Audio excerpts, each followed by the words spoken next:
Take a few seconds to think of one thing that you've been really proud of this year.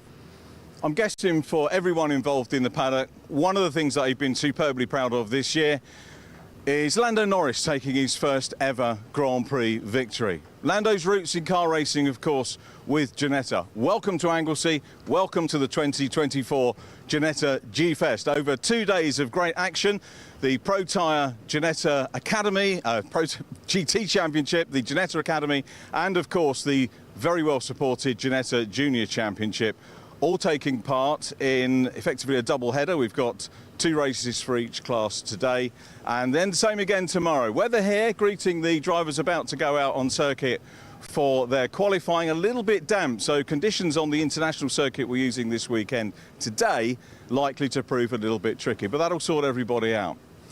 Ginetta, as ever, laying on a superb event. We've got so much to show you over the course of the 2 days. We've got their ever wonderful hospitality. Welcome everyone to the track behind us.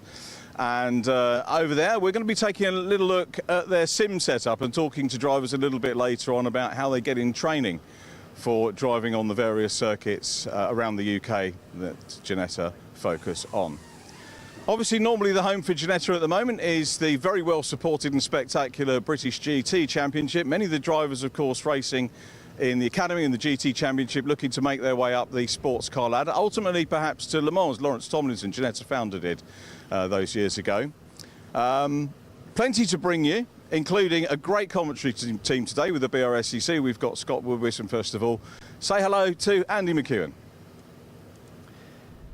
Thank you very much, Richard. Yes, good morning, everybody. Welcome to Anglesey for the 2024 Ginetta Festival. As Richard said, 2 great days of racing coming your way on, I was going to say one of, but I think really the most scenic circuit in the United Kingdom, and one that always produces good racing action. And the first time, I believe, that the Ginetta Championships have raced here on the Anglesey circuit. So a big learning curve for the teams and for the drivers, many of whom will also be making their first visit to North Wales. As Richard said, Andy McEwen and Scott Woodwis here in the commentary box for the weekend. And Scott, really looking forward to this. I was there at Silverstone for the first ever G-Fest in 2023. That was a cracking event.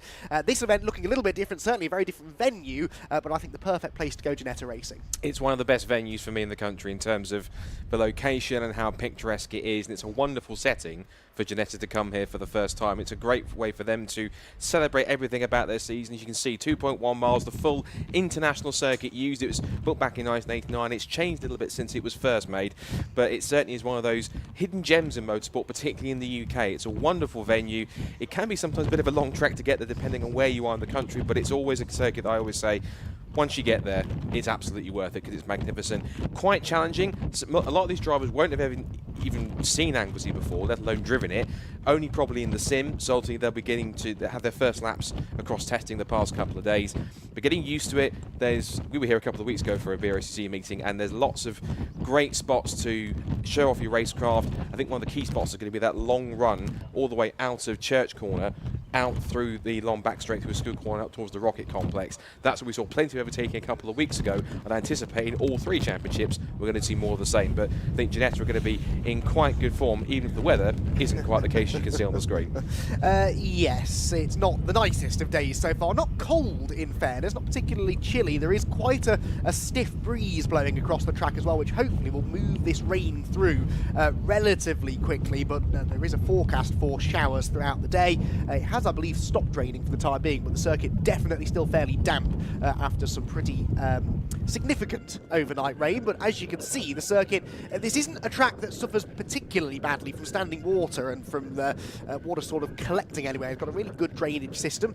It would have to, I suppose, being in North Wales. It's not unheard of to have rainy days here at Anglesey, but the circuit well prepared for that. And yeah, we don't tend to have too many issues with the conditions out on track. That's our commentary position. In fact, I think I'll try and give you a bit of a wave. There we go. You can see us up on the top floor of the commentary tower with a brilliant view out over the Anglesey International Circuit, but the Alpha Live crew are going to give us an even better view of all of the action with cameras located all around the circuit. That will give us a great vantage point of all of the big action hotspots when we get to racing later on. Before that, though, we've got the small matter of qualifying for all 3 of the Ginetta Championships. They those qualifying sessions, I should say, will set the grid for the first of the races a little bit later on.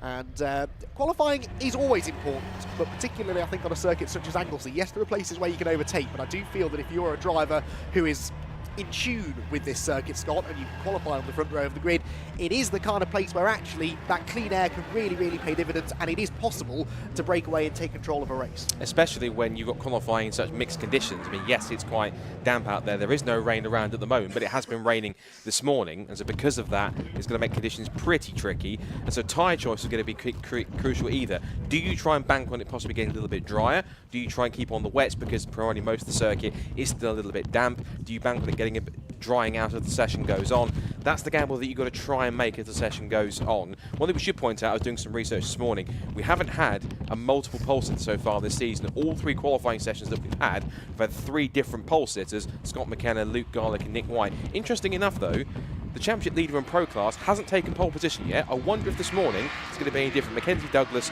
who has been quite the star of the championship so far this season in terms of wins, but we talk about in Ginetta Juniors that we have a driver, Charlie Hart, which you nickname, he won't thank us for this, second place Charlie. In terms of qualifying, I call him second place Mackenzie, because in all 3 sessions he's qualified in the front row of the grid but not on pole, so we hope if he can replicate that and do better this time and actually in fact go one step better and take his first pole of the season, which was quite unusual for a championship leader. Indeed so. Could be an interesting weekend this, couldn't it then? We're about to get our first on-track action underway, then qualifying up next for the Pro Tire Motorsport Ginetta GT Championship.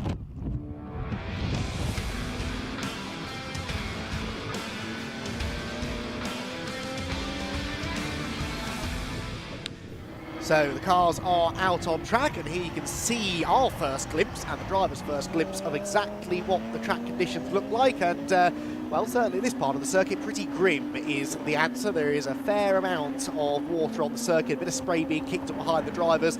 Certainly the wet weather tyres are the tyre of choice right now, although that is potentially going to be a talking point through the rest of the day, particularly for the Ginetta GT Championship. These cars and drivers do have a choice between a wet tyre and a slick tyre. Obviously right now you would imagine they'll all be on their wet tyres, but if we do get the circuit starting to dry up later on, particularly going into the 2 races, that could provide a bit of a headache for some of the teams to try and decide what tyres to bolt on the car and what setup to bolt onto the car, because these Ginetta G56s, there are an awful lot of setup changes that you can make to them to make the cars respond a little bit better to certain track conditions. So yes, we're interested to see who gets on top of that through the rest of the day. Championship-wise then, it is Mackenzie Douglas, as Scott was quite rightly saying, who leads the way in the championship. Had a brilliant run at Donington Park last time out. Mackenzie Douglas has had 5 race victories this season, 3 of them coming at the most recent round at Donington, where he was utterly dominant. He also claimed a pair of race victories at the Alton Park season opener, before then following that up with a pair of podiums on the Silverstone Grand Prix circuit. So Mackenzie Douglas for Fox Motorsport arrives here at Anglesey, 21 points clear in the championship chase. Now, they haven't yet started to deal with those pesky things called dropped scores. This is the event that takes us through into the second half of the season, and I imagine as we move into that second half of the year, that's when we'll really start focusing in on the drop score. But for now, on outright points, Mackenzie Douglas 21 points clear from Luke Garlick in second position, who is a further 23 ahead of Connor Garlick, his brother, the pair of Zentek Motorsport drivers. That's within the pro category. In the AM category, Nick White is your runaway championship leader. He has claimed 7 race victories from the 8 races that we've had so far. The only race he didn't win was the season opener at Alton Park, which was won by Matt Shaw. But Matt, whilst he's been every bit as quick as Nick White through most of the season, just hasn't had the same level of consistency. Got himself involved in a couple of scrapes early on in the season at Alton Park, and has now really been trying to play catch-up ever since. The drop score situation will favour him a little bit more than Nick White. So cars out on circuit then. Scott, it will take them the first few minutes to really get to grips with the track conditions, you would imagine. But if it's not raining anymore, I think there's a very good chance that the quickest lap times could come in the second half of the session if you look after your tyres. Yeah, that's quite right, and particularly the fact you've got a damp circuit out there. They're not going to be short on cooling for tyres either, particularly what compound they've got onto. The evidence will be in terms of who's on which tyre will depend on which car looks in control and which car looks relatively out of control.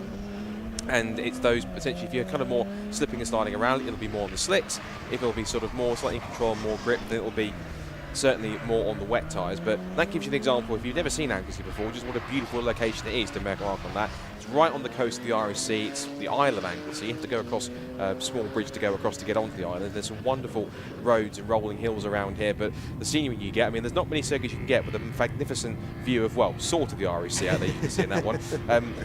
The camera lies a little bit because we can see a bit more out of the Irish Sea than the camera is showing us here. It's just a wall of grey, but it just shows you that a little bit like Spa, a little bit like other circuits, it does have a bit of its own microclimate in terms of it can be pretty much, the rest of the island could be in bright sunshine, but it's just over here, particularly on the coast, can get a little bit wetter. But yes, in terms of grip levels, tyre selection is going to be key. Also, it'll give them some important data for later on when they were looking to set the car up for the first of 4 races this weekend for all 3 championships.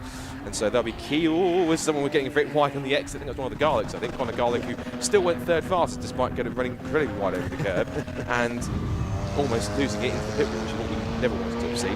So yeah, tyre selection key, setup key on this one, and there's going to be quite a few exploratory laps in these because yesterday's laps, from what I saw yesterday in testing, were dry, so it might be their first wet running of the weekend, so there could be even more data if the rain returns later on this morning or this afternoon.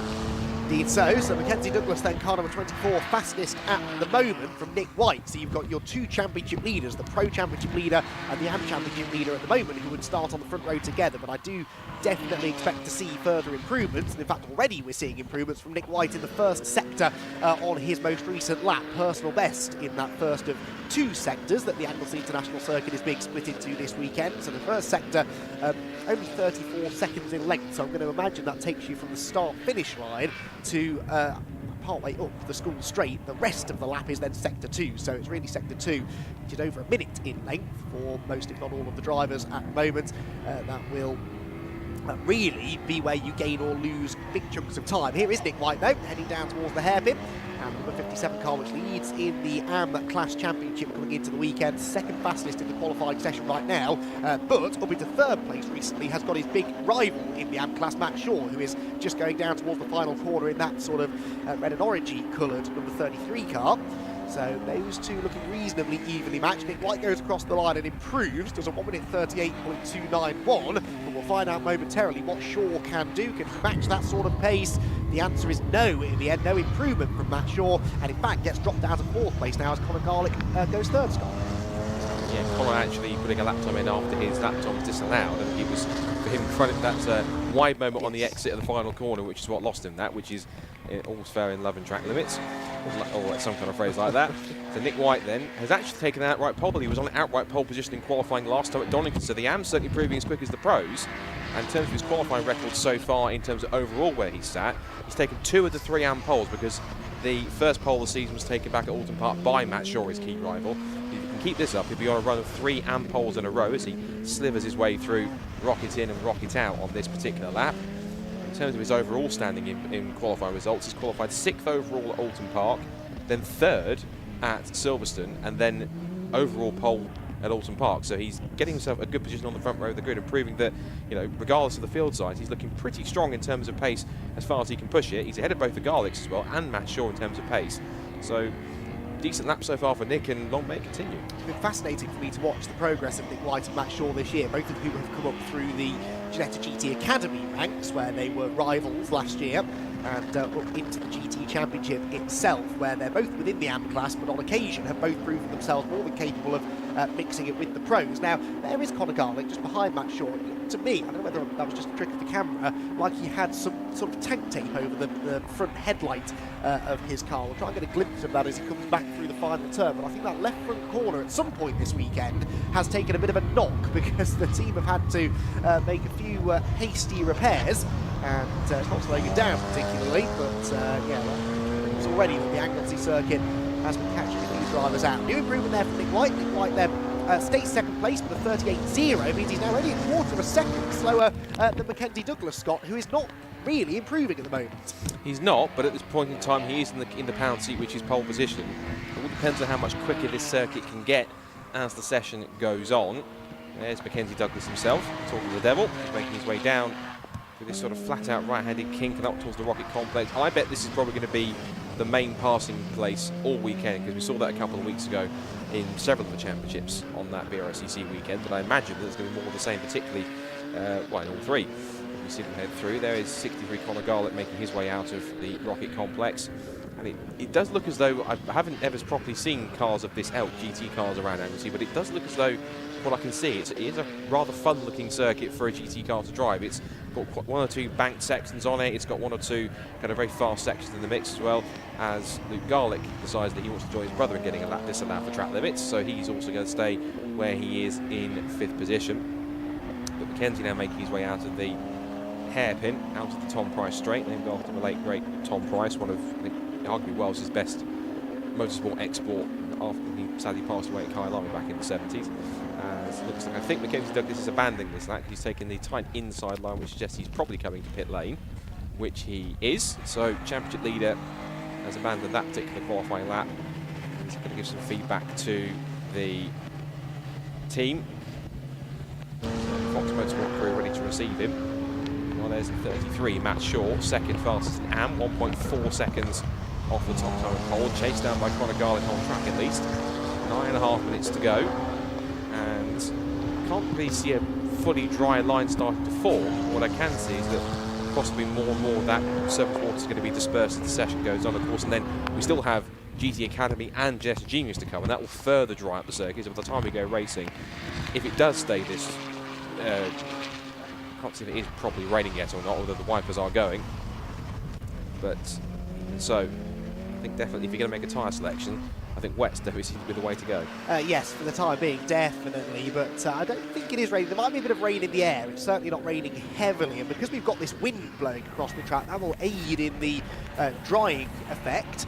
And of course, as the spray gets kicked up behind the cars, it doesn't simply then deposit itself straight back on the circuit. It's getting blown away on the breeze. So yeah, hopefully we will see an improvement of conditions as we go through the day. But for now, Mackenzie Douglas mastering the weather conditions, fastest in qualifying for the time being then, but by just under a quarter of a second from an improving Nick White. Nick White has just put in another personal best first sector.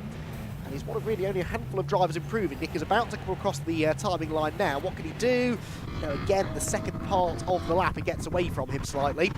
So 38.1 is almost exactly a tenth of a second slower than his previous best. So he's good through the first part of the lap, Nick White, but just struggling to link together that much longer second part of the lap. And as a result, not yet able to challenge Mackenzie Douglas. Luke Garlick improves to 4th position, though, goes ahead of Matt Shaw and Harry Mancham. So Luke Garlick into 4th position, that is 3rd now for pro drivers, and only 54 thousandths of a second behind his brother Conor Garlick, and that wouldn't be the first time, Scott, that we've seen those two pretty evenly matched this year. That has been one of the stories of the season in GT Championship, the two brothers battling amongst each other, Luke and Conor, and they have been very much punch and counter-punch when it's come to battling amongst themselves on track. I think arguably the best driver of the season, if we're going to argue who has had the better drive this season, I think it has to be Conor's drive at Silverstone when he came from the back of the grid practically on dry tyres and everyone else was on wet at Silverstone and went all the way to the front and won the race. It was genuinely one of the best drives I've seen for a while because it was a bold call in the beginning. It was still relatively slippery and damp out there and the wets were the way to go, but as the circuit started to come in, it started to play in his favour. He was starting to lap at least 2-3 seconds lap quicker than anyone else in the mix, and eventually I think he was actually catching and passing his brother at one point and managed to pass him for the lead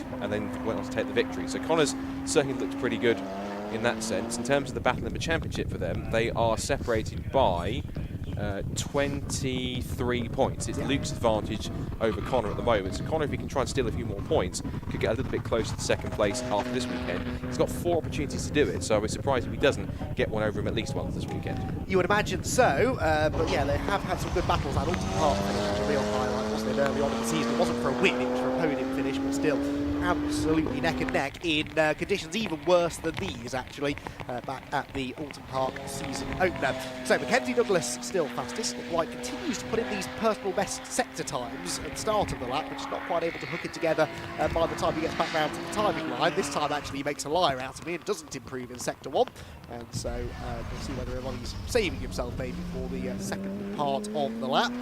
Did, though, just have quite a big improvement for Harry Mancham. Harry Mancham, I think was 5th or 6th when he set that lap time. He's just gone 3rd quickest. So Harry Mancham, who is a pro driver, really seen a huge amount from Harry so far this season, I think it's fair to say. In fact, that's why, because he's not raced in this championship before. Peter Mangan has raced in the AM category. Harry didn't do the season opener at Alton Park, was then just off the podium, I think, in the 2 races at Silverstone, didn't finish the last race at Donington. So Harry Mangan hasn't managed to hook together a brilliantly consistent season so far, but showing some good pace. So here this morning at Anglesey, the driver of car number 44 jumps now into 3rd place within 0.6 of a second or so of the provisional pole position time. So it's Mackenzie Douglas fastest with 5 minutes to go, Nick White 2nd quickest, Harry Mangan 3rd, Conor Garlick 4th, and Matt Shaw in 5th position with Nick White the AM class pole sitter, just coming across the line and does now improve in the 2nd sector and gets to within 1/10 of a second of Mackenzie Douglas, so 65 thousandths of a second in it, Scott. But Nick White, the one lap where he didn't improve in sector 1, he actually managed to improve over the course of the whole lap.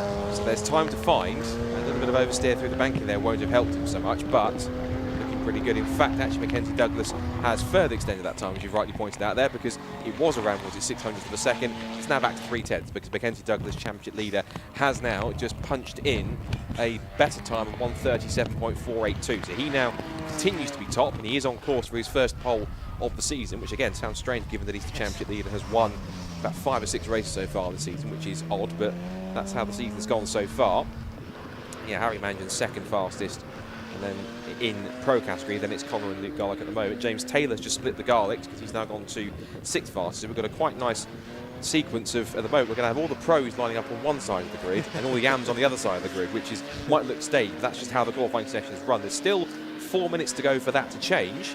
But Mackenzie Douglas then still has the advantage by just over 3.5 tenths after that, storming that last time by. On this lap at the moment, it's yellows on the timing screen, which suggests that he's not going quicker, and I think possibly that little twitch of oversteer that I noticed he had through the banking might have just knocked him off his stride a little bit, but it seems as though that the circuit either is not getting any drier, if you see what I mean, in terms of it's starting to get even wetter given the fact the rain has started to return this morning. So I think possibly no one's going to go any quicker. We might well be seeing a definitive order for qualifying unless someone pulls out an absolute Harry Flatters lap in the last 3.5 minutes. Which is a shame, because we were just starting to see a brace of improvements, but yes, I suspect you might be right now. 3.25 minutes to go. The rain has definitely returned with a vengeance, and track conditions therefore are going to start deteriorating, you would imagine. A little bit surprised at Luke Garlick here. Luke only 7th quickest and 1.4, nearly 1.5 seconds off the pole position time, although as I say that, he improves his time slightly,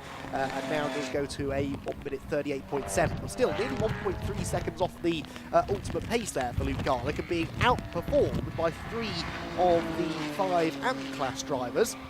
So Luke perhaps not really at home in these conditions, although he went reasonably well in the wet at Alton Park earlier on in the year. But for whatever reason, Luke Garlick just off the pace a little bit this morning. Now, as we're saying that the track conditions are deteriorating, Scott, we suddenly get an outright fastest 1st sector from Mackenzie Douglas and another personal best in the 1st sector for Nick White. So we are seeing improvements. Harry Mangan has just improved his lap time as well. So there is time still to be had out there. I wonder if this makes sense. Maybe because it's getting wetter, that it's switching on the wet tyres more, because it was earlier in the session when it wasn't as wet, maybe that was slightly overheating or slightly wearing the wet tyres a little more, so therefore it was affecting their grip and their usefulness, whereas now it's getting a bit wetter, they can fully start to use the whole Pirelli wet tyre they have underneath them to be able to start going a little bit quicker. But you're absolutely right, first sector fastest of all for Mackenzie Douglas. Now for 2nd fast, let's see if he can improve towards the end of this lap. And sector 2, he's right at the end of the lap anyway, so we'll see if he comes across the line. Doesn't in fact improve that. He's got a bit of traffic in front, which will be throwing up some spray. Nick White to pole. Nick White to pole position. So Nick White, by 1/10 of a second, gets the better of Mackenzie Douglas, but Douglas is improving in the 1st sector and snatches it straight back. So Mackenzie Douglas back to the top by 4 tenths. So not only were they still improving there, Scott, but were improving by some margin. Yeah, and I think not to blow my trumpet, I think I was possibly right, is that because it's now wetter conditions, the wet tyres can now be at their full usefulness rather than trying to cope with slightly damp conditions and getting slightly overheated and worn. So because of that, they can feel as though they've got more confidence that they can push a bit quicker because the conditions are now conducive to the tyre properly. So now at this point, we'll see if they can improve. But that is quite a time for Mackenzie Douglas. He is now pretty much, unless Conor Garlick and Co can improve in these last couple of sectors, we'll wait and see. There's been an improvement in lap time from 56 James Taylor. He stays 6th, but he's now 1.7 off pole. As we now go on board with the 22 machine of Peter Mangan. He makes his way in through the first corner. We might get a bit of an onboard lap here, Anglesey, from the driver's perspective. Bring it down to the left-hand side. And then through this kind of long arcing banking. Carry the momentum. Careful on the curves on the exit, because that will be spin central. You even drop even just a fraction of a tyre on the white line or the curb, and away it will go. It's a very fast corner at Church. Not quite as fast as Church at Thruxton, but it's certainly quite a daring corner, particularly with all the runoff on the grass on the left-hand side. This is the fastest part of the circuit, where you go all through this fast back section, through down School Straight, through this very flat-out right-handed kink, and then this is going to be the prime overtaking spot, I imagine. Through Rocket, you go through Rocket in, and then this long banked right-hander here of Rocket out to take you through. Just nice and steady on the throttle again as he turns his way out, and then up towards Peel Corner, which I believe is named after the rear DJ John Peel, I think, if I'm correct. Yes. So he goes out of there. And then there are two versions of the Anglesey circuit. We're on the full international circuit, but if it was the coastal circuit, they'd be turning left and then right through the corkscrew, but out of a left-hander now onto the Tom Price Straight, named after the former Welsh F1 driver, and then down towards the hairpin, which is a big braking stop, another key parting spot if you can line up a good exit out of that corkscrew left-hander, and then down towards the bus stop again, which is not quite like Spa-Francorchamps up in Belgium. The weather is in many cases, but I think with our scoring he'll go and see if he can improve his time. So across the line to end that, James Taylor completes his final lap and goes to 5th fastest ahead of both of the Garlic. So not a great session for Luke and Connor in many cases. Back on 6th and 7th, which is a bit further back, I think, than their pro standings in the points would suggest. But looks as though they haven't quite adapted to the Anglesey circuit as quick as some others have.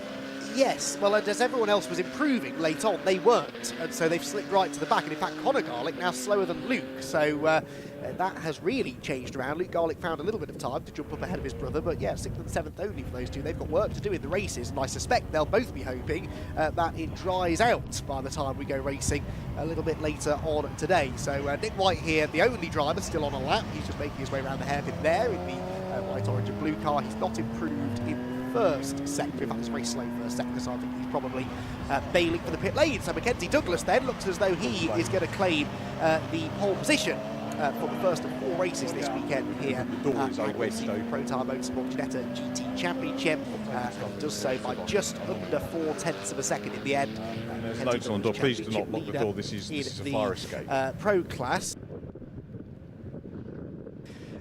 So Mackenzie Douglas Championship leader with this decent little margin, and particularly over his nearest pro rival, Harry Mangan, who was 8/10 slower than him, in 3rd position. So Mackenzie Douglas quite clearly faster than the rest of the pro drivers in this very wet qualifying session at Anglesey, but we'll see how that translates into what may well end up being a dry set of races a little bit later on in the weekend.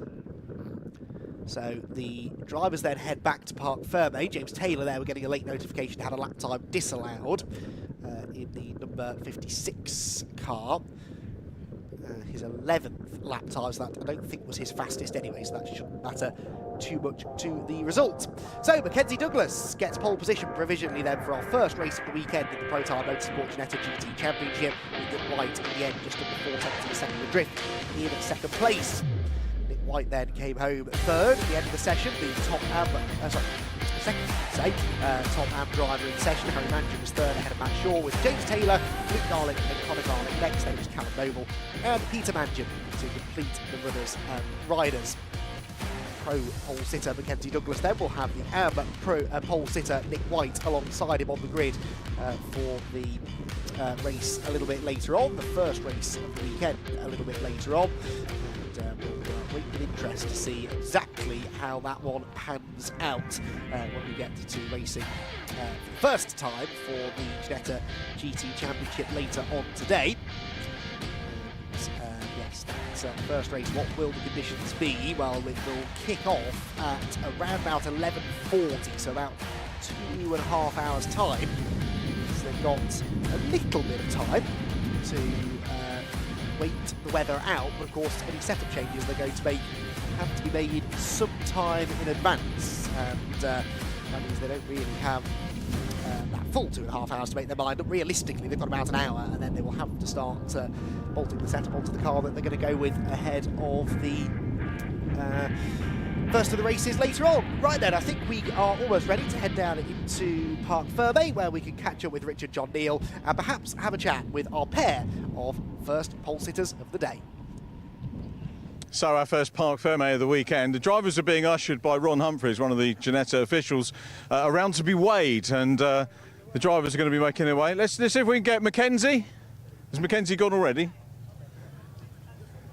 I'll tell you what we'll do, we'll walk round and watch the weighing process, which is probably a good thing, because Ron did kind of intimate that this is pretty paramount to making sure that obviously combined weights of cars and drivers are all absolutely spot on for the course of the event. So hopefully we'll get a signal as we come into the scrutineering bay. A little bit of a chance for you to see behind the scenes of what's going on. Thanks, Ron. So the drivers, now if you're a regular at Weight Watchers, which clearly you can tell from the camera I'm not your traditional option here for weighing. We should probably beep out the weights, shouldn't we? So let's just see the weighing process underway, and then we can probably get the guys back to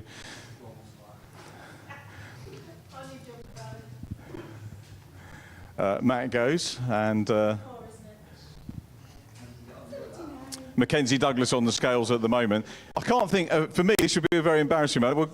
Is it, I don't know if we've got a signal okay in here. Mackenzie, well done, pole position, and you're normally a big celebration, but you have to get weighed. Yes, yeah, no, it's a good session. I feel we're confident going into the wet. I think we're strong in the wet, so yeah, happy with the result. You set the tone of that session very early on. I mean, you got the pole lap was fairly early on in the session, so you obviously meant business. How important is it for the test day? Did you have a test day yesterday, first of all? Yes, we did the test yesterday, yeah. And was it first time here, or have you tested in juniors or in GTs before? I've done one test day before we came here, and that went very well, so yeah, confident going into the weekend. Andy and Scott up in the commentary box are asking how this rates as a circuit for GT cars. What are your thoughts on that? Honestly, I think it's a really good match. I think it's my favourite track on the calendar so far. So my favourite was Donington, but this is the best by a mile, I think. It's a lovely venue, isn't it? And I take it you've probably been here when the weather's glorious, and it's even more so, isn't it? Yeah, the weather hasn't been too bad, so hopefully it picks up for the rest of the weekend and we have some good racing. I hope so too. You've got to do it all again tomorrow, so it's effectively two meetings in one. I know normally you get 3 races at most meetings, but 2 each day, different conditions, of course, to probably deal with tomorrow. Does that change your mindset, or are you just focused on today? Focused on today for now. We've still got these 2 big races, and obviously tomorrow's going to be a completely different day. So we'll see how it plays out today, and then get our sights on tomorrow. Mackenzie, thanks for chatting to us. Well done. Second pole position on the bounce. We'll see you on track and maybe on the podium a little bit later on. Cheers. Thank you very much. Thanks. Mackenzie Douglas there taking pole position. I think the Academy cars are just about to go on track. Let's go and have a look. This is probably the easiest way. They are, in fact, we're hearing, already out on track. So, without further ado, after our very brief foray here into the weighing area, the Weight Watchers area for the Pro Tyres Motorsport Ginetta GT Championship runners, let's have a look at the Ginetta Academy runners now on track again with Scott and Andy.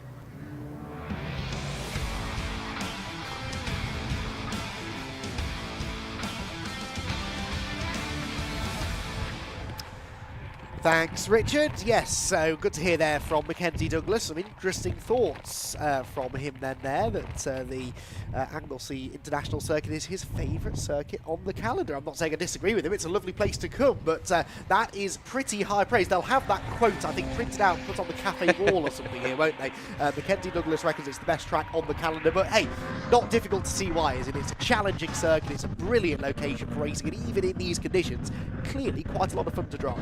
Yeah, definitely. But I think it's a good circuit. It's good to see cars of this LGT cars here at Anglesey. I'm not saying it's for the first time, it's one of the only times I've seen cars like these properly go around at proper racing speeds in this way.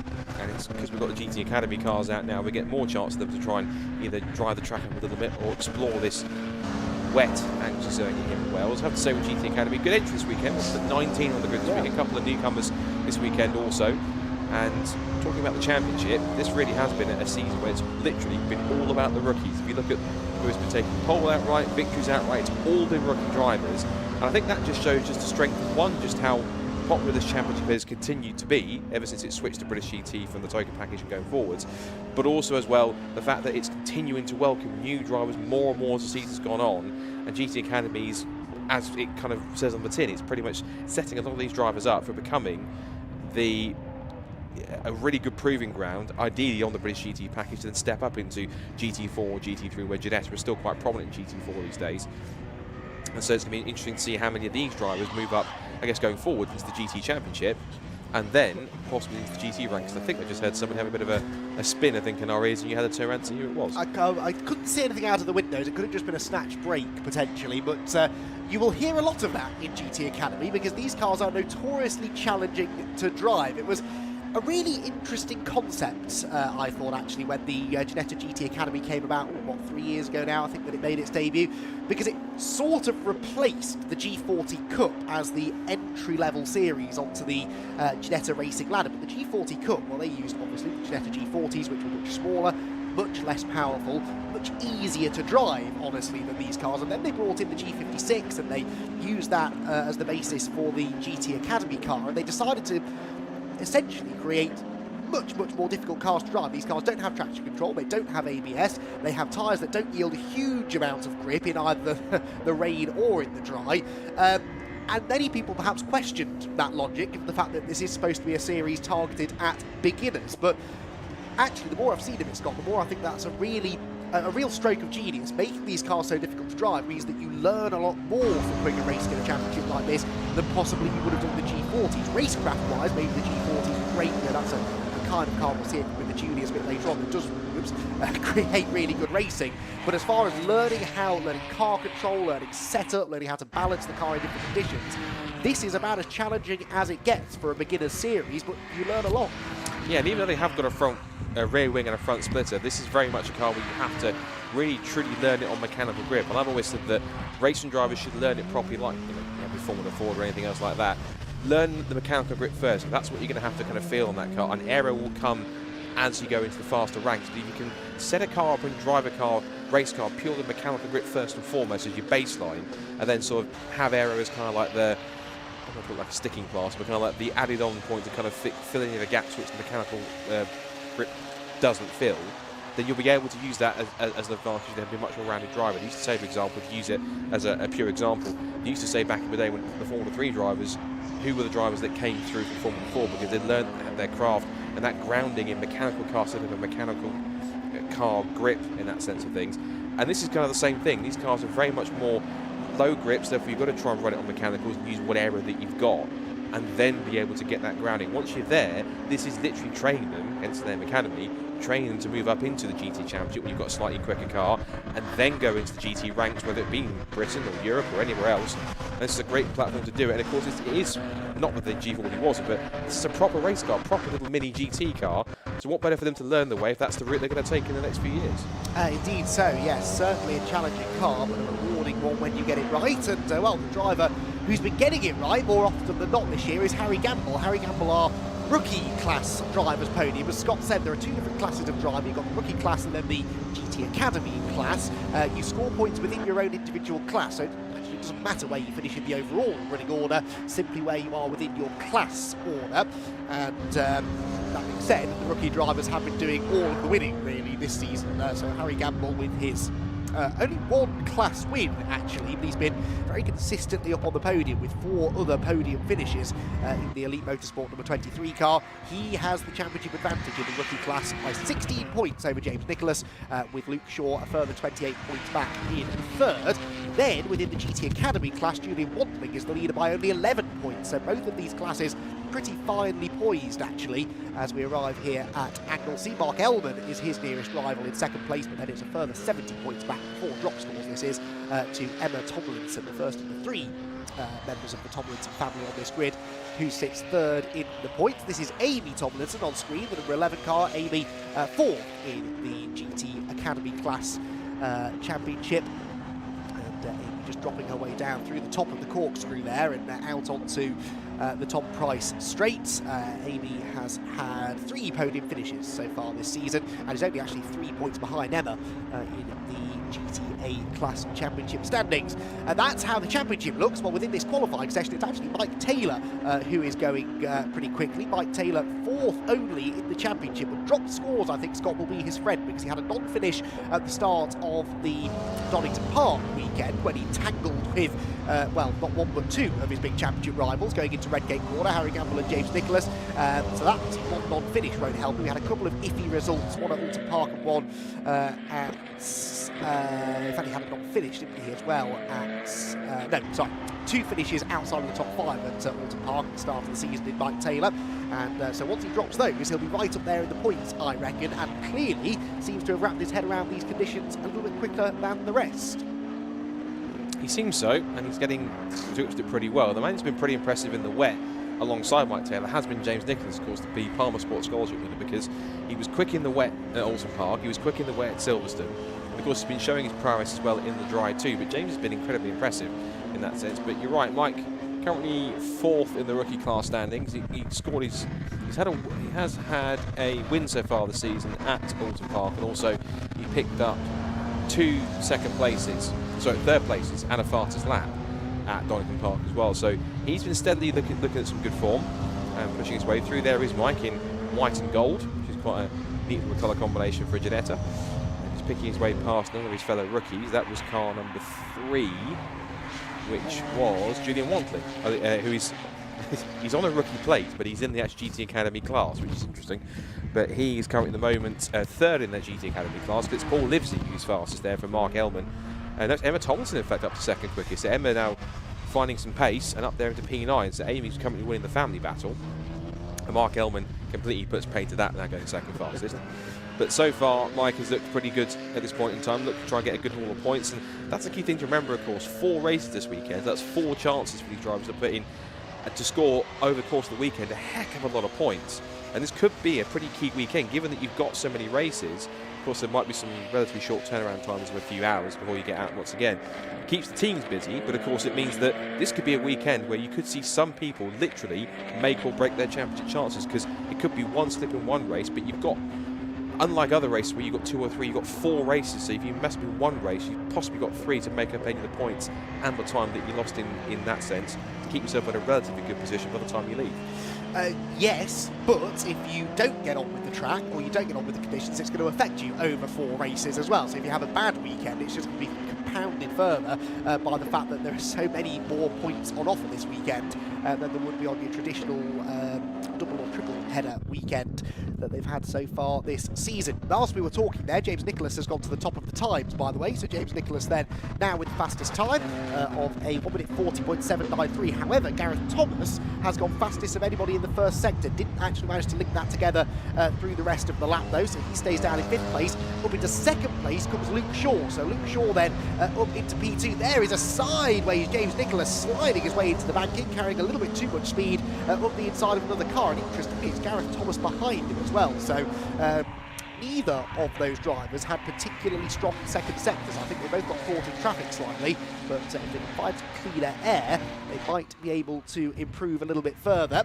Gilbert Verdi in there, the number 2 car, staying well out of their way as Gareth Thomas takes a wider line through the 2 kinks on the School Straight. Just trying to maybe get some slightly better visibility as he heads up towards the Rocket Complex so close behind James Nicholas is he. But James Nicholas, really the big success story of the Ginetta GT Academy so far this season, that Union flag liveried car who won the Palmer Sport Scholarship pre-season. Didn't have a race licence until about a week or 2 before the first race weekend of the year in Alton Park, where he stuck it on pole position and won his debut race, his first ever car race, and he managed to go and win it. And as we've said, it's not an easy thing to do to wrap your head around these cars, but he did a superb job of that. Did struggle in the wet conditions earlier on in the season, actually. At Alton Park weekend in particular, we had 1 dry race and then 2 wet races. He won the dry race and sank backwards in the wet races, but as we're seeing here today, Scott, his wet weather driving has improved enormously since then. And of course, he had an ample chance to improve that also at Silverstone, where he was on good form as well. There were some plenty of good battles, and he's certainly in the mix, just twitching his way out of the bus stop. Across the line he goes, and doesn't improve his time, and neither I think was the car behind either. It's interesting that the top 4 drivers in the championship in rookie are in the top 4 of the times, but the bottom of those top 4, championship leader Harry Gamble, is in the pits at the moment, some 2 tenths off. but it's pretty close at this point in time, as it's only a tenth of a second less than that, covering the top 3. James Nicholas, by the way, has just gone back to pole position because Mike Taylor had a lap time disallowed. So Taylor, who had set the fastest time, there you can see it on screen, has just had that lap time disallowed for exceeding track limits. So Nicholas now back to pole. Top 3 cars, though, still covered by only 81 thousandths of a second, which is incredibly close on what is a reasonably long lap, you know, a minute and 40 seconds or so for the quick guys. And also in these sort of conditions, which often I think we find, Scott, the wet conditions, they can separate the grid a little bit more. Not the case at all here. As you said, the top 7 within a second of each other, the top 3 within a tenth of each other. Bodes well for the races to come. It does. It should be hopefully quite close and competitive between these front few, as it has been at times. As car off the road, that is Jamie Cordell. Yeah. That's gone backwards into the wall. Now that might well be a session stoppage, because that car, if it can't get it going again, and that has, it's damaged the barrier as well. You can see on the exit there. I think that's on the exit of the hairpin, no, the banking, sorry. And yeah, red flag, unsurprisingly, because of that one. It's a shame to see, but that might delay the rest of the session, not because of the incident, but also that's going to require some repairs to the tyre barrier also. Oh, yes. That has taken, unfortunately, quite a hefty whack, but if anyone can fix these things, it'll be Ginetta. That car, those cars are quite sturdy and quite well built, and obviously built to the highest safety standards possible. So the key thing is that Jamie's okay, and it seemed just about moving around in the car, I think. So yeah, there he is. He's just moving around. So initially, it looks that he's okay. Marshals, of course, going to work. Should give a shout out for the first time this weekend to the Marshals and officials for braving the wet weather here at Anglesey, and for all the hard work that they do. So thank you to them for all their efforts, and our officials and volunteers. Genuinely, without them, we couldn't go racing. So both the red and the white flag as well. Of course, if this was in the US, that would signal final lap, not a slow-moving vehicle. But that's one of the medical units going out there purely just for as a precaution, obviously. And with any incident, the driver goes to the medical unit purely, at the very least, for a precautionary checkup, just to make sure that everything is all okay. So session is red flagged with just over 6.5 minutes to go. And James Nicholas currently has the fastest time still from Luke Shaw and Mike Taylor. Both of them, all 3 separated by less than a tenth of a second. Then it's Harry Gamble and Gareth Thomas in the top 5 in the rookie class. In the actual GT Academy class, it is Paul Livesey who is currently on class pole, ahead of Julian Wantling. Emma and Amy Thompson, they'll end up on, it looks as though, on the 6th row together alongside each other. That'll be some sibling rivalry. And then Mark Ellman, second in the Academy points in that class, rounds out the top 5 there. So it's closer in the rookies than it is in the actual Academy class, but how much closer that can get if this session restarts remains to be seen. Yes, well, I suspect it will restart, because we have got quite a bit of time to play with in the timetable today, so I don't think it's essential that they, you know, finish the session on time, so to speak. So I suspect we will get a restart, but of course, whilst we're sat down in the pit lane not circulating, the track conditions will be changing ever so slightly, although the rain not exactly hammering down at the moment, so hopefully things will stay pretty static. Cars then pulling into the pit lane and certainly not being directed back into the paddock, which is a good sign. That is also a good sign. That is Jamie Cordell out of the car, and so he appears to be absolutely fine. The car, sadly, you cannot say the same for, but as we saw from that picture of the tyre wall, in fact you can see it in the background there is a tyre wall, and then there is an earth bank behind that. Now, most circuits would have the tyre wall and then a metal Armco barrier behind that, which has wooden stakes keeping that in place, and that gives a lot more if you hit it, and so does less damage to the car, but does more damage to the barriers. And so from a perspective of getting the day back on course, this is actually quicker to fix this kind of barrier than it is an Armco barrier. But unfortunately for Cordell and for his team, it means that there's probably a lot more work to be done to that car to get it ready for the first race later on. The main thing is that he is absolutely okay, and will already be counting the cost, I'm sure, of what is a very easy mistake to make. We haven't seen what happened, Scott, but I would imagine he's done what most people do when they go off there. He's dipped a wheel out onto that exit curb, which of course in these conditions will be like ice, and around the car goes. Like I said, no traction control to catch you either. Yeah, and once you do touch one of those curbs, it is pretty much, it's almost impossible to try and catch. Unless you've got cat-like reflexes, these cars tend to be one of those machines where once you do just even dip a wheel, even not just onto the curb, onto one of the painted white lines, it can just send the car spinning like a top. So it looks as though that Jamie's it's not really for us to speculate how or what happened in the accident, but it almost seems as though that he's kind of lost it on the exit, and as he's tried to correct it, the car might have possibly twitched and snapped back the other way, which has led him towards the barriers. And I think, thankfully for him, is that it's gone in backwards first. Therefore, it's almost minimal stress for him, because of course if it's gone in backwards, it's not a frontal impact, which can sometimes be a little bit more worrying. But again, the main thing is that he's out of the car, at least up on his own feet and walking around and talking of his own accord, which is always a good sign. Again, as I say, as a pure precaution, he will at least go to the medical centre just for a precautionary check over, just to be absolutely sure that he's A-OK, and then he'll be going once more when it all gets going. And Jamie, he made his first appearance of the season last time out at Donington Park and did okay in terms of results, got himself some points off the board, currently 11th in the standings, and he would want to try and improve on that. But of course the E3 Sport team now have some work to try and rebuild that car. Of course, Ginetta will have the want to race guys and plenty of spares, I'm sure, in the paddock to assist and get that car back going again. And they will hopefully, seeing they've got quite a bit of time between now and the first race, should get the rear end of that car fairly well sorted. One thing I was spotting, what we noticed at one of our onboard cameras is with Amy Tomlinson, is that it's not just a sibling rivalry on the grid, it's also sibling rivalry in the points, because if you look at where they are in the actual GT Academy class, Emma leads Amy by just 3 points, so that'd be curious. You're slightly grimacing at the screen.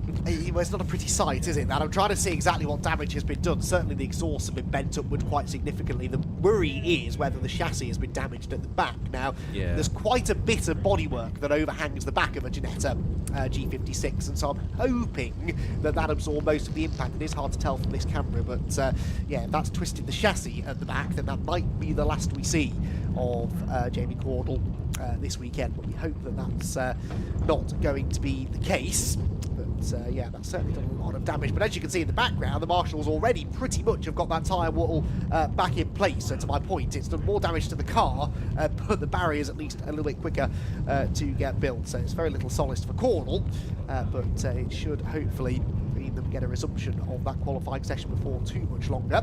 All of this, by the way, going on under the watchful gaze of one Chris Hart, who was racing here in Fun Cup a couple of weeks ago, and of course he's ready to watch his son Charlie out in the Ginetta Junior qualifying session. He's the man sensibly attired. I have to say, I was the silly person who forgot to bring a coat to Anglesey in the middle of June, a choice that I've regretted already this morning, but most of the spectators and team members and family members out trackside have certainly made better wardrobe choices than me, Chris being amongst them. Right, let's head down to the pit lane, shall we? Catch up with a few drivers along with Richard John Neal. Always a shame to see a red flag, but it does give us the chance to catch up with some of the drivers down in pit lane. Gilbert Verdian is here, running with SVG Motorsport. So I hope the team are looking after you, Gilbert. They definitely are. They're one of the best teams I've ever seen. That's good. Tell us about your experience. Is this your first year of Ginetta racing? First year, second race. Wow. Learning everything. I'm a rookie, but the guys are doing a great job, and it's such a nice competition to start learning about cars and racing. Love it. Well, that's what the academy's about, isn't it? Bringing newcomers in, nurturing them along. And tell us your story about how you became involved with this team and came to this championship. I started liking cars. I work in tech, so I wanted to do something different as a hobby. You work in tax? In tech. Sorry, tech. technology. I was going to say, boo, tax man. Tech, fair enough. Yeah, and I wanted to do something different that was non-tech. Did a couple of track days, loved the feeling of driving fast and the speed, and then ended up finding about Ginetta through my colleague Mark, so he told me, and then from there, here I am. And second meeting, and you come to Anglesey, which is a wonderful, beautiful circuit. I never hesitate to want to come and work here. What was your first round? So last time out, was it Donington? In Silverstone. Silverstone. Yeah. So this is a completely different experience to Silverstone. Yeah, it's a lot shorter, this track, and a lot narrower, so you need to keep an eye on all mirrors at the same time, whereas Silverstone you had a bit more leeway. And it's a Formula 1 track, so yeah, definitely better. A lot of other teams, F3 level, do come and test here. It's a great circuit to do that. Yeah. And obviously disappointing to see it off. But what are your targets as a newcomer? Because obviously it would be wonderful if we saw you on the overall podium, but we have to be realistic and say that it is only your second meeting, someone who's not sort of come through the karting ranks and anything else. So where would you pitch your expectation or hope? I think the goal is to get the Chairman's Cup, just get a podium, 1, 2 or 3, that'll be good. It's the first season, but I need to build up. So anything is an accomplishment. The key there is first. You're going to come back next year and have another go? Yeah, absolutely. But once you have the bug, you've got it. You've got to keep going. Nice one, Gilbert. Good luck. Thank you for chatting to us. Absolute pleasure to meet you. Gilbert Verdian there, newcomer. That's what the academy is all about, bringing new people into the sport. They can go to different levels. I'm going to have a word with Julian Wantling in car number 3. We're getting engines fired up, but nobody at the moment doing. Julian's the other side. You'll notice that we've got left-hand drive and right-hand cars here. I'll see if we can have a word. Are we all right to have a quick word with Julian? Oh, he's having some alterations now. The engine goes off and they're sorting out something off the steering wheel.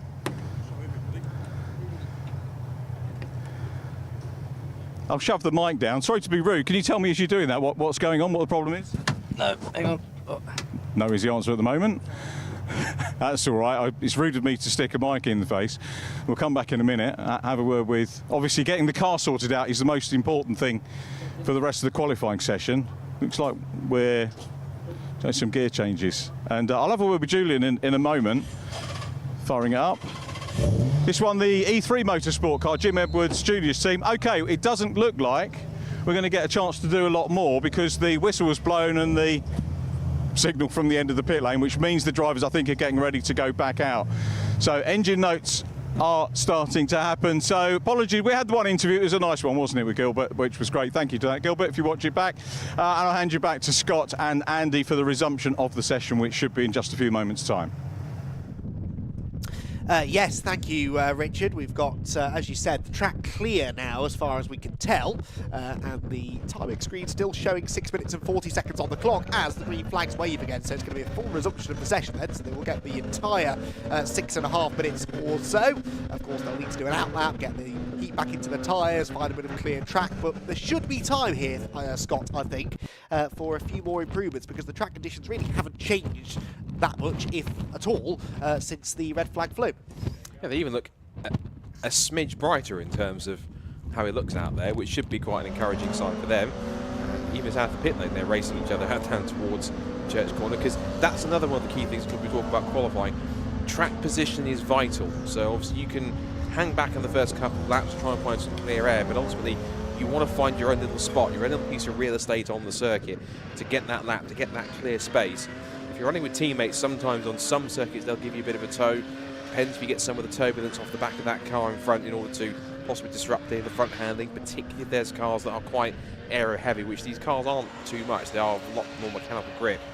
But in terms of at least getting a tow and finding the extra couple of tenths, that can certainly help if you're running with a teammate. But ultimately, if you're lapping this way, you want to see if you can try and do as much as you can to use all the clear space and also try and explore the conditions. As you rightfully say, these conditions, a lot can change in a couple of minutes on track, whether it's rain or if it dries out, temperatures can change, surface grip can change, all sorts. And you only really find out in some cases when you come back out onto the restart of a session like this, literally, until you hit the brakes or turn in for the first time and think, oh, that's got less or more grip than it did last time. And then it's only then you have to keep on exploring and finding what the grip is. And again, tracks constantly evolve, so this next 5 minutes, this next few laps they're going to put in, they probably might find more or less grip at one point, depending on if the rain continues on, if they keep dispersing it, finding a dry line out there. It's going to be quite intriguing, but we'll see if anyone can improve, as it looks as though things are, touchwood, slightly brightening up, so maybe you might get some slightly faster tyres, but it might depend on tyre compound and also possibly what kind of settings they have, as what you don't want to do is stay off the curbs, otherwise it might be having a similar fate to that of Mr. Corner. I don't know if it's just my imagination, but I feel like I could almost see the outline of the mountains in the distance, which I couldn't half an hour or so ago when you first mentioned it. So I think you're imagining things. I think you might be right, wishful thinking, but we'll see. Hopefully things brighten up a little bit more as we go into the afternoons running later on. One driver who I do want to give a shout out to, who's doing quite well, is Ali Al-Jafari. Ali Al-Jafari's yet to have a class podium this year, 6th quickest in the session right now, which I would say, without looking it up, I couldn't say for sure, but I'm fairly certain would be one of his best qualifying efforts of the season so far. There he goes, actually, the green and white number 63 car, just ahead of Gareth Thomas on track, but just behind him in the running order in qualifying. But Ali Al-Jafali, who started his season off with a number of spins, I seem to remember, in Alton Park in the wet conditions at the start of the season, another driver who has massively improved as the season has gone on. There is Gareth Thomas just behind him, and Gareth Thomas with a face full of spray heading up towards the hairpin, has Ali Al-Jafali just ahead of him, and these two running 5th and 6th in the qualifying session, both within 3/4 of a second of the pole position time, which is still held, no, was held by James Nicholas, is now held by Mike Taylor. Mike Taylor with a 1 minute 40.179 immediately jumps ahead of Nicholas, but Nicholas has gone fastest of anybody in the first sector. So James Nicholas, who is just barreling down into the final corner now, might be about to challenge this man on screen, Mike Taylor, for pole position. Nicholas goes across the line, and no, by 24 thousandths of a second, he doesn't quite manage to beat Mike Taylor. So Taylor retains the pole position for now, but James Nicholas right on his tail. And this would be Mike's second pole of the season. He'd be the first multiple-time pole sitter if he can stay there. There is 33 Mike Taylor as he goes through. Harry Gamble, meanwhile, championship leader, has a lap time disallowed for track limits. He's got some more effort to find. He's now some 8/10 off pole, which is maybe a sign that maybe Anglesey, as you said earlier on, is not a circuit to his liking so much.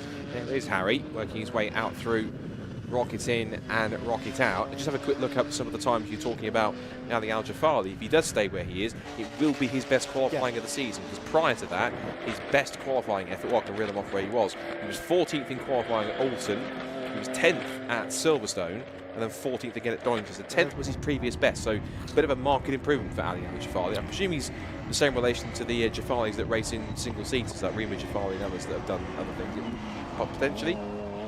I'll find out. That is actually a very good question. I hadn't made that link myself, but you might well be right. It would make sense, wouldn't it? But yeah, Ali Al-Jafali definitely has found some form this weekend then, and that could mean that he's in for a pretty profitable weekend, maybe, if he can keep that pace going. But anyway, for now, Mike Taylor, the man that they're all challenging. Here is Taylor across the line, non-improving this time. And interestingly, that first flying lap, Scott, we saw a whole host of drivers improving in sector times and then ultimately in lap times. Now the second flying lap of the restarted session, we're just not seeing the same sort of thing. So they maybe pulled those tyres down, got the pressures down on the tyres a little bit more, and they had one more really good lap in them, and now it's all becoming a little bit more of a struggle. One thing I'm noticing, there's not as much spray coming off the back of the cars either, which possibly suggests that the circuit is, even though it still looks quite grey and grim out there, looks like it stopped raining. The circuit actually is possibly drying quicker than we anticipate, which is interesting for Anglesey as they turn out through the Rocket in and Rocket out complex. Mike Taylor now. In fact, James Nicholas has gone to the top now with the new fastest time. Looks like last time was 1 minute 40.091, so he's now fastest by just under 1/10 of a second. So the Palmer Sports Scholarship winner showing his pace, as that was Amy Tomlinson just about getting the number 11 car stop. She locked the inside front wheel, just about got it anchored up for the banking as she turned her way out through the right-hander. Currently sat at the moment in 13th fastest. Emma Tomlinson, meanwhile, her last lap put it up to 9th fastest. So Emma winning the into Tomlinson battle at the moment. She put herself into the top 10 with quite a mega lap that puts her 2.2 seconds off the outright pole position, and she's also put herself onto the Academy pole position as well. Yes, she has. That's well spotted. So Emma Tomlinson 9th quickest there, Mark Elman 10th, and Julian Watling 11th. They're the top three in the Academy class grid. Julian Watling, remember, is the championship leader by 11 points over Mark Elman, so Elman could do with snatching pole position. Ideally, that would get him a point towards his championship campaign. Here goes the number 81 car, meanwhile. That's Phil McCarthy. Possibly my favourite livery on the grid, that. I really do like those colours together. The sort of turquoise and fluorescent yellow. And Phil McCarthy, how's he getting on? Well, he's the slowest of the GT Academy cars, but he's got a very good looking car, and it's brightening up my morning here in a slightly overcast Anglesey circuit.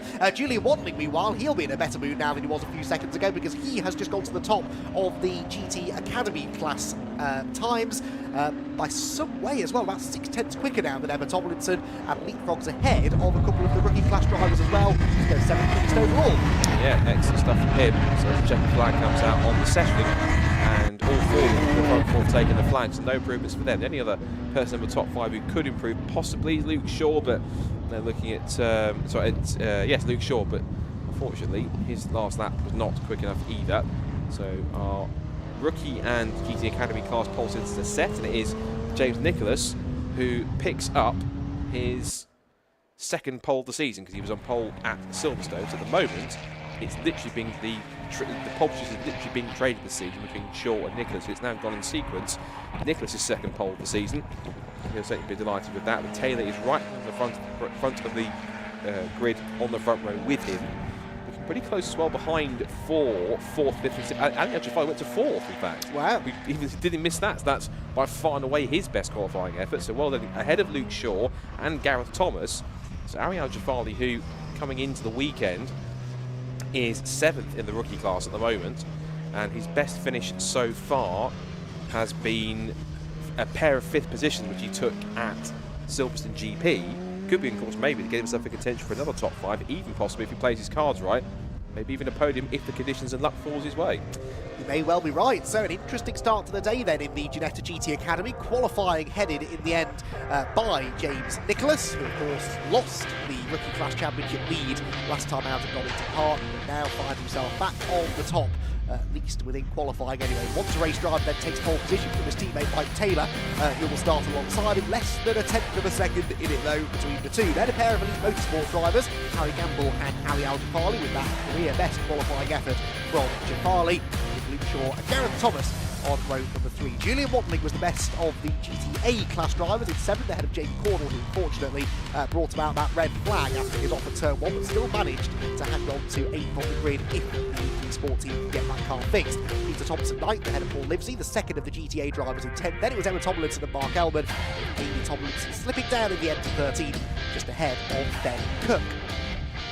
Cook making his debut, I believe, in the championship this weekend. Then it was Phil McGarty ahead of Lucy Hodgson, with Harry Cook likewise making his first appearance in 17th place, and Gilbert Vernier down in 18th.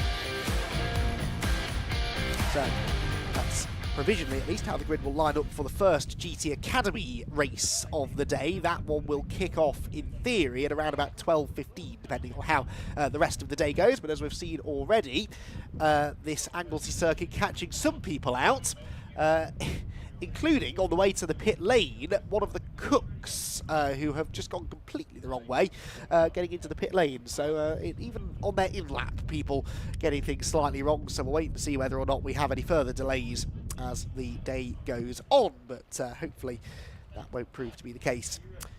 So, James Nicholas then on pole position. How things have changed for James, who really struggled in the wet conditions earlier on this season at Alton Park. And now here he is with pole position at Anglesey, and he's down in Parc Fermé now, catching up with Richard John Neal.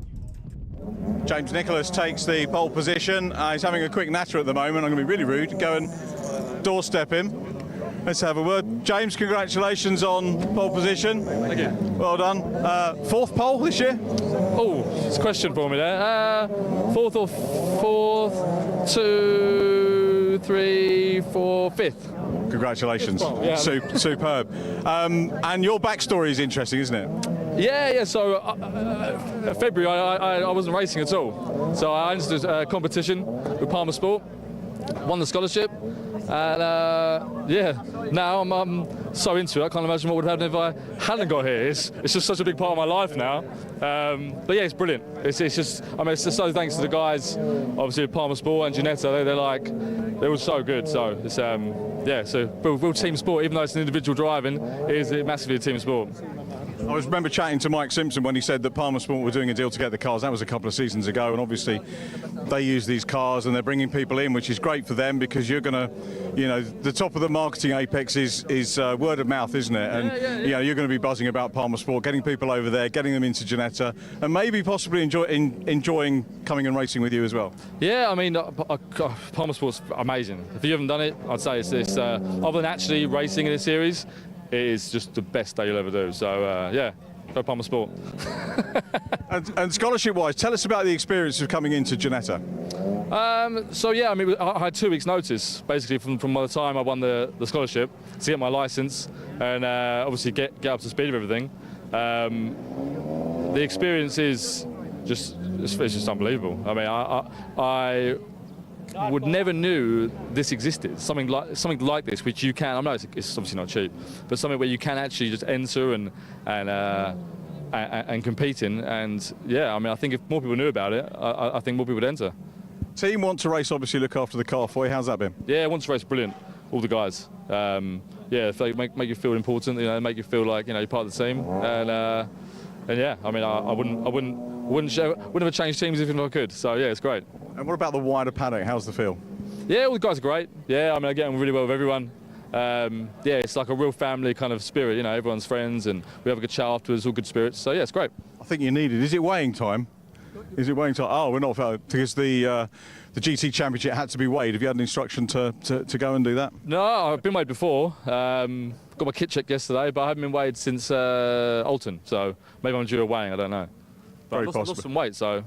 You'll have to tell me the secret. I guess it might be racing cars and... Some water bottles in my pockets. He's going to put my weight on my car otherwise, so let's... So pole position here, Anglesey's a tricky one, isn't it? Because we've got a left-handed corner for the first one. You wouldn't have looked at practice starts or anything like that. Have you looked at other races that have happened here?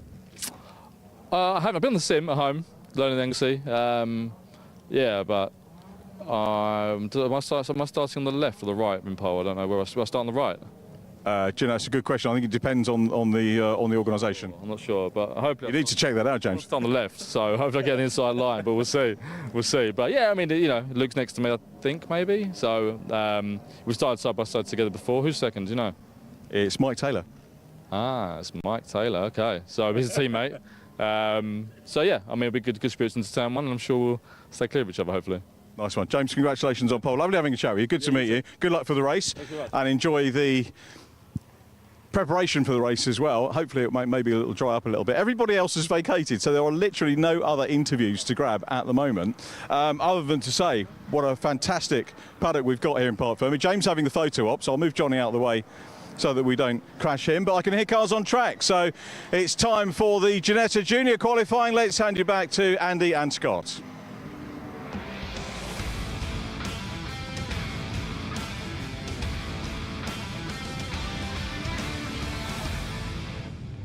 Thank you, Richard. You join us on board one of our Ginetta Juniors, Marcus Sater, giving us a guided tour around the circuit then as qualifying gets underway for the Ginetta Junior Championship. Well, I say qualifying gets underway. Qualifying hasn't actually got underway yet because the time has not started ticking down. Why are cars circulating on the track when the session hasn't started, I hear you ask?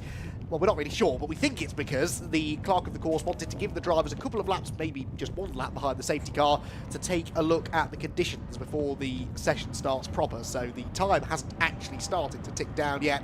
The cars, I would imagine, will be brought either back into the pit lane or just released across the line, almost as if it's a rolling start to a race, essentially, to give them the best opportunity to get the better of the track conditions, and it will be interesting to see who can manage these track conditions the best. Now, of course, one thing I had forgotten, and I presume it's the same format this weekend, Scott, is that traditionally in the Ginetta Junior Championship, these qualifying sessions are quite short, sharp and frantic, aren't they? Because actually the drivers only get 3 flying laps. That's the rule, isn't it?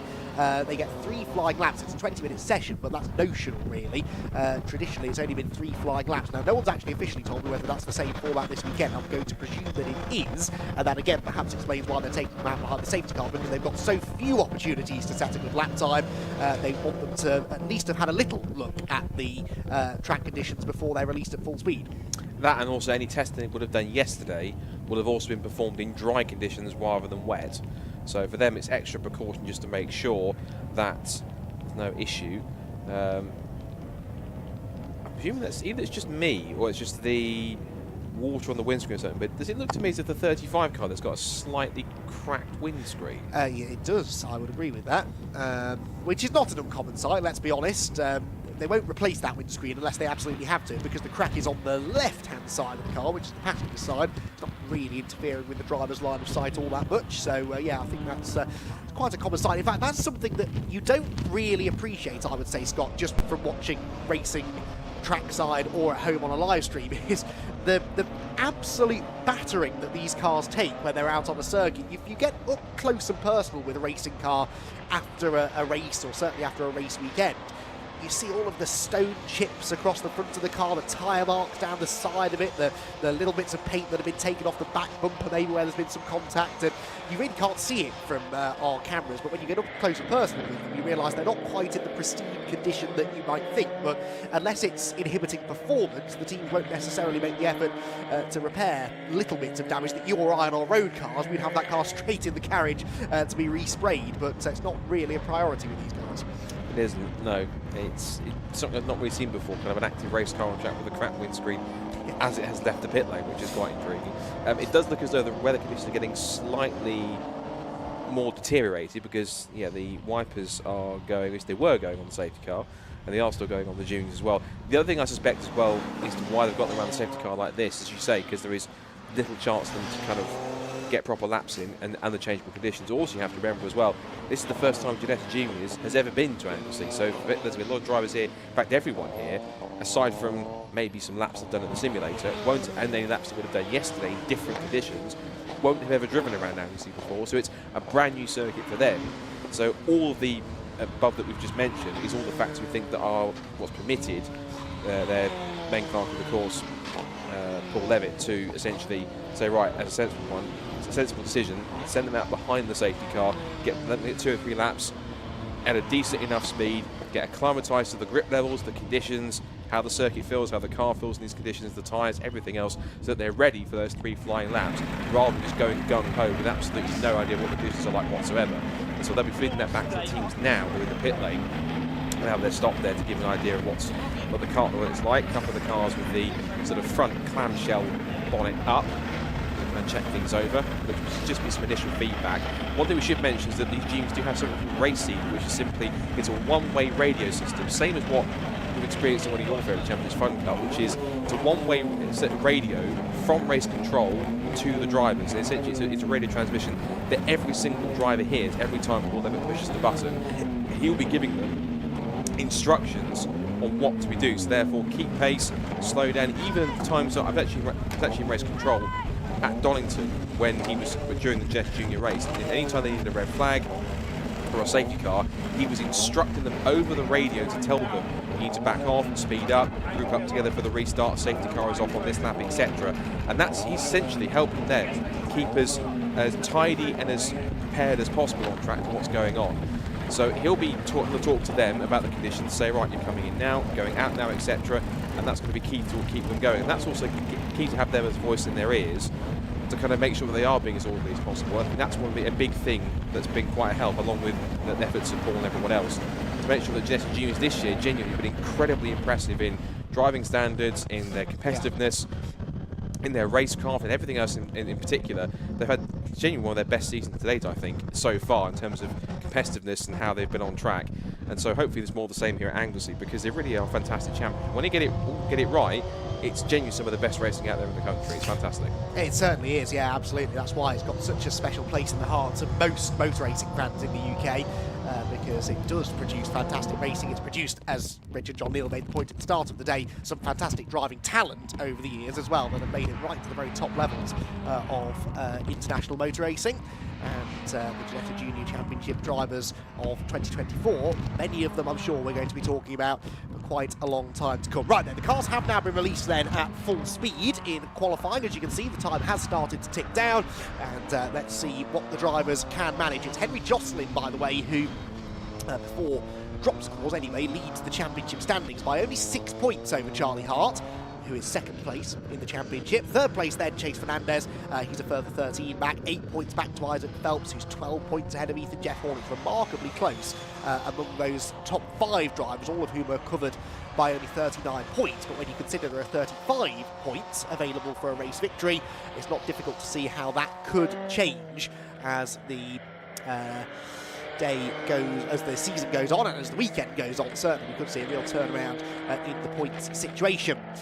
So this outlap from the pit lane, of course not counting towards anything, it's the next lap where they will start to get fully up to speed, and we'll see exactly who the pace setters are going to be.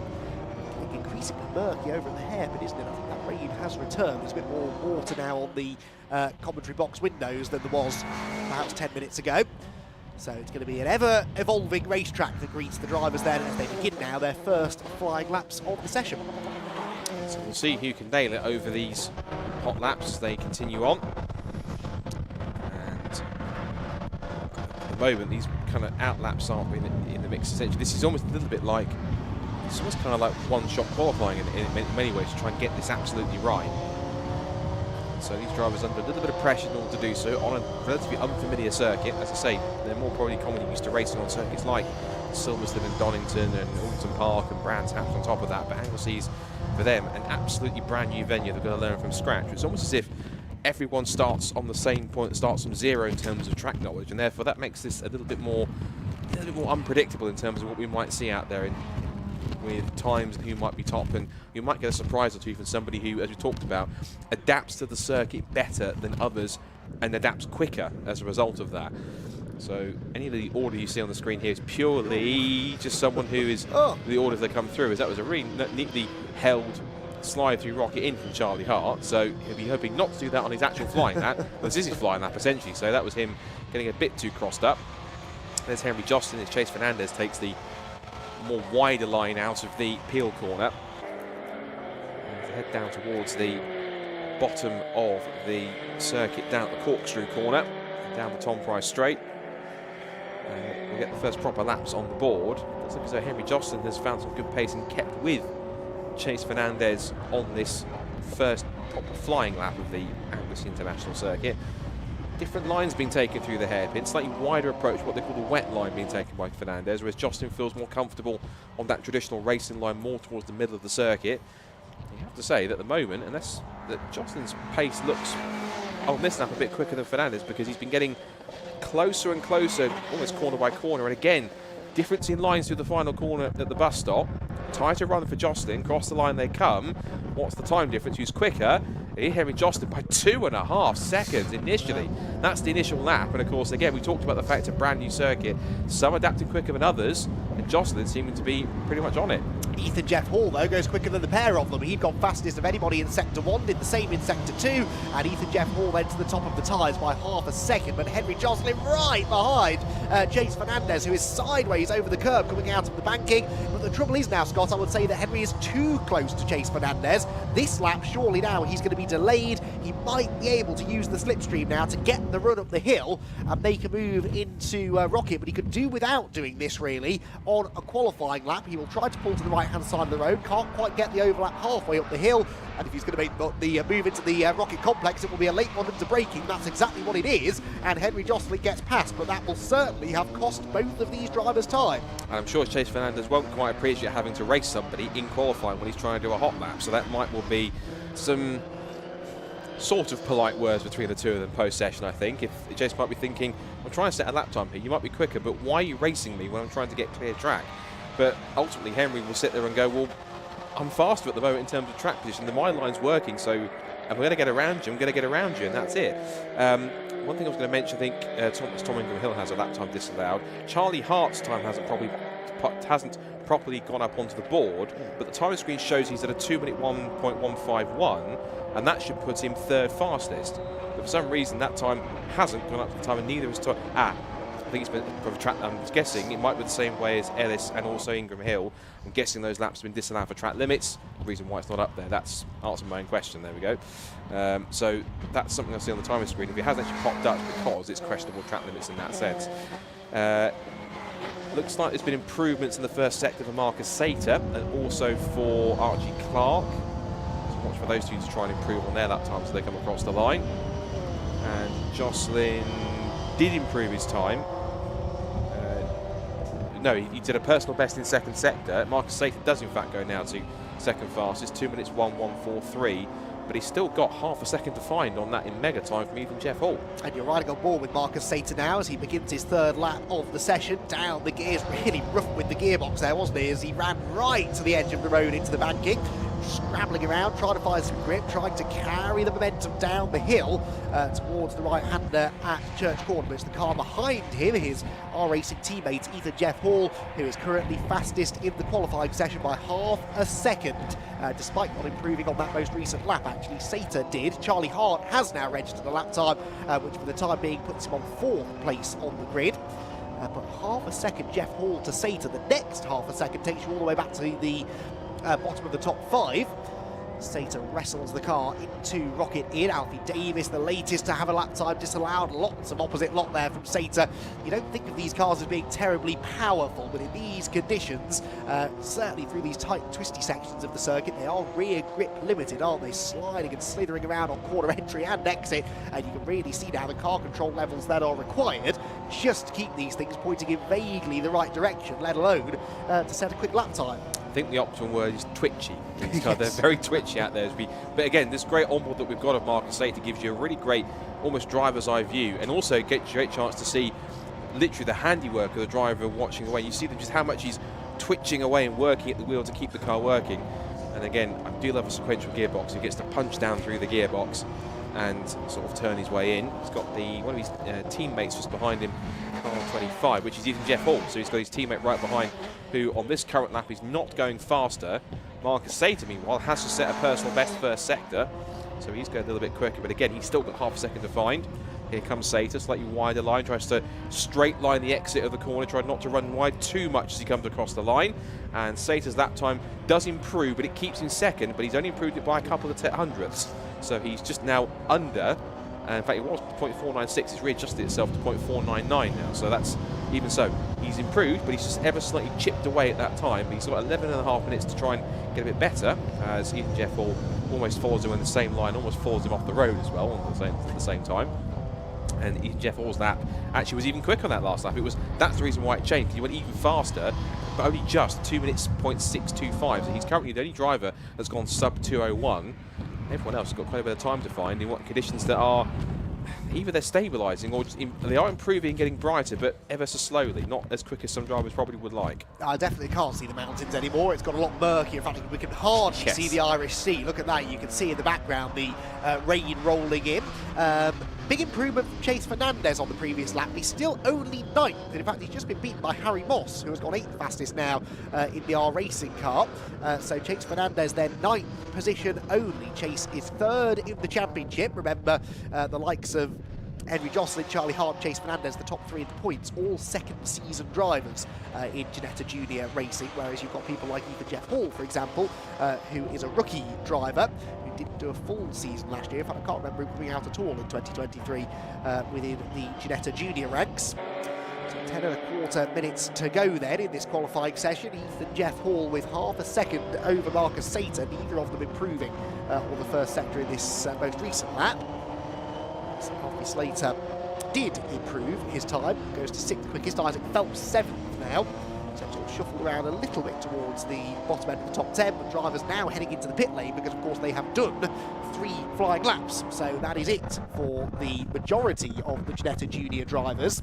So they're given this 20-minute window, but essentially, it is my understanding anyway, they are limited to 3 flying laps. All of the front runners have now, in fact most of the field have now done their 3 flying laps and will therefore head into the pit lane. So qualifying session essentially is over for Ginetta Juniors, and the drivers will head down towards the Parc Fermé area. We've had a couple of late improvements, nothing too much really though, and so Ethan Jeff Hall it is, who by nearly half a second sits on pole position and really never looked like being headed, did he there? He had that half a second cushion over Marcus Sater for the entirety of the session, and I think cleverly positioned himself behind Marcus Sater by a second or so on track, right from the word go. I'm not sure if that was intentional or not, but it seemed to work out because Marcus turned out to be Ethan's nearest rival.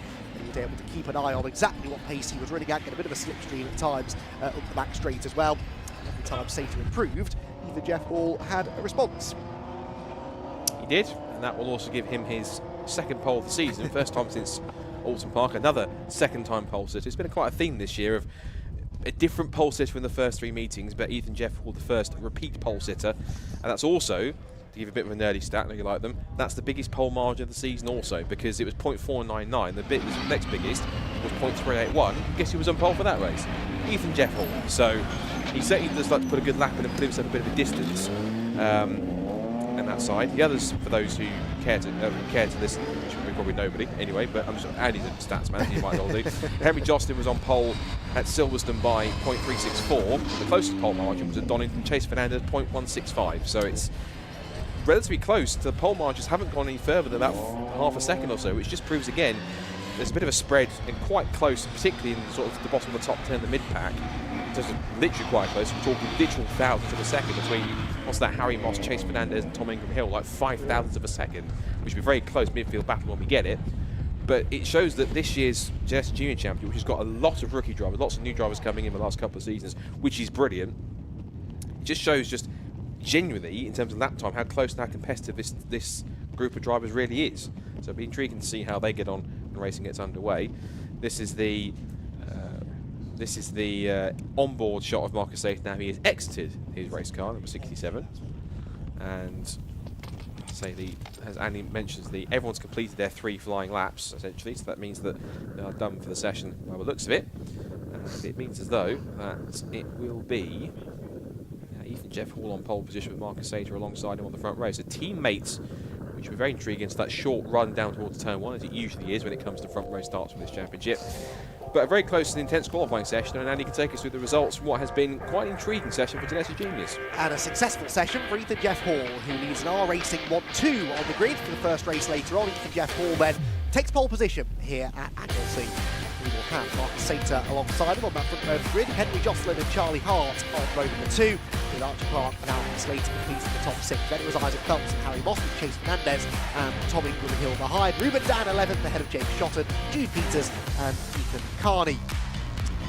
Then Alfie Davis and Felix Livesey ahead of Torrin Byrne, Colin Cronin, Tisu Mabunda and Nicholas Ellis to complete the top 20. Jack Robinson and Holly Mile are next ahead of James Ellis and Mallory Mabunda to complete the 24. And it's good to have such a good grid of drivers here for Ginetta Juniors, making the long trek to North Wales. Championship-wise then, who were the winners and losers? Well, Henry Jocelyn, the championship leader, was 3rd. Charlie Hart, 2nd in the championship, was 4th.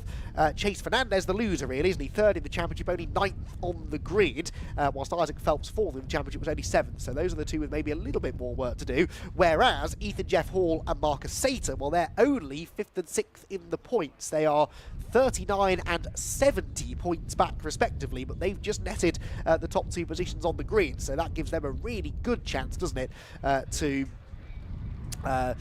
they hope anyway, take some points away from their championship rivals as we go into what is likely to be at least a fairly damp race later on this afternoon for their first race of the day. And have a busy weekend here at G-Fest for all of our Ginetta Championships. As we've said, they'll all have 4 races apiece, 2 today, 2 tomorrow, a fresh set of qualifying sessions tomorrow morning as well, before we head into another pair of races. Also interesting there that our racing sort of very much came out on top of Elite Motorsport. There's quite an interesting championship battle within the teams championship as well in Ginetta Juniors, where Elite Motorsport are 28 points clear of R Racing. Those 2 teams have really been trading the results this year, and Elite Motorsport with a slender advantage in the championship, but when you consider that, you know, on average, if a team has a good race, they can score 50 or 60 points across a single race. Well, R Racing could well close that gap, especially having just taken the top 2 positions on the grid. In fact, R Racing have got 1, 2, 3, 4, 5, 6 cars inside the top 10. Elite Motorsport have got 1, 2, 3 with Prep Tech UK claiming the other position inside the top 10. Prep Tech UK's Henry Jocelyn, very much flying the flag for Prep Tech in 2024. So that'll be an interesting little battle to watch develop over the course of the weekend too. And indeed the rest of the season, this Anglesey G-Fest, which takes us through the middle part of the Ginetta racing calendar. It all started at Alton Park at the start of the season, then the Silverstone Grand Prix circuit, then Donington Park for the first of 2 visits to the GP circuit there.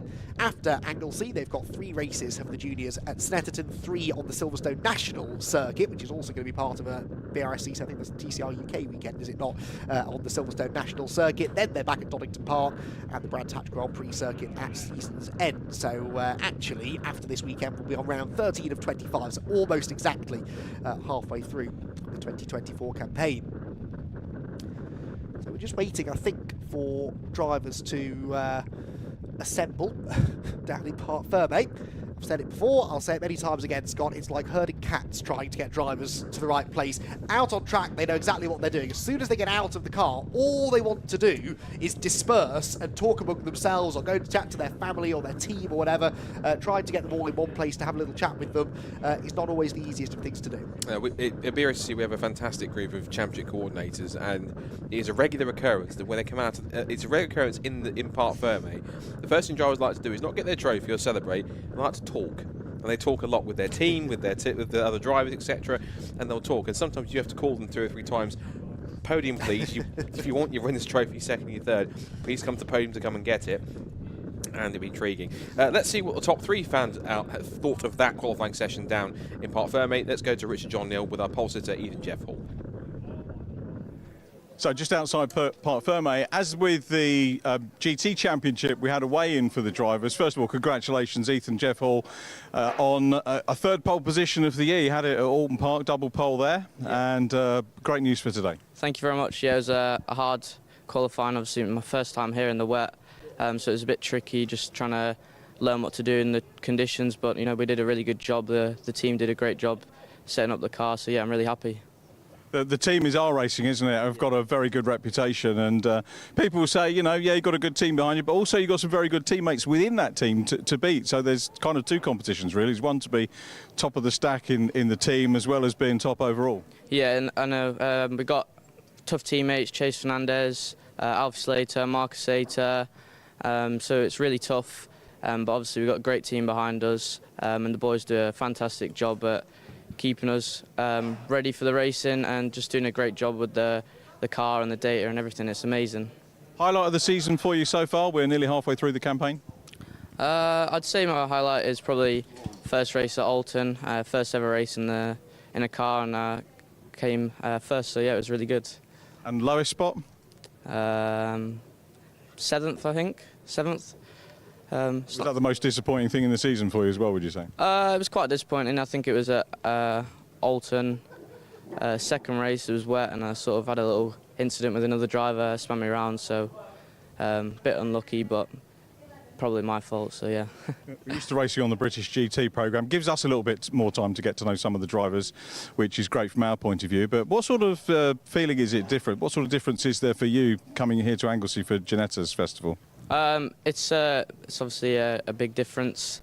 Not as many people in the paddock, not the GTs going around, so it's different, but it's nice, quite quiet, so I'm enjoying it. A celebration of all things Ginetta, isn't it, for us? So we look forward to maybe celebrating another win for you a little bit later on. Ethan, congratulations on pole. Thank you very much. Thanks, Ethan. Ethan Jeff Hall, though, takes pole position. We'll be seeing the juniors on track a little bit later on. I'll tell you what we might do. We might head back down around the... around into Parc Fermé, or alternatively we can hand you back to Andy while we get set up for a little bit of information for you in terms of some of the support that Ginetta do as well. So let's go back to Andy and Scott maybe and have a quick run through of the final positions for the first, maybe the 2nd qualifying times as well, because remember race 2 is based on each driver's 2nd qualifying time. So back to the commentary team.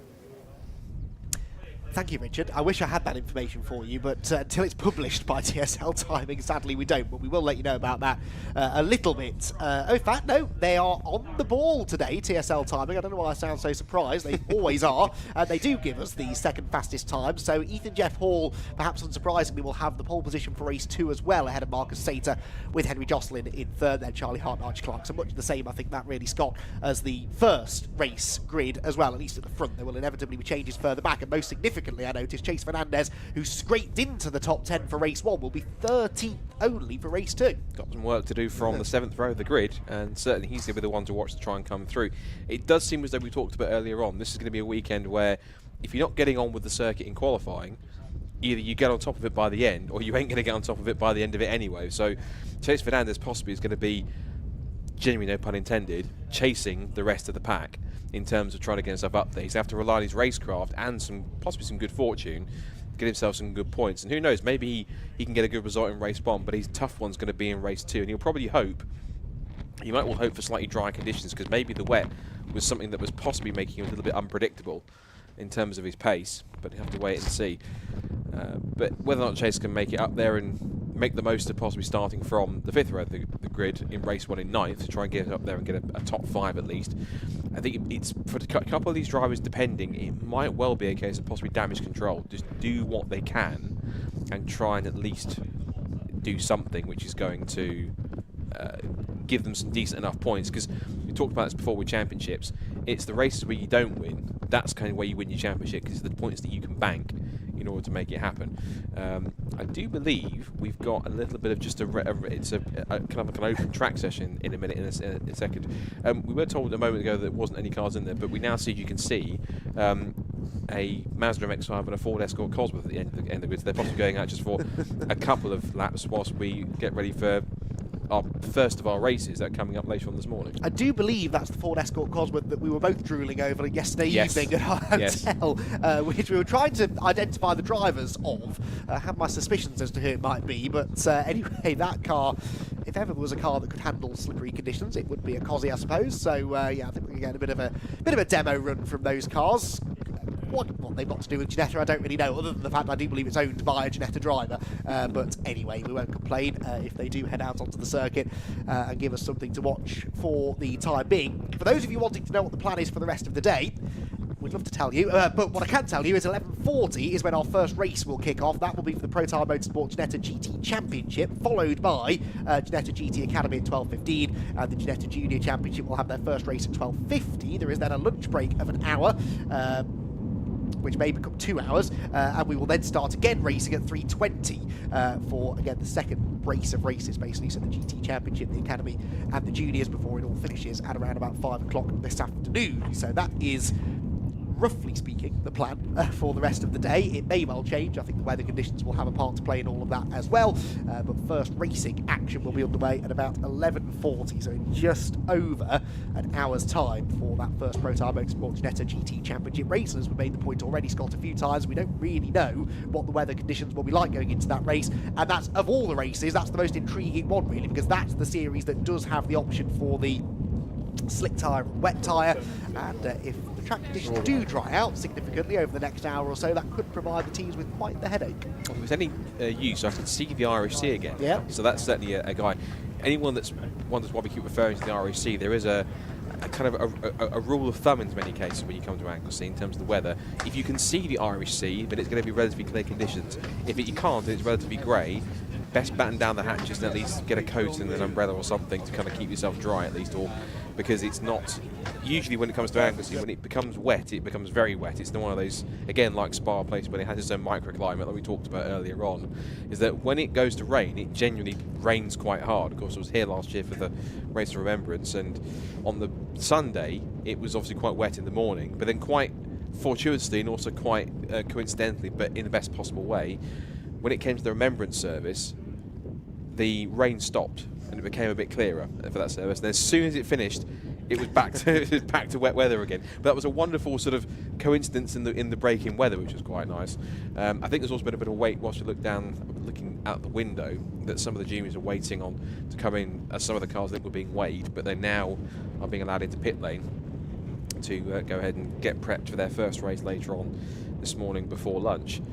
So, but again, in terms of the conditions, again, we've had 3 sessions worth, and it's been very mixed in all of them. So what data the teams can take from that is going to be interesting. Obviously, they'll take the feedback from the drivers, they'll look at the telemetry, they'll make whatever tweaks they need to in order to kind of tweak it. There might be some drivers who will come in and go, nope, car feels fine, don't change it, I'll adapt to the conditions, it'll be absolutely fine. Others might need a bit more coaching or a bit more convincing in terms of that needs tweaking here, that needs improving there. What setup do you reckon they've got on? I think they must have gone for the wet, right? Well, whatever it is, it's quite soft because it's rolling around quite a lot. So, but someone's certainly braving the conditions out on the Irish Sea. Rather them than me, Scott. It's looked more inviting than that at times, hasn't it, the sea? You telling me you get seasick? I'm getting seasick just watching it, to be honest. That's looks like a fairly rough ride. Maybe they're finding themselves a good vantage point for the first race to come in about an hour's time or so. But yeah, that is not an ideal day for going out on the water. But anyway, they will hopefully find themselves somewhere comfortable to watch the afternoon's action from when we get going. As I said, just before midday or so. But to return to Scott's point now about calm setup. The wet conditions are always such a difficult one for the teams, because if it's dry, yes, track conditions can evolve slightly based on the temperature and how much rubber's been laid down on the track, but generally speaking, if a track is dry, There is one level of dryness that the track is at. As soon as it gets wet, though, lap by lap, let alone race by race, it can be a different kind of wet. It can be fully wet, standing water, it could be damp and greasy, it could be somewhere in between, and so setup is always a bit of a compromise in those situations, because there isn't one definitive wet setup that you can go for. So yes, the teams will report, the drivers will report back after those qualifying sessions this morning and say, right, well, the car felt a little bit understeery at low speed, so they'll make some adjustments, but then if it's slightly wetter or slightly drier for the race later on, that can make it very, very difficult to figure out exactly what to do setup-wise then. So it is a challenge for the drivers, definitely, but also for the teams. And as I made the point earlier on, if you're racing in an hour's time, Scott, really you want to be bolting that setup on now, but you don't really know what the track conditions will be like. And many racing drivers will tell you, not all, because some prefer mixed conditions, but many drivers will tell you they want conditions to be one of two things, either fully dry or fully wet, because you've got more of an idea of what to do with the setup as a baseline. Yes, make small tweaks where you need to, but you're right, in terms of that, when it's fully dry, you kind of have an understanding of what setup to go for. When it's wet, if it's fully wet, then I'll probably have a wet setup and go, right, work with that, and then maybe tweak it where you might be needing it. Where it gets tricky, when you get what we call intermediate conditions or mixed conditions, where ultimately setup predictability goes out the window. Trying to figure out exactly what to go for when it could be dry, could be wetter as it goes on, is a nightmare for some teams in terms of the fit. But it depends sometimes on the feedback they get from the drivers, the telemetry they have, and anything else. So that would be quite interesting, to try and work that one out. But it will be, it's going to be interesting to see how these drivers do feedback the conditions. As you can see at the moment, unless I'm seeing things, it already seems as though it's starting to dry out on the circuit actually relatively quite quickly. It's and I have seen this before at Anglesey, where it's been fully wet. I think it was last year here at Anglesey, some of the races that we had on one of our BROCC events. We had it at one point where it was absolutely tipping it down for a couple of the races, but then by the end of the day it was back to bright blue skies and sunshine, because again, going back to that whole phrase of it has its own microclimate here on the Isle of Anglesey, it really does. And so I can see already on some of the track conditions, it's brighter, but also the circuit is still looking patchy, but it's starting to get drier relatively quickly. So whatever kind of climate is here, or whatever kind of circuit which Anglesey is in terms of how they've constructed it, it certainly drains the water away quite well. It does. It's also assisted by that sea breeze that comes in, and that's why I think the one part of the circuit that hasn't been drying out as much is the international loop, if you like, the Tom Price straight into the hairpin, because it's a little bit more sheltered behind the pit buildings, whereas the bit by the pit complex and out on the back straight, which really is hanging over the edge of a cliff essentially, that will always dry out a little bit more quickly. Now, if you are struggling to dry out on the track, perhaps you could go and take shelter in the Ginetta Hospitality building, which I believe is exactly what Richard John Neal has done. You've got to love a live event where we get the chance to go behind the scenes, and normally I'm sort of working on the commentary. Great that we've got Andy and Scott here, but fantastic for me to get the chance to show you around some of the Ginetta hospitality that I've enjoyed over the years working on the championship when it was part of the British Touring Car Championship. Now, of course, part of British GT. You can see the branding, fantastic. Oh, he's disappearing, one of the drivers I was going to have a chat to. Are we all right to have a chat before we go in? I think we can. Phil McGarty. Blip to his friends. Why blip? Mountain bike riding, I was always last. So I said there was a blip on the horizon. So that's a bit long and short of it, yeah. We used to refer to Phil as Peter Kay's younger brother. Does that still get bandied around, or is that gone now you're on GT? Only when I get the video out and people laugh, yeah. So how's racing?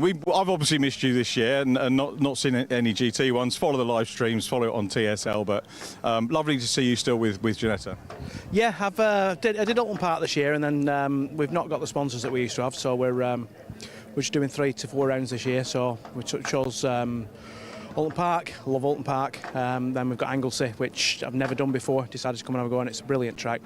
There's a lot of grip out there in the wet, and it's going to be a good race, I think. I've genuinely not heard a negative about this track. I mean, I didn't lay the weather on for you today, but it's a fantastic bit of tarmac, isn't it? Yeah, it is. It's quite challenging, but you just got to trust in the cars and It's brilliant on these new tyres. It is.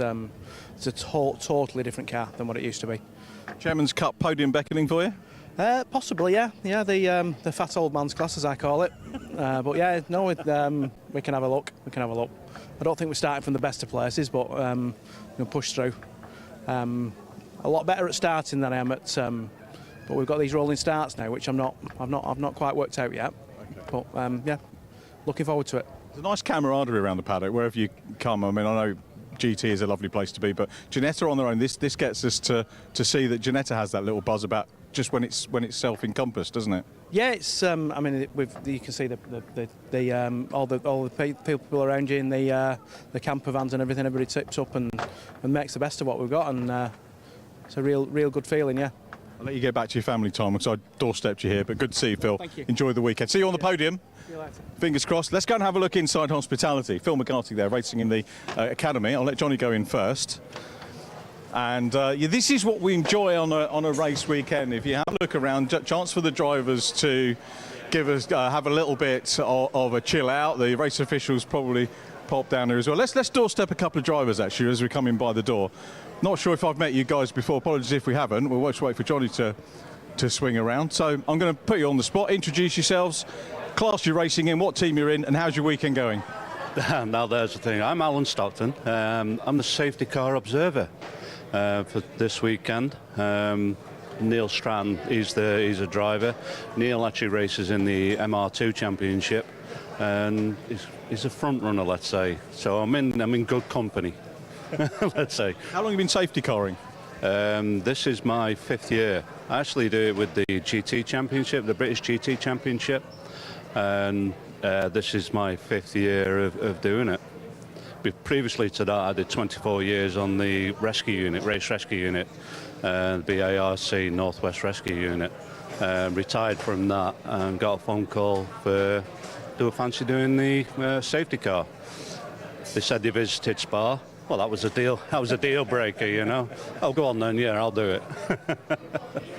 So yeah, it's good fun. Really enjoy it. Great company, great people.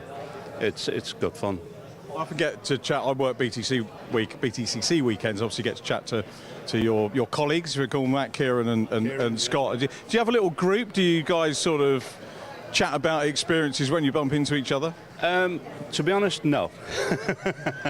Is the simple answer. I've spoke with Kieran a few times on texts, you know, but that's about it. I do know Kieran referees as a hobby as well.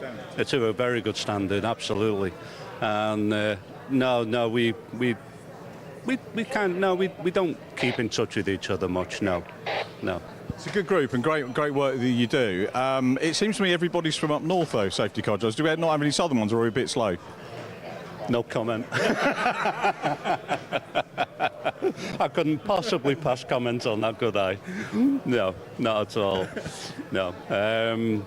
It's just a great bunch of guys up here, you know, up north. We love our motorsport. And like I say, I mean, you find that a lot of people have been marshalling for a lot of years.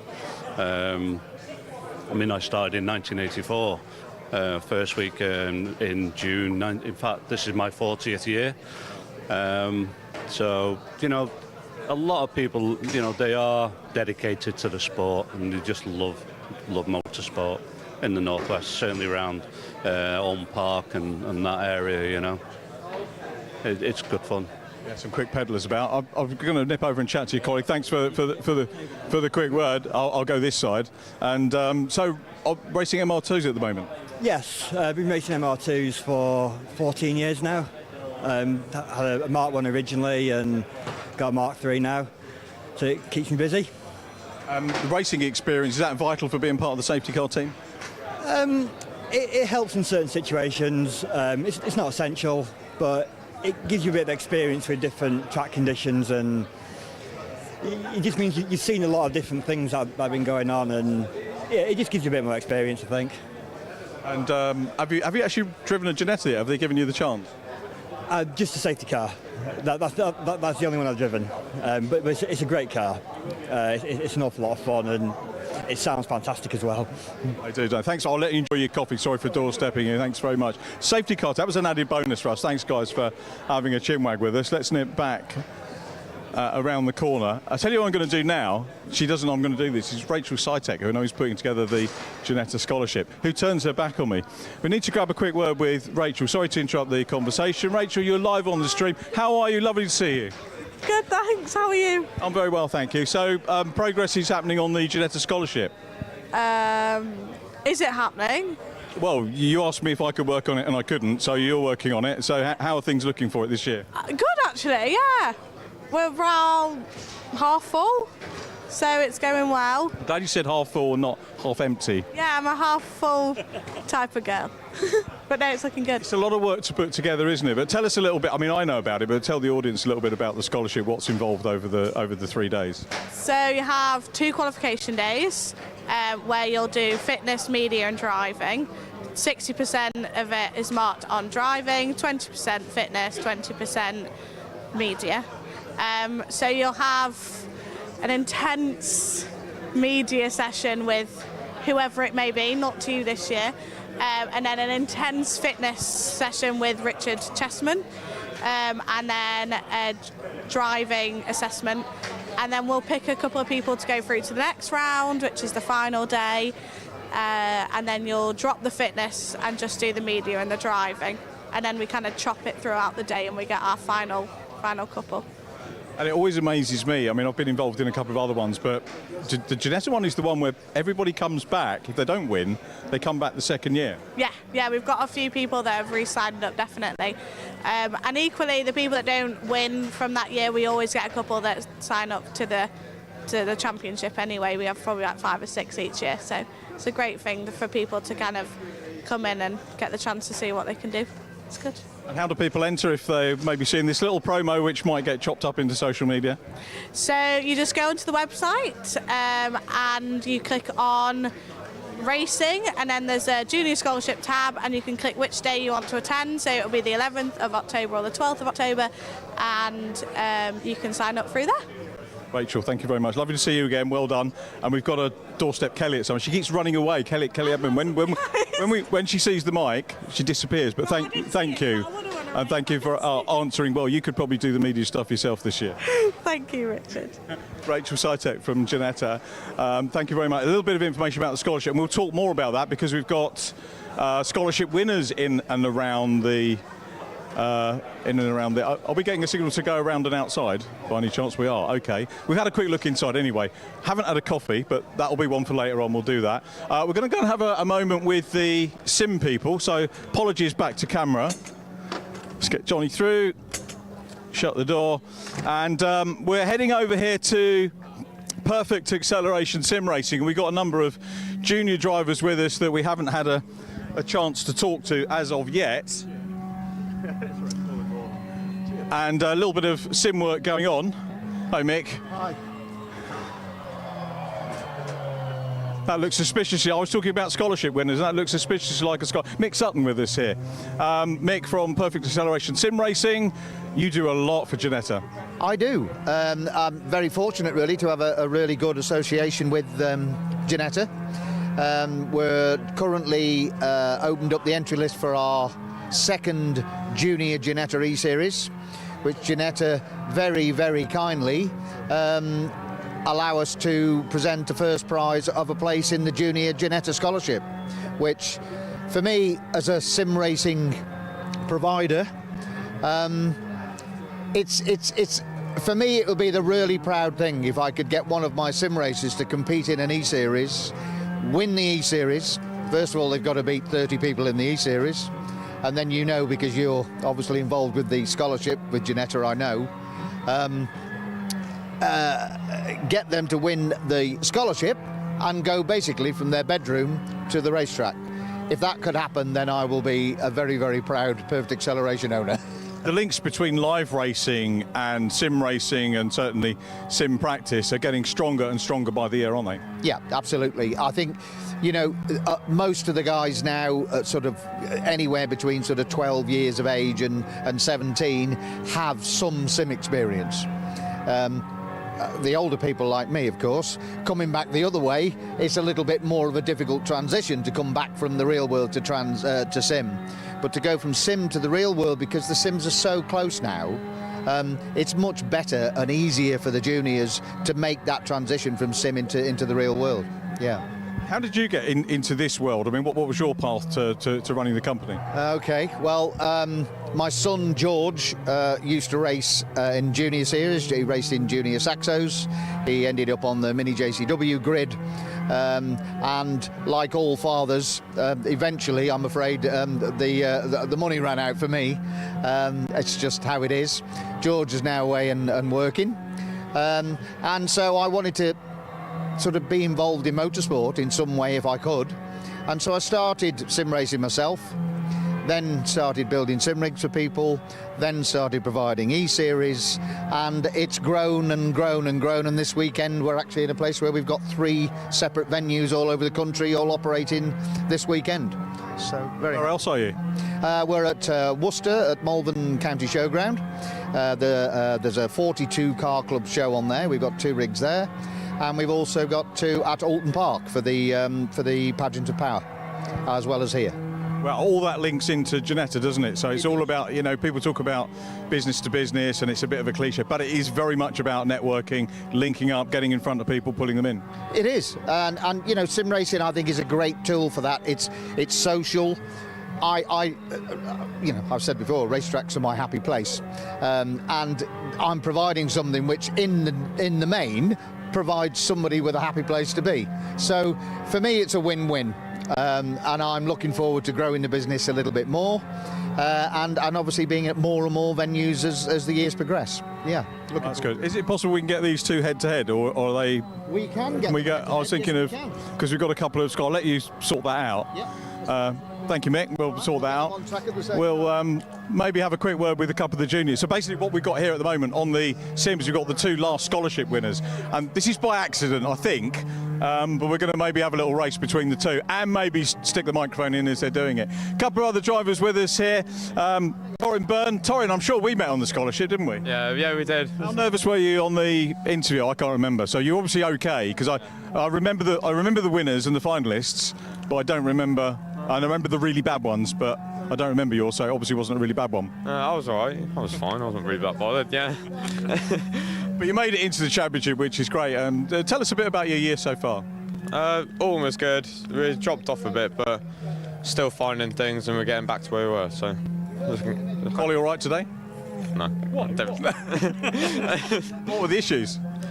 Just couldn't get rotation. So, but it was new tyres, something we hadn't done yet this year in terms of in quali. So, hopefully we move on. Fingers crossed. Good luck for the race. Thanks for having a quick chat with us. Torin and Charlie Hart, who now I hear a rumour your dad's going to throw you in Fun Cup at some point to go for that 10 grand bounty. Is he putting pressure on you for that? Yeah, end of this year we're gonna do it at Alton. Me and Hugo, hopefully. We'll get Hugo, drag from wherever he is, because he's international now. He's left me to race GB3, but we'll get him in it as well. We'll give it a good go. Have you done the practicing getting in and out? I mean, it's I know it's another product to Ginetta, but it is endurance racing, and that's where a lot of youngsters are looking at, isn't it, to come in with Ginetta? Have you been practicing the driver changes in the getting in and out of the car, because it's quite physical, isn't it? Yeah, you have to get it down to like 9 seconds or something if you want to win. But I've not been able to drive it yet because I'm not actually 16 until like end of August. But when I am, I'll do a test day with someone and we'll just practice getting in and out of it. And it's the Alton Fun Cup round after the last junior round? Yeah, I think it's end of October or middle of October, and we finish in like September. So that's a nice step away, isn't it? And sorry, who are you doing the drive with? Probably Hugo Schwarzer. He was in the junior championship last year, wasn't he? We saw a couple of youngsters coming into Fun Cup being very, very quick earlier on in the, actually it was last year, and being quick this year in it. Do you reckon you and Hugo can grab the 10 grand bet? Basically, to explain for viewers, it's the bounty is the Fun Cup organisers. If you win your first ever race in Fun Cup, you get £10,000. And Charlie's dad reckons that the 2 youngsters go. Do you think you can do it? Hey, I think we can do it. We just need to get everything down to a pinpoint. Like, yeah, we can do this. Like, we put everything together. We need a proper strategy. I think it's doable. I like Alton. Hugo likes Alton. So yeah. Ginetta Junior is providing, or has provided Hugo, and is providing you with that experience to move upwards and onwards, isn't it, in the world of endurance and sports car racing? Yeah, definitely. It's the best junior championship in the world. I can back that, definitely. Some great racing. So yeah, it's prepared, both of us. Nice one, Charlie. Look forward to seeing you there. Thanks for having me. Good luck for the racing today, by the way. Are we underway? Are these guys actually doing a head-to-head now? So Yeah, they're now on track at the same time, as you can see over there. I don't know if you can pan round over there. They're now racing against each other, yes. And these are our last two scholars, aren't they? They are indeed, yes, they are. And yeah, we had a guy who won our E-Series last year, Nathan Williams, who did it exceptionally well, made it to the final six, but just didn't make the cut. And you know, it's cruel, but that's life. And hopefully our next winner will do a little bit better this year, we hope. Tell you what we might do a little bit later on. I don't know if we're going to do this tomorrow, but if we do, I think Alicia Palmovski's about. She won the scholarship the year before Chase. I think we need to put Alicia under a little bit of pressure, and we'll get whoever wins this one will have a race off with Alicia. Head to head. What a great idea! No, I think that's brilliant. Let's do that. I mean, I'm all for it. I mean, it's fun. The lads enjoy it. Everybody enjoys it. Yeah, if we can get her here tomorrow, perfect. I think she's around today, but she's avoiding the mic at the moment. Normally Alicia likes a microphone, but you know. Well, I'm going to have a quick word with Chase because he's in the lead. This is like ballast, adding me into the mix and talking to him. So I'm going to have a word with. Oh, actually, they both got clear track. So who's in the lead, Mick? Somebody must have gone off. I think I can't really see. Can you see anybody in the mirror? Has Chase gone off? So Johnny's sort of signalling that Jude's in the lead, so I'm going to go around and have a quick word with Jude. Jude, this is like adding ballast, so I'm going to talk to you while you're racing. Lovely to see you again. How's the season going for you? Yeah, it's been going good. We're making good progress to getting to where we want to be on the grid. Oh, you've stopped now. I was going to get you to carry on and prove that guys can do line up on the grid two things. Oh, okay, you're actually going to do the race now? Coming behind him. Brilliant, okay. So we've been talking a little bit about junior scholarship, which you won last year, and that was a great 3 days. Yeah, it was a really good days. Starting off with the media and the fitness and the driving, of course, on the first day. And then on the second day, just the media and the driving, and you get slowly cut down into smaller groups, and then by the end you get picked from the top 4. And yeah, lucky enough to be me. Are you going to whoop Chase in this race? And we are. Let's go and have a quick word with Chase for that. Good luck, Jude. Let's have a word with Chase. Jude thinks he's going to beat you. Thoughts before you go live? Yeah, we'll see about that. Go for it, Chase. Both two real characters, actually. Here we go. The race is about to get underway on the sims. 2, 1, go! So we're looking at Chase Fernandez at the moment. Oh, I think Jude was quick. Oh, look, that's Clark of the course already. They're going to be talking to the class, but Chase has got the line going into turn 1. Jude's trying to hang it around the outside. He's coming up towards the banking now. Yeah, it's the first commentary on Ginetta I've done this year. Oh, he's locked out. Jude's through into the. You can see how much fun sim racing is. This is great. So Jude's. Well, is Chase going to be able to pull this back? How long is this, by the way? It's a 10-minute session. The competition we're running today, when we're not racing against each other, is a fastest lap competition. £10, 10 minutes, with a £50 prize for the person who gets the fastest lap of the day. So we like to try and keep it interesting, and normally by the end of the day it gets very, very competitive. I'll tell you, he's just invented sim rallycross. Yeah, so it looks like, yes. I don't think that's entirely legal.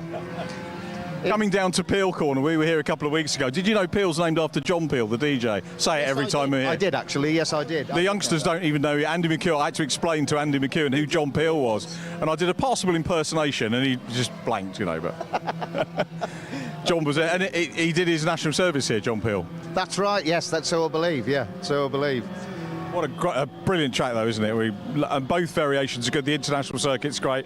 I love the way when... I don't know if we saw it on camera, but Chase was going out of church and then up the hill towards Rocket, and he looked bored. He was looking around because the car was doing all the work for him. It's the longest stretch, isn't it, of pretty much flat? Of this track, yeah. I mean, you know, sim racing is what it is. I mean, people often accuse sim racing of not being real. Well, it isn't real, and it can't ever be real. But what it can be is true to its name, which is a simulation.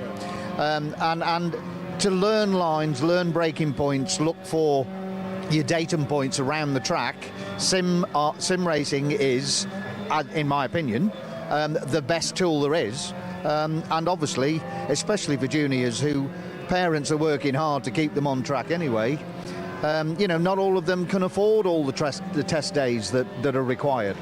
And you know, sim racing is the next best thing to get your laps of practice in before you get to the track.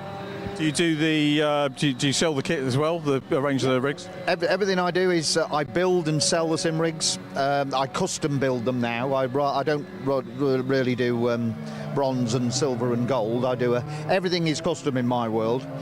Because we're all different shapes, we're all different sizes, and we all need different seats. Not everybody can afford, you know, a triple screen setup, for example, so we can build simulators with single screens, triple screens, varying levels of equipment, and also PCs. My daytime job is an IT manager, so the building the PCs is the easy part for me. Yeah. It's super kit, isn't it? And again, anyone watching can come and talk to you about maybe having a sim session, getting involved in the e-racing, and maybe getting on that ladder to Ginetta. Absolutely, we'd be delighted to talk to anybody. I mean, this is the business we're in, and you know, I'm a big advocate of junior racing, because having been a racing father of a junior, then you know, I have a certain empathy towards the juniors, I have to say. And I would be, as I said before, super proud if I could get one of my juniors that have come through my E-Series into the real world racing. It would be a very proud moment for me, definitely. It will happen for sure. I was thinking about the strong links with sim racing, and sorry to move away from Ginetta, but okay. The lad that's doing well, obviously Deegan Fairclough, leading F4, won a sim competition with 1,000 entrants. He did indeed. And proved that being good on the sim can translate to being good on the track. He's leading FIA F4. Yeah, I know. There is, as I said, there is a definite synergy there now between that transition, especially for the younger driver, to go through the sim racing world, because it is ultra competitive. It is as competitive as the real world. You know, in a lot of the E-Series we do, between first and say 10th on the grid after qualifying, there'll be less than a tenth of a second. And that mirrors the real world exactly, and you can win or lose a race. Well, we didn't see that incident on camera, but they've just come together with a simple little tap. And you know, by commentating in the real world. Do you do the clerking in the sim racing as well? We don't. In actual fact, I employ a clerk, an MSA clerk. So we try and run our E-Series as close to a full race weekend as possible. We have a safety car and a safety car driver. I have a broadcaster, obviously, that has to broadcast it. We have a commentator, like yourself, that commentates on the events live. They're broadcast on YouTube. And then I employ an MSA clerk of the course, and we run as close to the Blue Book as we possibly can. There are some differences, obviously, but as close as we possibly can, we run to the Blue Book. Fantastic, Mick. Thank you for that. We've still got a few more laps to do. They did have that moment, which is, yeah. If you're coming into the world of sim racing and you're thinking, look at this, yeah, I fancy a go here. It is taken very seriously. The organisation is incredible, even as Mick said, to getting race officials in. I know judicials can take a long time. Yeah, we have a proper procedure for that, where we try and stop people putting in I wouldn't call them silly, but unnecessary protests against other drivers. And the way that we control that is, like some series do in the real world, in order to submit a protest after one of our races against another driver, you have to submit 2 of your championship points. If your protest is upheld, your points are returned, and if you lose, then unfortunately you lose those things, and it stops people just protesting for the sake of protesting. And again, you know, it tightens it up, and if you have the proper procedures in place, it's a good start for the juniors, because they know what to expect when they get to the track. You know, you can't just drive around and hit people, because it costs people a lot of money. In the real world, and potentially it's unsafe.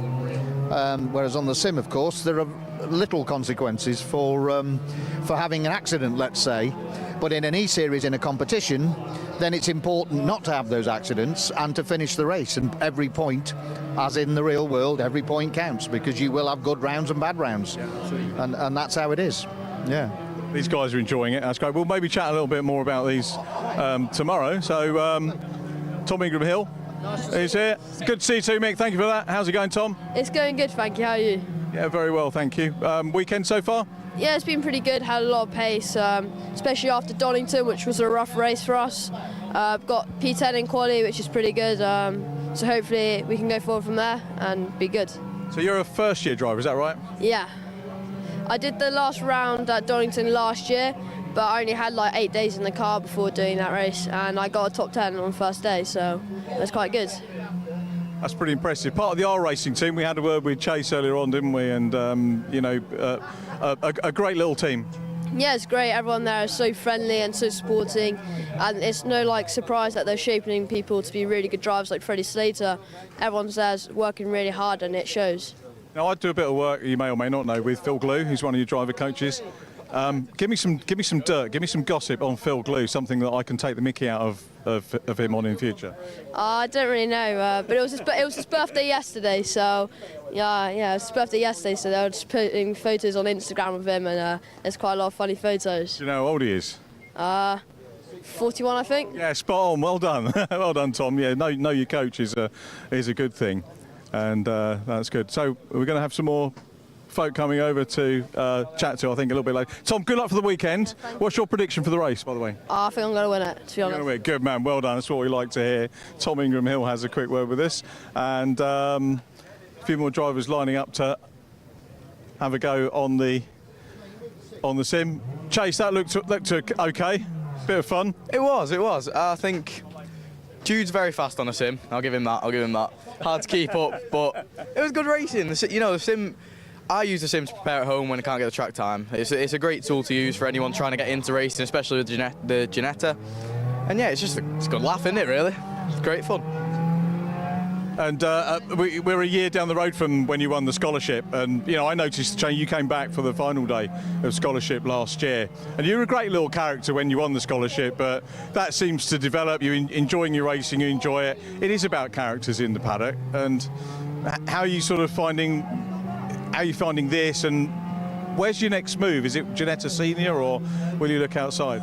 The next move, you tell me. It's really whatever I get offered on a big budget. The big budget we don't really have, so it's a struggle. That's kind of why I went for the scholarship, and that's why I have to thank Ginetta all the time. I can't thank them enough for putting me on the grid, because otherwise I wouldn't have been stood here right now in the hunt for a championship, which I couldn't be happier with. And so you just have to see where it goes, really. Everything's dead expensive in racing. See if I can get any big backers. Anyone out there? I am here. See if I can get any big sponsorship, and we'll see what we can move on to. There's a lot of work you can do, isn't there, in promoting brands and things like that as a driver, which is where somebody needs to pick you up as someone already with a winning pedigree. Yeah, definitely. I'm covered in logos, because that's what we need. We need help, and obviously there's still space for anyone wanting to jump on, and we can start a good journey going. Nice one, good luck with that. Let's have a look around some of the other drivers that we've got here. And so yeah, Fox Motorsport. Yeah. Fox Motorsport. I haven't seen them for a while. Is your man over from the States? Because you guys have raised Liam racing. He's racing in the States this year, isn't he? At the moment, USF Juniors. I think he's doing pretty well at the moment. He got a bit of bad luck last weekend out at Virginia, but I think he's doing really well at the moment. So you're Jack Robertson, first-year driver? Yeah, so I did the final 2 rounds of last year, did testing little bits and bobs all through last year, and then sort of gone for it this year for the full attack, yeah. How are you finding it?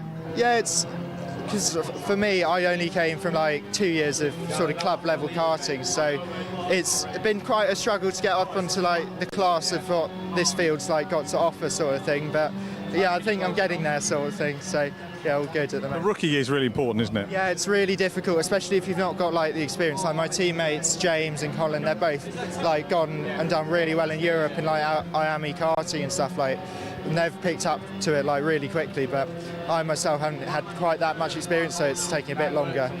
But yeah, progressing nicely though, so all good. That's good. Well, enjoy G-Fest, and we'll hopefully see you on the podium at some point. Cross fingers. Thanks, mate. I appreciate that. Hi, I'm Richard. Hi, Richard. Nice to see you. And what a great bit of kit to have a chat in front of. Oh gosh, yeah, absolutely. Yeah, it looks little bit different to the G56. So. It does. How was the first session for you? Good, yeah, good.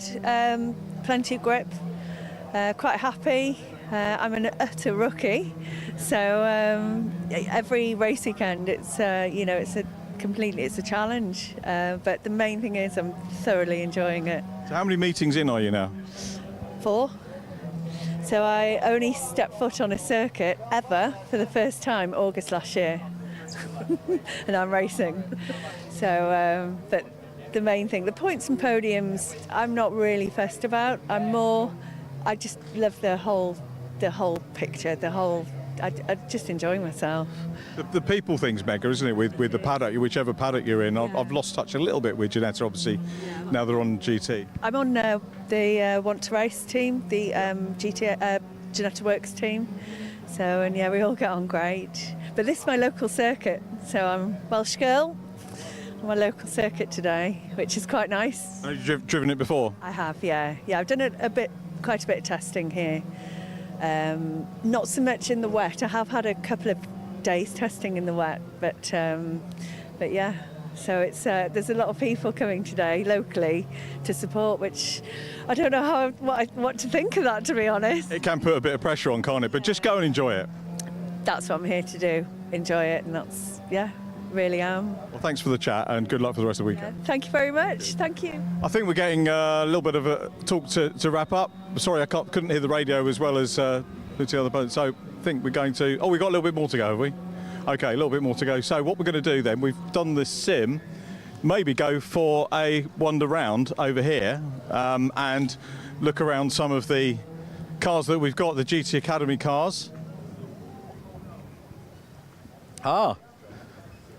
So, Jonathan from Pirelli has been persuaded to have a chat. Big part of the Ginetta paddock. Yes, absolutely. It's our first year with Ginetta this year. Very happy to be here. It's a nice addition to our local motorsport programs. Great strong brand. Everybody knows Pirelli, don't they? So to be associated with Ginetta must be great for you. Yeah, it's absolutely fantastic. Obviously, beginning of last year, Ginetta moved over to the British GT package, which we've been on since 2016. And I think it was just from the longer that's been going on, it's just a nice, easy way to bring them onto our products as well.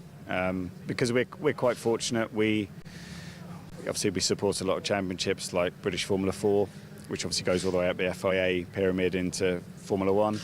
We do obviously a lot of GT racing as well, and Ginetta is just a nice addition to that, with the juniors going into the low-end single-seaters, and the guys in the GT Academy and GT Pro potentially going into GT racing.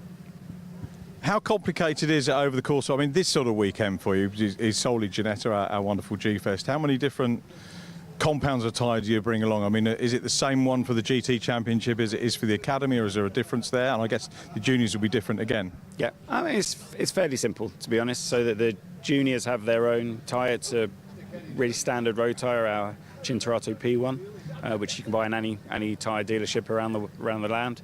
The GT Academy is a sort of intermediary step where it has our Trofeo R product, which is our track legal, our road legal track day tyre. And then the GT Pro have our proper slick and wet tyre. So there's sort of 3 different levels, sort of starting from pure road up to pure race. Size range is very simple, so sort of one size for the GT Pro, one size for the Academy, and one size for the juniors. So actually a very concise range of tyres that we have here. And do you support other things in British GT? Yeah, so we have the whole British GT Championship, we have GT Cup, we have GB3 and GB4, and 4 British Formula 4 Championships, Ferrari Challenge UK, Porsche Club Championships. We also, as part of the UK business, run European GT4 Series and McLaren Trophy, so yeah, certainly plenty to keep us busy on the circuit side.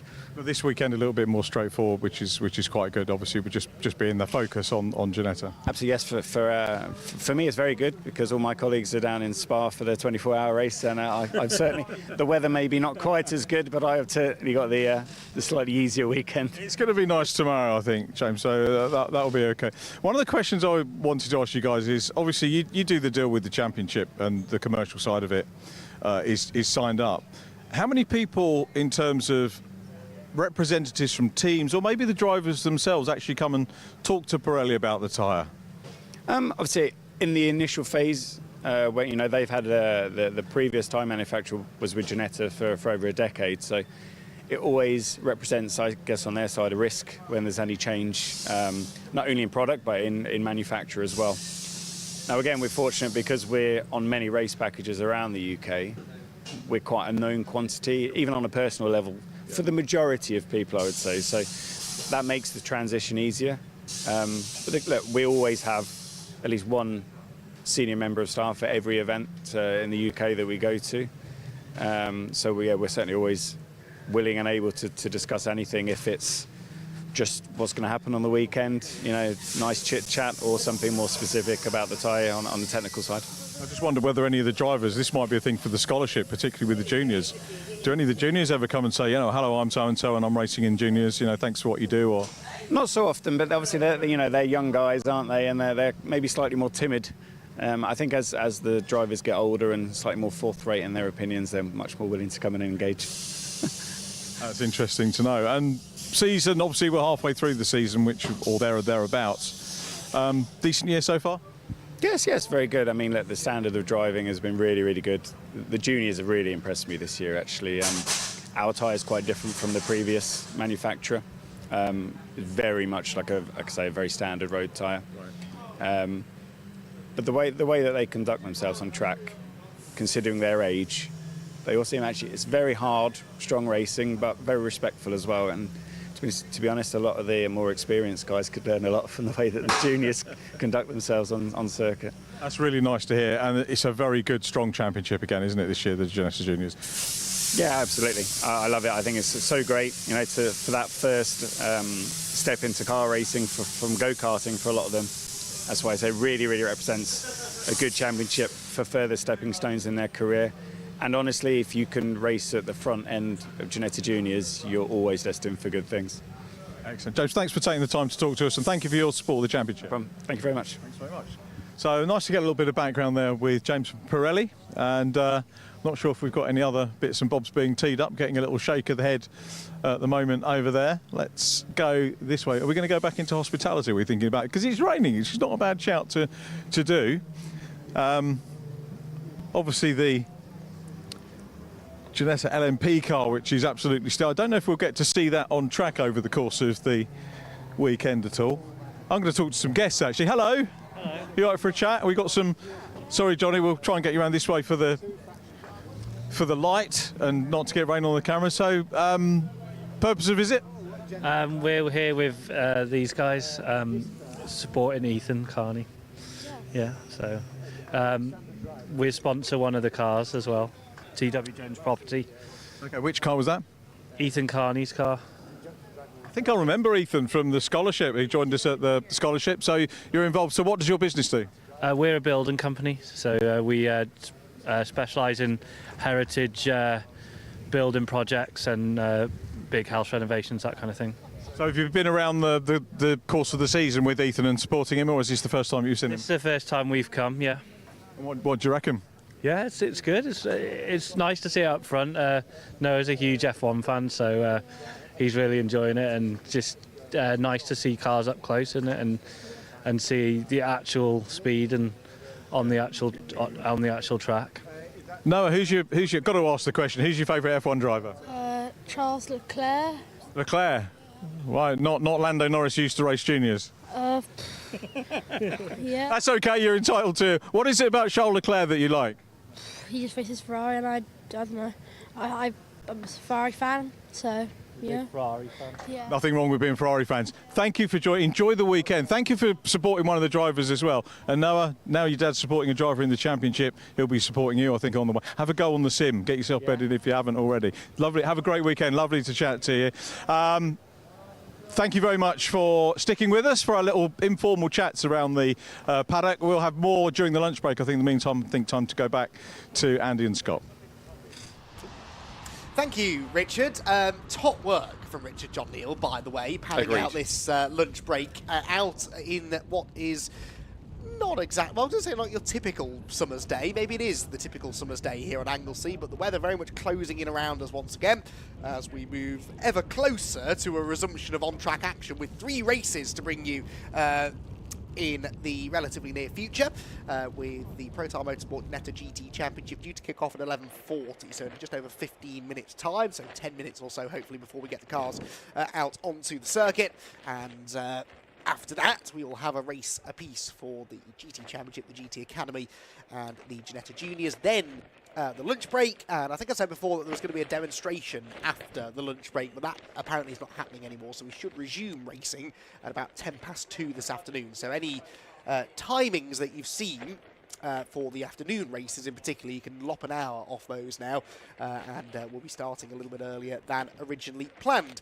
So, interesting morning that we've had so far. 3 very entertaining qualifying sessions, and with the races now looking likely to take place in very similar conditions, if not slightly worse conditions actually, than the qualifying sessions did earlier on today. It'll be interesting to see whether we see the same drivers appearing at the front, or whether perhaps some others are able to find a bit more pace in the race. They're 20-minute races for all of our Ginetta Championships this weekend, and so not a lot of time to gain track position, but if you have managed to crack the setup and figure things out, then it might be an opportunity for them to pick up some good points. And as we made the point earlier on, lots of points on offer.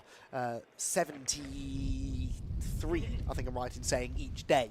74 perhaps, actually, because second fastest lap times are set in grids for the second race, so you get a point for pole position in that second race as well. So yeah, lots of points on offer each day, 140 odd across the weekend. And as we move into the second part of the season now, really, those points start to become more and more significant.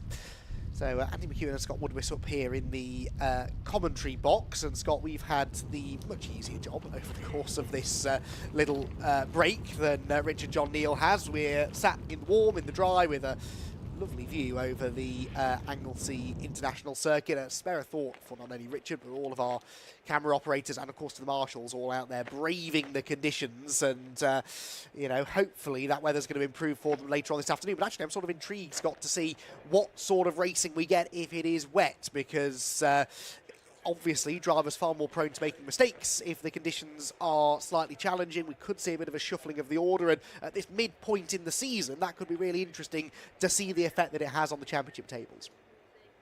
Yeah, first in terms of the conditions, it looks more like Silent Hill rather than a racetrack out there. It's very, very misty all around, so we'll be intrigued to see. And again, using the weather radar of can you see the ROC or not, no you can't. They're just a wall of grey, so I think the conditions at the moment are not going to improve too much.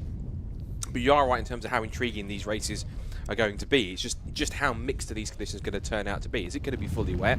Is it going to start drying out a little bit if the weather happens to start improving, which I think, if we're honest with ourselves, is not going to happen anytime soon, really, given how it looks.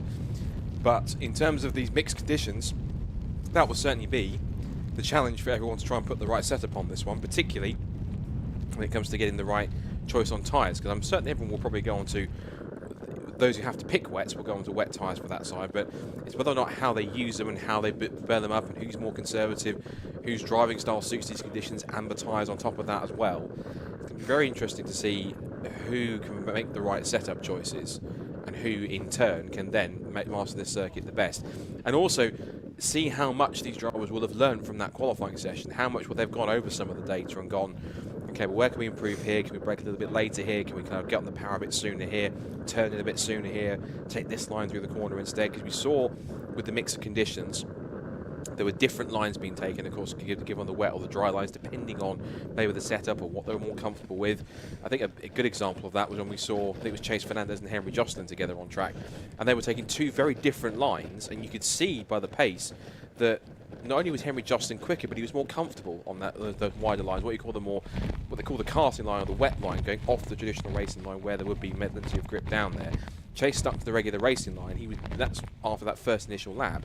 He was 2.5 seconds slower than Henry's time, which put him down the order. So maybe Chase is struggling a bit more than others, but how they then bounce back or how they then progress into this first race and how these conditions will affect racecraft is also going to be pretty tricky too, because how much risk do you take on a circuit that is going to literally change conditions and change grip levels quite literally almost corner by corner or lap by lap. It's going to be a tough one for them out there, particularly a circuit that they've literally never raced at before.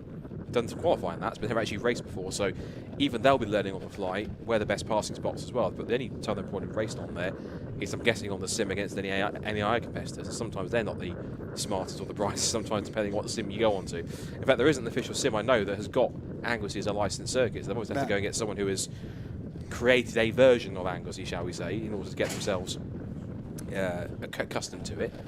But I think this could be quite enthralling, and I think hopefully with this new circuit, to them, and also with these races coming up, I hope we get a surprise or someone who pops up and gets a result that maybe no one's really expecting, and maybe masters Anglesey quicker than some of the other established front runners. It'd be quite interesting to see if that happens.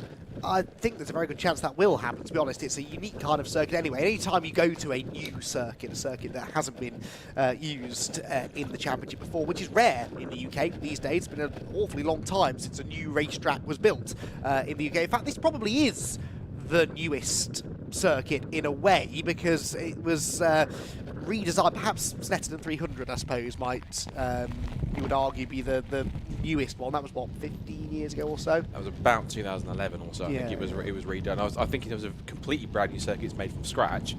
I'd have thought it would have been Rockingham in 2001, or the sadly now defunct Rockingham. Well, when did they redesign Anglesey? It was, I had a feeling it was after that. It was about, I think, 2006, 2007. Yes, I think they redesigned and it was completely new. I mean, there was nothing about the new Anglesey circuit that had been on the original layout, to my understanding. Well, I believe that the current back straight down towards the bus stop, that's where there is an old pit complex, a pit lane. That's where there used to be the old pit lane. And there are some parts of the old circuit, I think, of the road which used to some of the access roads, some of the other control buildings, etc. But it should be pretty interesting to see how they can work out with that. I believe that Richard John Neal, whilst we wait for this first of our race to come up, we've got the Director of Motorsport from Ginetta down with Richard John Neal. So let's have a chat with them and see what they have to say. Delighted to catch up with Mike Simpson, Motorsport Director of Ginetta. Half-term report? Yeah, the delights of a Welsh summer. Typical, isn't it? But no, we're all having great fun. Everybody I've spoken to loves the circuit, and I had a few laps sneakily in a GT Pro yesterday, and it's a proper driver circuit, and it's the grips, it's quite abrasive to tarmac, so the tyres drop off quick. So I'm looking forward to some pretty exciting battles out there. You're going to have different car setups, which is quite unique. I think most people end up in a window and very similar, and but here you've got to look after the rear tyres. So I think there'll be some people which might come through better as the races go on. But yeah, we're happy to be here. Grid numbers are healthy. Juniors is really special this year. And yeah, just need to get the GT Pros a little bit more. So I've just been chatting with John from Pirelli UK, trying to look at some more incentives to get people in for next year. And just keep banging the drum as we do and promoting British motorsport. When you announced that you were coming here, I know last year Silverstone and Cadwell Park, wasn't it, last year? And the dates clashed for me, and I said, can I come and be a part of it? And thankfully, I'm here. Weather doesn't matter on Anglesey to me personally, but the racing's great, the people are good. Yeah, it's great. I was hoping we could take this out, but it's a little bit fast, I think, for Anglesey. It was great to run it at G-Fest last year. We was hoping for the LMP3, the next generation of car, to be out. So it's a new regulation for everybody next year. It's moving to a 3.5 twin turbo package with the 4 different chassis manufacturers, and we're looking to come back to ELMS and Michelin Le Mans Cup in a big way. So we've all fired up each manufacturer in the workshop. Ligier was supposed to be doing a straight line test on Thursday, but we're not quite there with the engines yet, so Orica don't want us to run. So yeah, it's a shame, because this would have been the first global viewing of a next generation P3 car at Anglesey. It should have been pretty cool, wouldn't it? But yeah, unfortunately it's not coming. So yeah, we've got a Ginetta Owners Club parade a little bit later, a bit of a track day demo session. Did take the safety car out, do a bit of drifting, but typical Ginetta fashion, have some fun. That's what we're here to do, and watch some good, hard, quality motor racing. Yeah, 2 whole meetings as well, isn't it? So tomorrow's another day. I think the weather's going to be drier tomorrow. Yeah. And really, from a driver's perspective, and from the commentator, I know Andy McEwen, we love a wet race, but we love a driver. We're getting both. We're getting everything here. No, that's right, and I like this format. It's really good because, if quality's not quite right for you. You start it in the back of the grid, and if you don't make it up in to get your grid for the next race, where here you can reset both days, which is nice. So you can maybe be off today and come back strong tomorrow. So there's a lot of points, on the table for people to grab. The wet's always a leveller. The junior car, I can't explain to anybody watching how difficult it is to drive.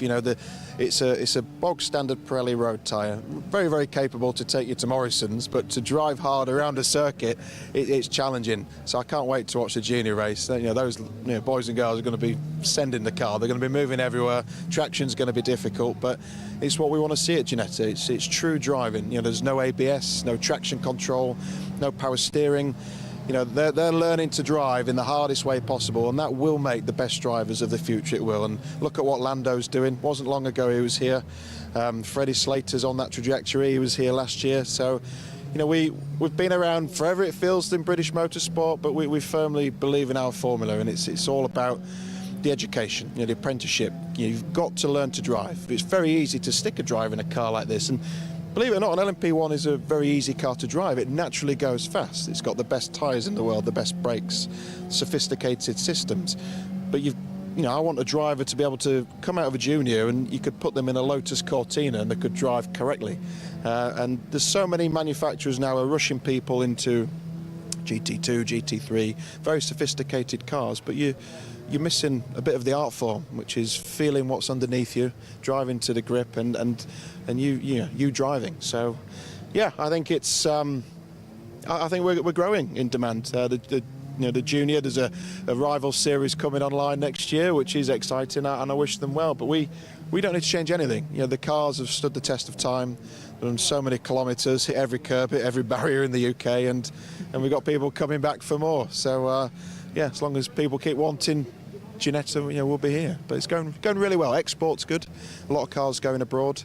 Cars going to New Zealand, America, Peru, of all places. So we're doing really well.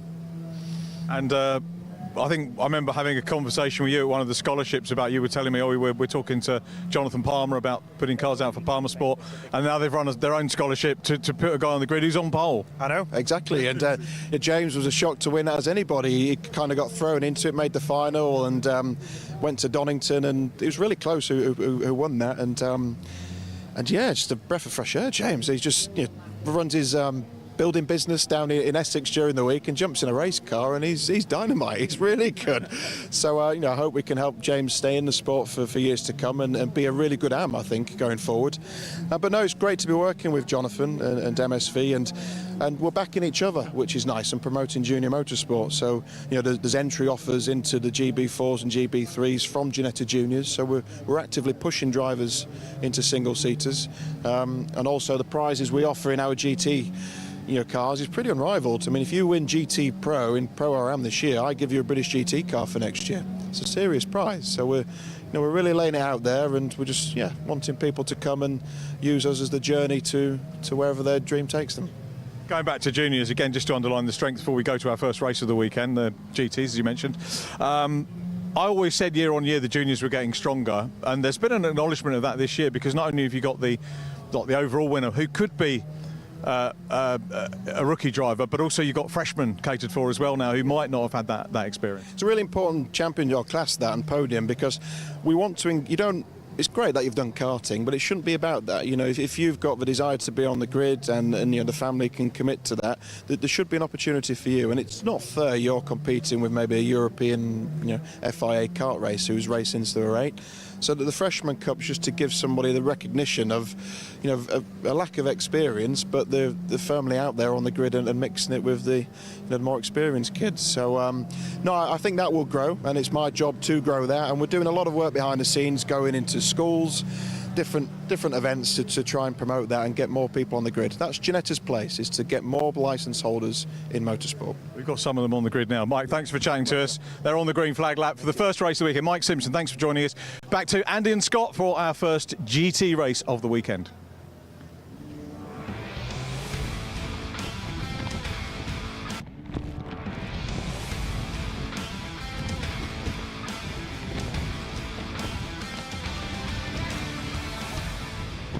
Thanks very much, Richard. Cars on their green flag lap then ahead of our first race of the day in soggy and slippery conditions here on the Anglesey International Circuit. It is the Pro Tire Motorsport Ginetta GT Championship who takes centre stage to kick off our afternoon of racing. Qualifying earlier on this morning, you may remember, saw Mackenzie Douglas very much the man on form, but will he be able to continue that into the race?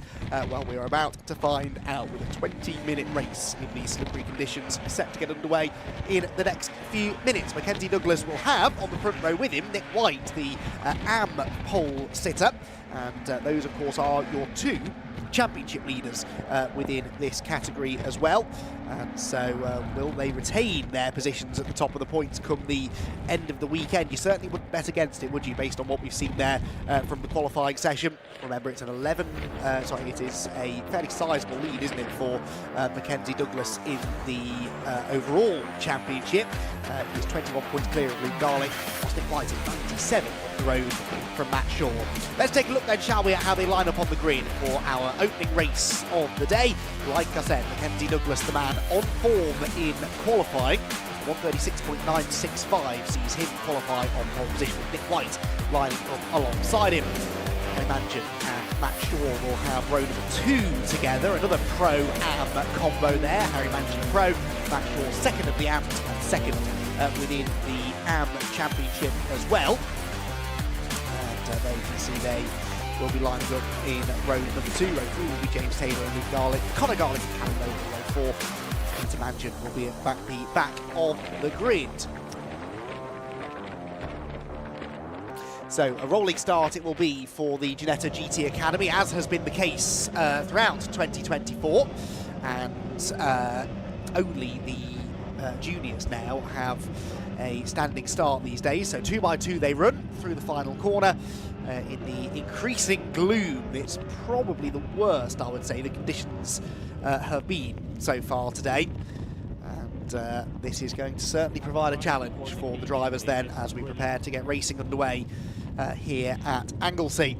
So very slowly they're bringing their way through the final corner. I can tell you that because I can see it out of the window, not on the TV screen, because that was a very murky view of the final corner as the weather very much closes in, but they cross the line and we're away and racing here at Anglesey then. Mackenzie Douglas on the inside line and Nick White trying to find some grip on the outside line, which should be the grippier side of the road in these conditions, but he gets muscled out a little bit by Harry Mansion, who moves up to challenge for second place. They steam into the banking for the first time. Harry Mansion trying to find some room, just wants to clear Nick White really, so that he can have a pop at Mackenzie Douglas up the back straight. He's on the outside line for Church Corner. Douglas trying to fend them both off, which he successfully does, and Nick White manages to wriggle his way back through into second place. So Douglas, White, Mansion the top 3. Fourth position by the looks of it is James Taylor up ahead of Matt Shaw, who is slipping back behind Connor Garlick. So Connor Garlick with a good start as the leaders descend upon Rocket for the first time, and Harry Mansion goes up the inside of not one but 2 of them and tries to get the lead away. That was super confident under braking from Harry Mansion.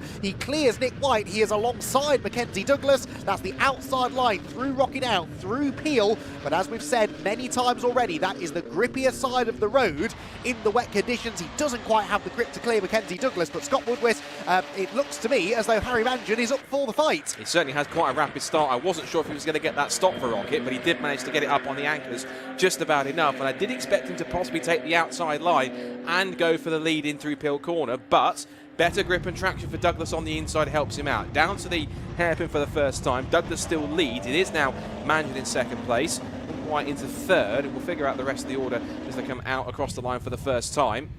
In fourth position, looking through the gloom, is James Taylor. James Taylor, thank you. So down towards the bus stop for the first time. Connor Garlick still has that tape over the front left headlight for some particular reason, so they haven't fully prepared that. But across the line to end lap number 1, and Connor Garlick the second. 2 of them getting very sideways. The car that was across the line, that was Callum Noble, following what Connor Garlick did right in front of him. Connor Garlick repeating what he did in qualifying, which was getting very sideways on the exit curve. But it is Douglas who leads, Mansion second, Nick White in third.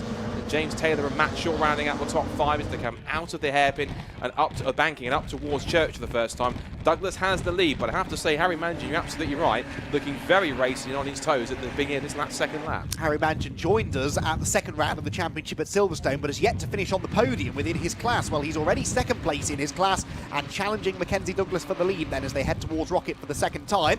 So Douglas then defending the inside line. We ride on board with the fourth place man, James Taylor, who is staring at the back of the AM class leader, Nick White. So these are the top two drivers in the AM category. You can just about see Nick White off in the distance. Visibility from the driver's seat won't be an awful lot better, I don't think, than from our onboard camera as they head through Peel Corner and are about to burst back into sight then. Douglas leading, Mangian second, Nick White going with them, I would say, in third place, and maybe dropping James Taylor ever so slightly in fourth. Fifth then for Matt Shaw, so he lost a position from where he started. Conor Garlick has got ahead of his brother Luke Garlick. Again, both of the Garlicks, though, struggling in the slippery conditions. Callum Noble and Peter Mangian at the back of the field. They round the head, and then at the end of the Tom Price straight, head down, as Scott said earlier on, the old pit straight, and they will bear left at the end of it through the bus stop. Around to complete another lap of racing. Mackenzie Douglas looking to try and build a margin here if he can over Harry Mangian, but so far, Scott, not really able to do so. The gap does go out to 3/4 of a second, but Mangian is still keeping him honest. And he has to keep himself in contention where he can. The field's staying relatively close together in these opening couple of laps, but now you start to see them ever so slightly spread out as the race starts to settle down into its first third, going towards that end of the first half as we come towards it. Douglas just settling in these conditions. It seems as though he's got enough comfort to hold on. And where have we seen this before? The two Garlicks together on track, Conor ahead of Luke. There's two Garlicks together, does that make it a Clover Garlick or something? Oh, very good. Very good. I was brewing that on for the last couple of minutes. Anyway, back to the more serious stuff. Just saw Matt Shaw there in the 33. And yeah, the AM category was looking pretty tight. It's Nick White who's leading from James Taylor and Matt Shaw, all three of them together through the shot. Then the rest of our other couple of pro drivers. There is the number 19 we saw there, Callum Noble. He was the one that also got sideways along with Conor Garlick on the exit of the final corner. And Douglas getting sideways, a huge twitch through the corkscrew as you turned into the left-hander onto that back straight. Now that would have certainly helped Mangian get a little bit closer, but if anything, it looks as though almost as though that Nick White's got closer to Mangian rather than Mangian's got close to Douglas, which is quite interesting. But Nick White, of course, we know he's no stranger to being pretty quick at the front of these GT Championship races. Has taken a couple of outright poles. Essentially on the front row of the grid for this first race. Mangian, as you said, on his toes, looking pretty quick at this point. Certainly trying to chase after Douglas as we come to the end of lap number 3. Yeah, that was a big moment, that wasn't it, for Douglas, heading through the top of the corkscrew, and shows that he's pushing hard, but it's working. He's pulling away now. He's got the fastest lap, 1:38.103. And very much now it's more the battle for second, isn't it, we need to watch for. Harry Mangian versus Nick White, running in different classes, of course, so Nick White doesn't really need to fight Harry, but he will try to go through if he sees an opportunity. They're both very brave, running out all four wheels onto that exit curve, coming out of the banking, which, as we've seen already today, the curves bite when they are wet. They are very, very slippery indeed. But they both managed to keep the car on the straight and narrow. If anything, Mangian getting slightly away from Nick White through that first sequence of corners. Here they head then towards Rocket. Fourth place still James Taylor. Fifth Matt Shaw in the battle for the lower podium positions within the AM class. And Conor Garlick sort of trying his best to stick with him, but Conor Garlick 5.1 seconds off the lead. He's a second behind Matt Shaw, so just doesn't look to have the confidence, does he, in these slippery conditions. Luke Garlick there, you can see him behind him. As things just start to settle down now into the middle portion of the race. Mackenzie Douglas much neater this time, heading through the left-hander onto the international circuit. And Harry Mangian, I think, is now going to have to very much settle for second and just try to keep Nick White at arm's length. Doing so successfully, but trying to keep him at arm's length is also allowing Mackenzie Douglas to escape up the road by a couple of seconds. He was 1.4. Now it's getting a bit closer. You see this quartet closing up a little bit. That's the battle for second place in AM class, and Conor Garlick's at it again, running wide. He's now got his brother Luke on his toes now as he comes up towards the bus stop. He's looking to the outside line, and he dared possibly going down the outside for a move, but Conor's covered that off nicely and holds on to the position. He's not afraid to use all the track a little bit more, even in these adverse conditions. Douglas sets a new fastest lap of the race. He continues to extend his margin now by 2.5 seconds. When again Harry Mangian struggled to turn in the car there. You saw the car, front end of that car twitching to get it stopped. And I feel this is going to be the extra entertainment these two between the Garlicks. They generally tend to be whenever they're on track together. It's a very friendly sibling rivalry for now, at least. But they do like to kind of battle back and forth, and these two just settling in now, 6th and 7th. This is over, of course, the final spot in the Pro Class podium, so these two have got something legit to fight for. They've got a piece of silverware. Which one takes it? We'll have to wait and see as Luke thinks about going to the inside. Again, forces Connor to take that more slightly wider line into the first part of Rocket, but Luke is sticking with him. A little bit of tape on there, I jokingly say. Is it slowing him down too much? No, certainly not, although he's not going as quickly as he'd like to be. It's important, though, I think, for these two to have a bit of perspective here and to not get too down on themselves. Yes, they're further down the overall running order than they'd like to be, but as you made the point, they're still fighting over 3rd place in class, so that's 26 championship points that you score for finishing 3rd. You get 22 for finishing... teeth back in, 22 for finishing in 4th, which is not easy to say, but 4-point swing between these two then, depending on who finishes in 3rd and who finishes 4th. So yes, they're a long way down the overall order, but still fighting for a class podium, so not losing as many points as they could be to Mackenzie Douglas, who would at the moment be on for the maximum 37, 35 for winning a race. He's got the bonus point for the fastest lap. Of course, he started from pole position, which is worth a bonus point as well. That is where the damage is being done. 37 points for him versus, at best, 26 points for Conor Garlick. That is an 11-point advantage for Mackenzie Douglas, who already is 21 points in the championship standings. So, yes, they're still fighting over a podium, the pair of Garlicks, but they needed to be taking points out of Douglas, and that just doesn't look like happening, does it? Doesn't look like it at all. What's quite nice is that, again, regardless of the grid size, the pack from 2nd down to 7th is still covered by about 4.6 seconds, which is quite a nice tidy gap. It's not got too strung out in this pack. It still has kept pretty tight together, and it just means that there's more of a chance that one small slip up from any of them could have a dramatic shake-up, particularly towards the front of that group, where Harry Mangan is not really getting away from Nick White. And Mackenzie Douglas, who still has the fastest lap of the race, is consistently lapping a bit quicker on that last lap. He was about 9/10 quicker than Mangan, and that was Mangan's personal best last time. So Douglas certainly that is continuing to prove himself as the man to beat. He's now being chased down by the AM class. There is James Taylor, 56. James Taylor, who is looking to try and get to the podium if he can. Oh, and that was Mackenzie Douglas. I thought for a second he was going sideways in the middle of the...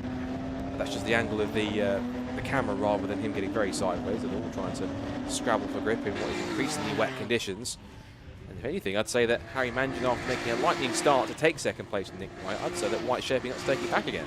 Yeah, it's a difficult one, this, for Nick, isn't it? Because, like I said before, it's not really his fight. He doesn't need to beat Harry Mangan, and he's not actually under any pressure from James Taylor. But I've seen this from Nick White all year long.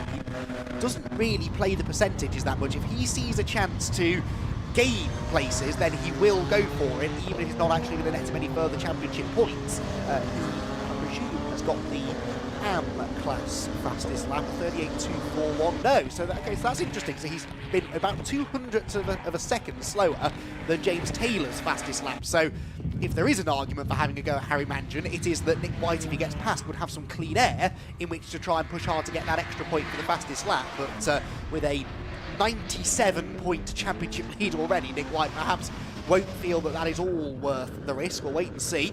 Closes in heading through the Rocket Complex, certainly, but we often see this in wet conditions, particularly in a circuit such as Anglesey, Scott, where there's a lot of left, right, left, right, left, right. Because there is one line that is definitively grippier and faster than the others, it can be difficult to make a move, can't it? Because you're never on that line for too long. Yeah, particularly when it's wet, as you say, when it's going to be really tricky for them to find that ideal grip, the ideal spot to try and make a move.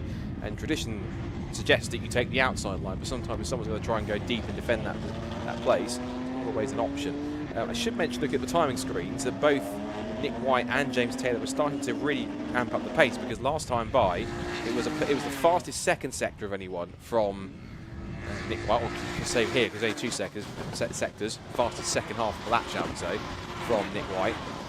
And then it was the fastest 1st sector on this lap currently from Taylor, as whilst that all happens, Mackenzie Douglas again ranked, he does now the new fastest 2nd sector of the race. Mangan again does another personal best of a 38.3, but he's still 7/10 off in these conditions, so not comfortable in the wet here at Anglesey. And Nick White, we're talking about the fact he doesn't need to pass Harry Mangan. Are you really going to tell a racing driver, a pro or am, not to go after somebody if they're quicker than you to go and pass them? I'm pretty sure Nick White, he might know he's leading the category, but at the same time, he's kind of racing driver ego says, I want second place because I can say I was second place overall. So he's not going to sit back unless he feels like he really has to. He's going to go for it if there's an opportunity. He certainly is, that is for sure. Nick White was seen in the past, back when he was in the Academy Championship. I seem to recall him a few times. I would say that he was not necessarily the most aggressive driver out on track, and he would quite often sort of play the percentage game there a little bit more, but since he's moved up into the GT Championship itself, he's been far more willing to get stuck in with some of the pros, and there's definitely an argument to say that he's every bit as quick as them anyway. I mean, he's running in third place, isn't he, and right on the tail of Harry Mangion, as you made the point. This, meanwhile, is Matt Shaw versus the Garlicks for 5th position. So again, Matt Shaw, a AM class driver, the pros behind Connor and Luke, and quite closing right in on Harry Mangion as well up the road. So it's been a fairly quiet first 2/3 of this race, but Scott, it does now feel, doesn't it, like it's starting to bubble up quite nicely. Nick White does look quite convincingly quicker than Harry Mangion right now, and behind Shaw versus the Garlicks, that's tightening up as well. Now, either that was Nick White moving out to put himself into Harry's mirror to say, look, I haven't gone anywhere, I'm still here, or it was him, dare I say it, trying to cool his tyres a little bit, because obviously he moved off onto the slightly wetter part of the circuit when he was trying to just bring the temperatures down a tiny bit. We'll have to wait and see. Whilst that's been happening, as you saw on the screen, Mackenzie Douglas, new fastest lap of the race for him, 1:37.572. The gap is now out to over 5 seconds, so Mackenzie looks relatively comfortable, but it's no time for complacency either, because of course if he gets one small slip, particularly when it's so tricky here, and of course it could be the difference between him taking another victory and possibly becoming under massive threat from these two. Also keep an eye, I'd say, possibly for James Taylor. He has done a personal best last time around, 1:38.2, and that was faster than both of the two cars in front by about a tenth and a bit, so he's not quite getting too close at the moment, but there he is looking at car 56. Getting a bit closer. Also, as you mentioned, this battle, of course, between Matt Shaw and the Garlicks.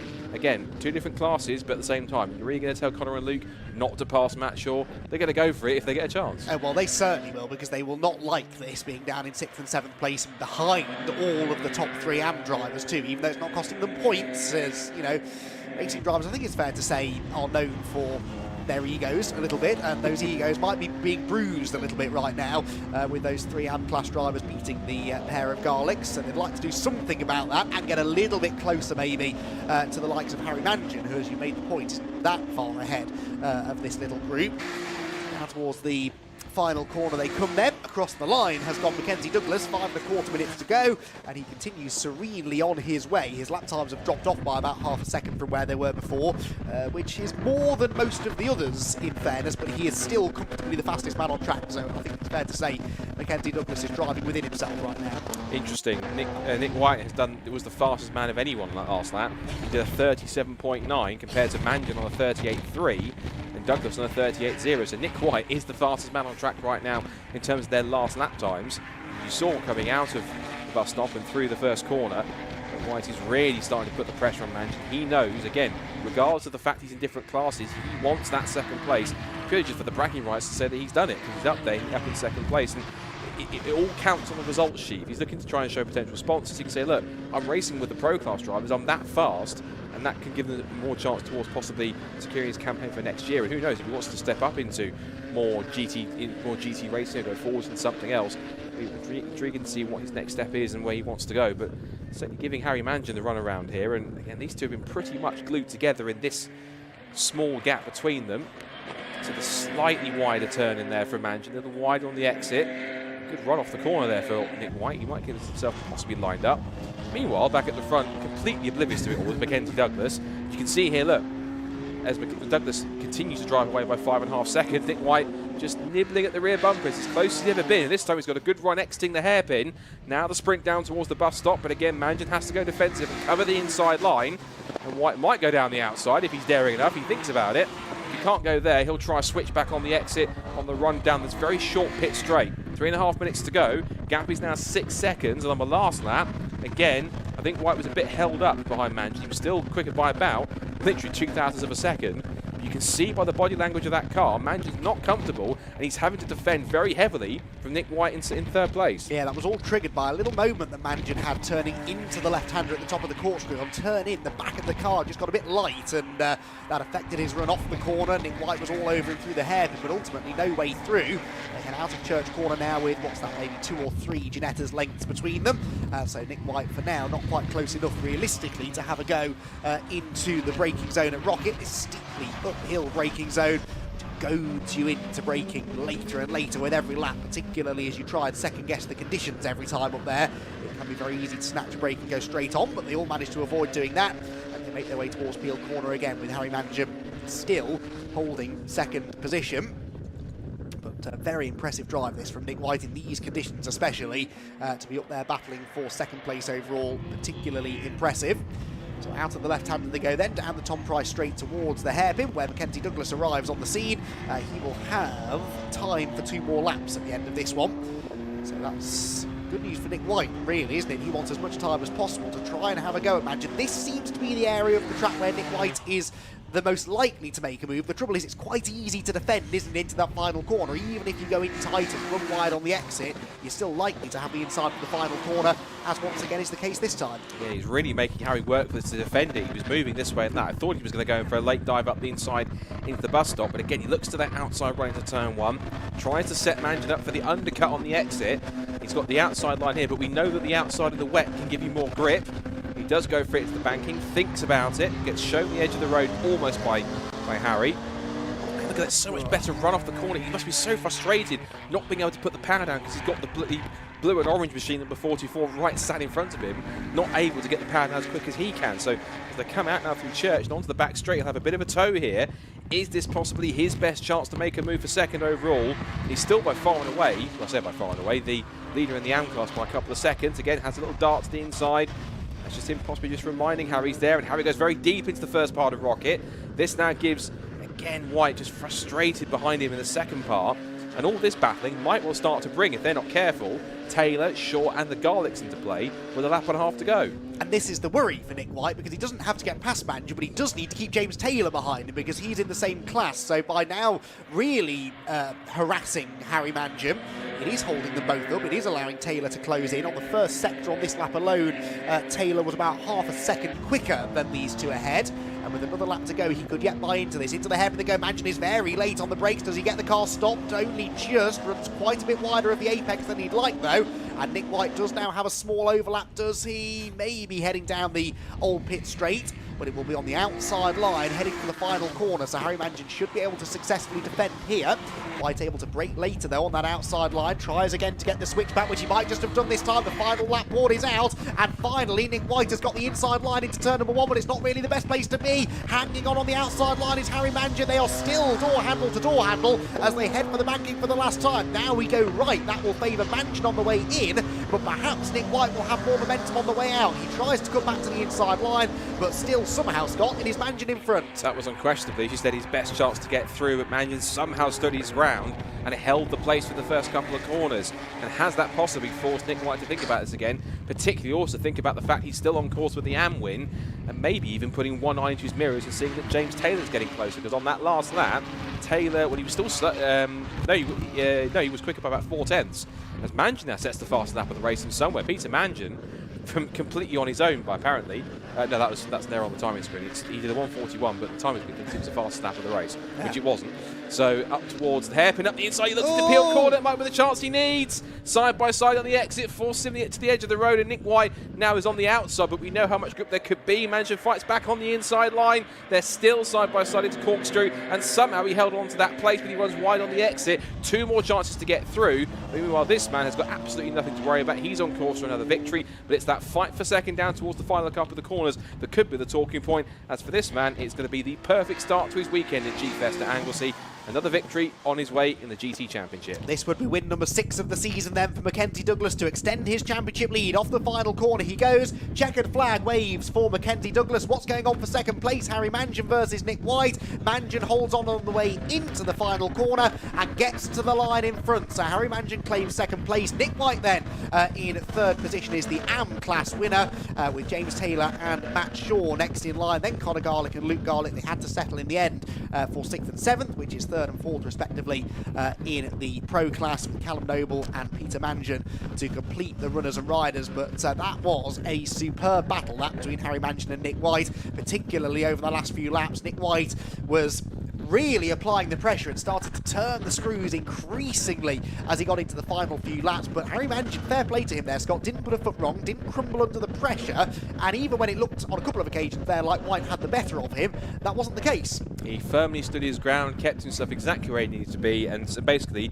essentially told Nick White without actually speaking to him, you want to get past, you go the long way around. I ain't giving this place that easy, and he really put up a very stringent defence, and that's certainly going to stand him well going forward for the rest of the weekend. If they can race like that in GT Championship for the next 3 races, I think this championship could give us just as much entertainment as the next 2 certainly could do coming up shortly. It's been the case all year, really. The racing has been brilliant in the Ginetta GT Championship. Small grid, yes, but a really highly competitive grid, and that makes it all the more impressive, really, that Mackenzie Douglas has managed to claim win number 6 of the season and extends his championship margin significantly after a win here at Anglesey. It is Harry Mangan who comes home in 2nd place. Nick White was 3rd in the first of the AM cars home, ahead of his AM rivals, James Taylor and Matt Shaw, who complete that class podium. Conor Garlick gets on the Pro class podium, but a disappointing 6th place overall, with his brother Luke Garlick behind him in 7th. 8th position, Callum Noble, and Peter Mangan to complete the runners and riders then in 9th place. Mackenzie Douglas for Fox Motorsport will be very pleased with that. Nick White likewise. I know Nick will be a bit frustrated maybe not to have found a way past Harry Mangan, but from a championship point of view, really that was job well done, wasn't it? Because he'll now be more than 100 points clear of Matt Shaw, who we didn't really mention much in that race. Matt had a pretty anonymous run to 3rd place in class. He was on the tail of James Taylor for much of the race, but just never really looked likely to find a way past. So in the end, he will lose a handful more points, about 11 more points to be precise. In fact, more than that, 13, because Nick White got the pole position. Didn't actually take fastest lap in the end, did he, within the AM class? He did a 37.9. Yes, he did actually. He was the only AM driver to get into the 37s in the end, and one of only 2 drivers to get into the 37s, full stop. Right then, let's unpack everything that happened in that first race of the weekend by heading down to Parc Ferme with Richard John Neal. So we are racing here on Anglesey, and our first race winner is Mackenzie Douglas. You can see the Fox Motorsport team congratulating him, and that's a good team effort, of course. The prep is a bigger part of it. Well done, Mackenzie. I'll let you get your gloves off and we'll have a chat about a dominant win. Away down the road, thrilling battle for 2nd position through that one as well. Mackenzie, I think he's going to go down and maybe get some handshakes elsewhere as well. 2nd interview of the day with Mackenzie, having taken pole position. And I've got to say, looking pretty cool, calm and collected about it. So helmet goes in the car. Let's get Mackenzie over. Well done, mate. Congratulations. Super win, super win. Mega drive from you. Conditions changeable during the race, or was it pretty much the same all the way through? I mean, I don't think conditions changed too much. The start was quite difficult. The tyres took a few laps to come in. Rather close with Harry, I think it was. So yeah, just tyres took 2 or 3 laps to come in. We just got our heads down and built that gap. And then obviously tyre degradation's massive around here, so managed to just slow it down a bit and keep it within the range. So happy. I think fastest lap too, so bonus points for that. Leaves you with a good championship lead, doesn't it? Yeah, it's looking positive, but it's not too late in the season just yet, so take it race by race and see what happens. That's literally all you can do, isn't it, at the moment? But set up for race 2 a little bit later in the day. P2 qualifying? Yeah, I think so. So I think the outside line should be a little bit better for turn 1 anyway, so should play into our hands a little bit more. Nice one. Mackenzie, very well done. Thanks for chatting to us. We'll see you for race 2. Cheers, thank you very much. Thanks, mate. Well done. Harry Mangan took 2nd. Harry, well done. Thank you very much. Best result of the season. Yeah, really good. Enjoyed it. Well done, mate. Well done. Never been here before until yesterday, so it was a bit of a baptism. Really? Weather, but yeah, no, it was a really fun race. Just didn't quite have the pace to go with Mackenzie at the start, but yeah, good fight with Nick, and yeah, really pleased with it. Yeah, I mean, the 2 things we were watching on screen were the mega start that you did, and you had a good go around the the far side over there out of the rocket complex to have a go on the opening lap. But yeah, you and Nick, super battle. Yeah, exactly. I think on the first lap I was sort of a bit surprised by how early everyone was on the brakes at the top of the hill, and I thought, oh, do I need to go up the inside of Mackenzie as well? But yeah, tried to stick around the outside and didn't quite make it. But no, it was a really good battle with Nick all the way through. So yeah, enjoyed it. First podium, first of many, I hope, for you. Yeah, I'm hoping so. So yeah, onwards and upwards from here, hopefully. Well, best of luck for race 2, and many congratulations. Harry Mangian, well done. And our last overall podium finisher, Nick White, who wins the AM class again. Nick White, you are the man. We've got cars on the grid for the next race already, but congratulations. What a race with Harry again. Yeah, it's the first time we've come that that length of time wheel to wheel with Harry, but he was so quick off the first lap, sending it in on the brakes, that I had no choice but to give him a bit of a wide berth at the top of the hill. Gathered it together, caught him back up, but he won't make it easy for me, that's for sure. Next race, you're on pole? Yeah, overall, yeah, good, yeah. I'm not sure which side's better, to be fair, but if it keeps raining, we might be all right. Yeah, it's always debated here, to be perfectly honest, but like Mackenzie, a cracking lead, and you've won all bar 1 races in the AM class this year. Yeah, absolutely, couldn't have asked for more. Let's just hope we can keep it together on the first couple of turns for the next race. Well done, Nick. Many congratulations. Lovely to speak to you. Good luck for later on. Cheers. Nick White completes our overall podium. The winner of the AM class, Harry Mangian, second position, overall second in the pro group, and our race winner, Mackenzie Douglas. With that, we're going to go Ginetta Academy Racing now. So let's hand you back to Scott and Andy with a look at the grid.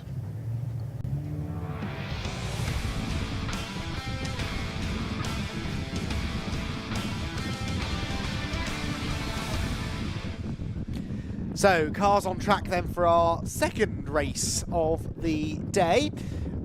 And, well, cars are on track.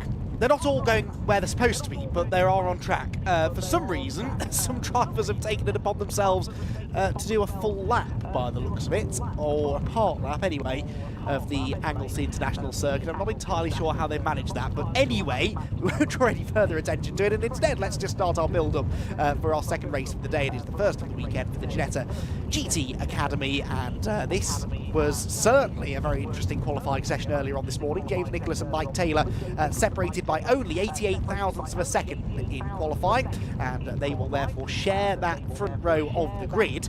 And well, it's significant this, isn't it, for James Nicholas in the championship to try and get the points lead back. He is 16 points adrift of Harry Gamble coming into the weekend, but Harry Gamble will be starting third on the grid, so directly behind James Nicholas, and will be very, very keen to try and do something about that, Will Gamble, to keep this momentum going in the championship standings. In the Academy class, Julian Wantling has the advantage. He is 11 points clear of Mark Ellman, but again, he just managed to get the better of Mark Ellman by the end of the session. Right, the handful of drivers who did an extra bit of mileage there than they were supposed to have now arrived back on the grid, and are pulling into position further back. I think that number 6, Peter Thompson, was one of them. Number 31, Paul Livesey, another. I think maybe Emma Tomlinson followed them as well. So anyway, the rest of the field are now just slowly starting to come into position, and will be released onto a green flag lap before too much longer. So the safety car then will lead them round. It will be, again, a 2x2 rolling start. And that's probably for the best, really, particularly in these conditions. So easy to spin those rear wheels and to find yourself going nowhere fast in the initial moments of the race. And now, also one car coming into position on the grid a bit late, admittedly, but there is number 51, Jamie Cordell. That, remember, is the car that brought about the red flag in qualifying earlier on. We just saw him coming into position on the screen, the sort of white and turquoise number 51 car, so a terrific job has been done by the E3 Sport team to get him out on track. So we were hoping that car wasn't too badly damaged after it shouldn't earlier on, and clearly that was the case, so able to get him out for race number 1 of the weekend. So, predictions for this race. I think this could be a really good race, this Scott Woodwist, because James Nicholas has qualified on pole, which he's done on several occasions already this year, but needs a win, really, doesn't he? He needs to take some points out of Harry Gamble. He's got an opportunity to do so. How difficult it can be to overtake around here in these conditions. If Nicholas gets off the line, well, you have to imagine he's got a good chance of controlling the race and grabbing a win. He's done it a couple of times before, and I'm sure he can do it again. Of course, he's been pretty demon starter a couple of times when he's been able to win. So I imagine if he can get it done again, and also beat Mike Taylor to the first corner, and then use some of that clear track just like Mackenzie Douglas did in the GT Championship race, I think it's going to be possibly more of the same. The key thing for Harry is to try and work his way past Ali Al-Jafari and also past Mike Taylor, get himself into second place and start that pursuit of James Nicholas quickly. If he can do, it will certainly work to his advantage. One thing I should also note as well is there's a definitive drier line starting to form on the race night here as well, which says to me, potentially, this could be very interesting. Now, it is really, truly mixed conditions, with some drier parts on some areas of the circuit and more wetter parts than others, particularly down at that international hairpin, as you mentioned earlier on. This could be very intriguing, but I think it's going to be quite a fascinating race, particularly when you've got this nice, sort of sizable grid here for the GT Academy. I think we could be in for quite a first race. You have to remember there's 4 of them, of course, but hopefully they kick off what could be a good weekend for the Academy as well. Yes, indeed so. We made the point earlier on, these are challenging cars to drive at the best of times in damp and greasy conditions. That particularly becomes the case. And we'd not be surprised if we have a few spills alongside the thrills in the next 20 minutes or so. So James Nicholas then leads them around on pole position. Mike Taylor will line up alongside him on that front row of the grid of all want to race. Front row, then an all elite motorsport row 2, Harry Gamble and Ali Al-Jafari. That seems the best qualifying effort from him.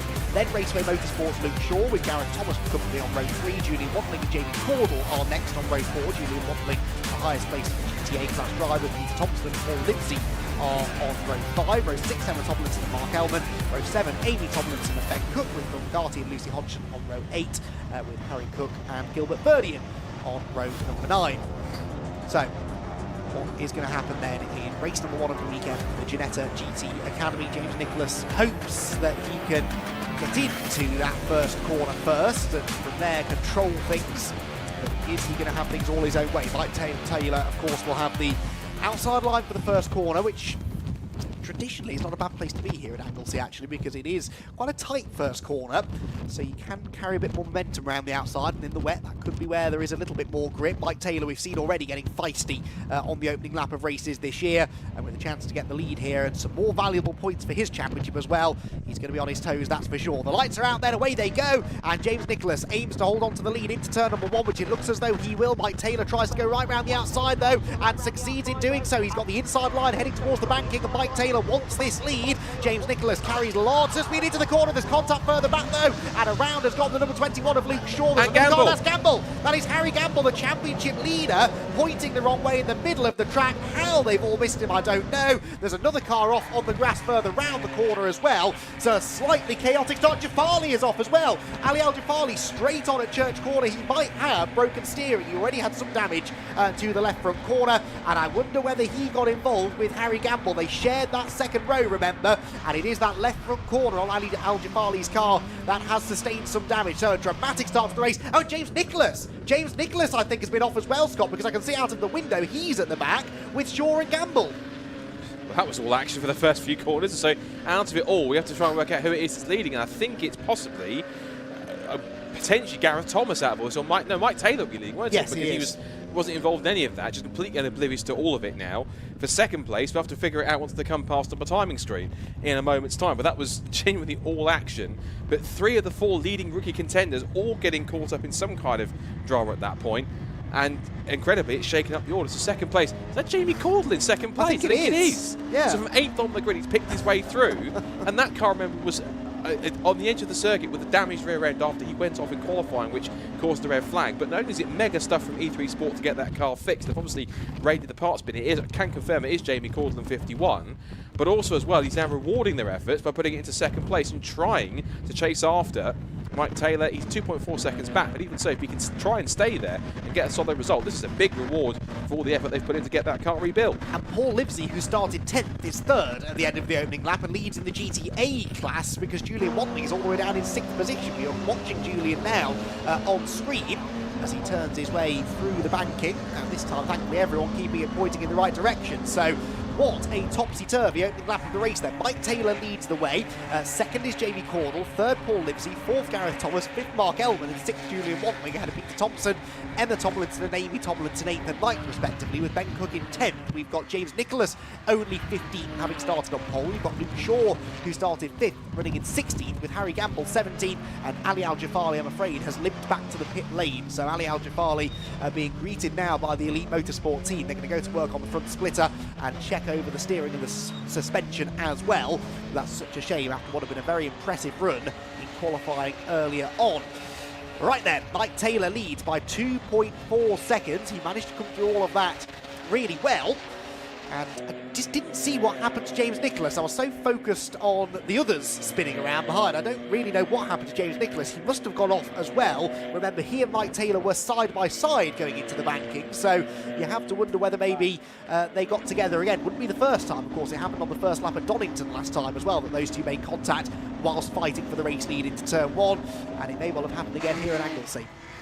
Well done. Could be a bit of deja vu in that sense, but now trying to extend, see if he can try and pick his way back up the order. Currently in 15th, he's got Viridian to try and pick his way off, or Verdian in one of the cars in 14th position to try and pick his way past if he can. The gap at the front, meanwhile, whilst that's happening, is 3.6 seconds, with then Livesey a further 1.5 back in third. So all the lap times are not too bad at this point in time, but it seems as though all the big hitters, in fact, ironically, they're now 15th, 16th and 17th, but across the line now, Nicholas is not hanging around. He's up to 13th place and has picked up 2 spots. And Luke Shaw has gone with him. That's for Harry Gamble. He's now up to 16th. So they've all got past Verdian now for 14th, 15th and 16th. That's 13th, 14th and 16th respectively. As Harry Gamble hasn't cleared Harry Cook yet. There's a change of position there. That was 77 going through on, I think that was possibly Gareth Thomas. Gareth Thomas, yeah. So Gareth Thomas on Livesey for 3rd place. That's a move completed. And I think also as well the Tomlinsons aren't doing too badly either. 8th and 9th at that point. Ben Cook rounding out the top 10. But at the moment, Mike Taylor must be in dreamland thinking all my main rivals have just basically completely self-destructed. I'm out in front by 3.5, 4 seconds. Relatively unchallenged. This could be easy points for him. Which he needs, because he's all the way down in 4th place in the championship, but the 3 drivers ahead of him in the points were all backwards at turn 2. So he has managed to gain a lot of track position and might have a good chance to gain a chunk of points as well by the end of this race. Of course, again, dropped scores will complicate matters slightly. Nicholas has had a non-finish already, so has Luke Shaw, 3rd in the championship. Mike Taylor also had a non-finish at Donington Park, of course, in that same race when he tangled with James Nicholas on the opening lap. So across the line they go then, the lead gap going out to 4.2 seconds. But Jamie Cordell, in fairness to him, not really being caught by Gareth Thomas. Gareth was 2/10 quicker than him that time. The gap is 2.1 seconds. That's probably a gap worth monitoring, I would imagine, through the middle part of the race. Then Livesey is 4th, Elman here 5th, battling with Julian Wantling. So Julian Wantling and Mark Elman, the top 2 in the GTA class championship. Elman, remember, with this 11-point deficit to Julian Wantling, really needs to try and keep that number 3 car behind him. This could be quite a fascinating battle for 5th position. Well, as that M-class lead. There goes in the shot Paul Livesey, 4th place. He's now holding on to that M-class lead at the moment. So Elman, of course, now hold on for 2nd if he can. It's the Rocky Complex logo once more. Also in there too is the next to the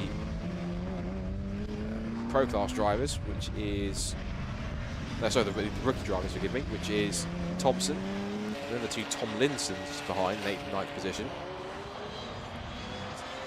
How much of a risk, I wonder, is Wantling prepared to take in order to get a couple more points on the board, particularly when he knows that his main rival in the championship might be about to take a handful from him. And of course, it might be just for, if they don't have this for 1 race, he might be able to get away with that and think, okay, I'm all right.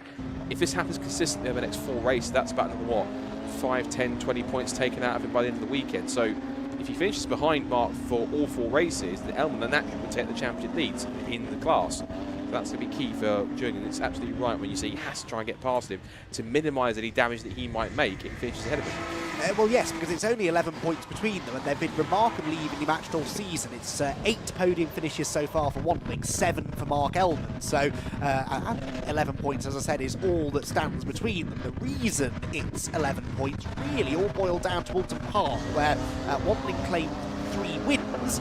Elman had 2 second places and a 3rd place in class, and that's really where that gap came out from. But since then, they've been trading race wins. They had 1 apiece at Silverstone. Interestingly, Elman had 2 wins at Donington Park, whilst Julian Wantley went winless. So it's been a while since Julian won a race in this championship. It would have been late April at Silverstone since he last stood on the top step of the GTA class podium.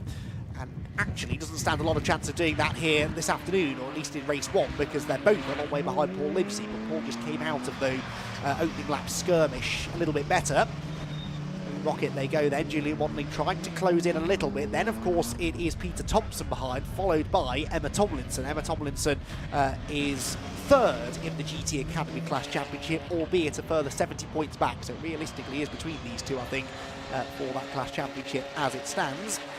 Drop downhill then to the left-hander, leads them on to the international loop, and Julian Wantley looking for a good exit from the left-hander to try maybe and build a challenge towards the hairpin. Looks like he's had a good exit. Mark Elman doesn't really look as though he's defending. Julian Wantley peeking to the inside line, but Elman ultimately braver on the brakes, carries the speed into the hairpin and hangs on for now to 2nd place in class. I wonder if he knows that that inside line is not as grippy as the outside line, which Mark was initially going to take, although Wantley is just sort of moving around a little bit, trying to put himself into Mark's mirrors.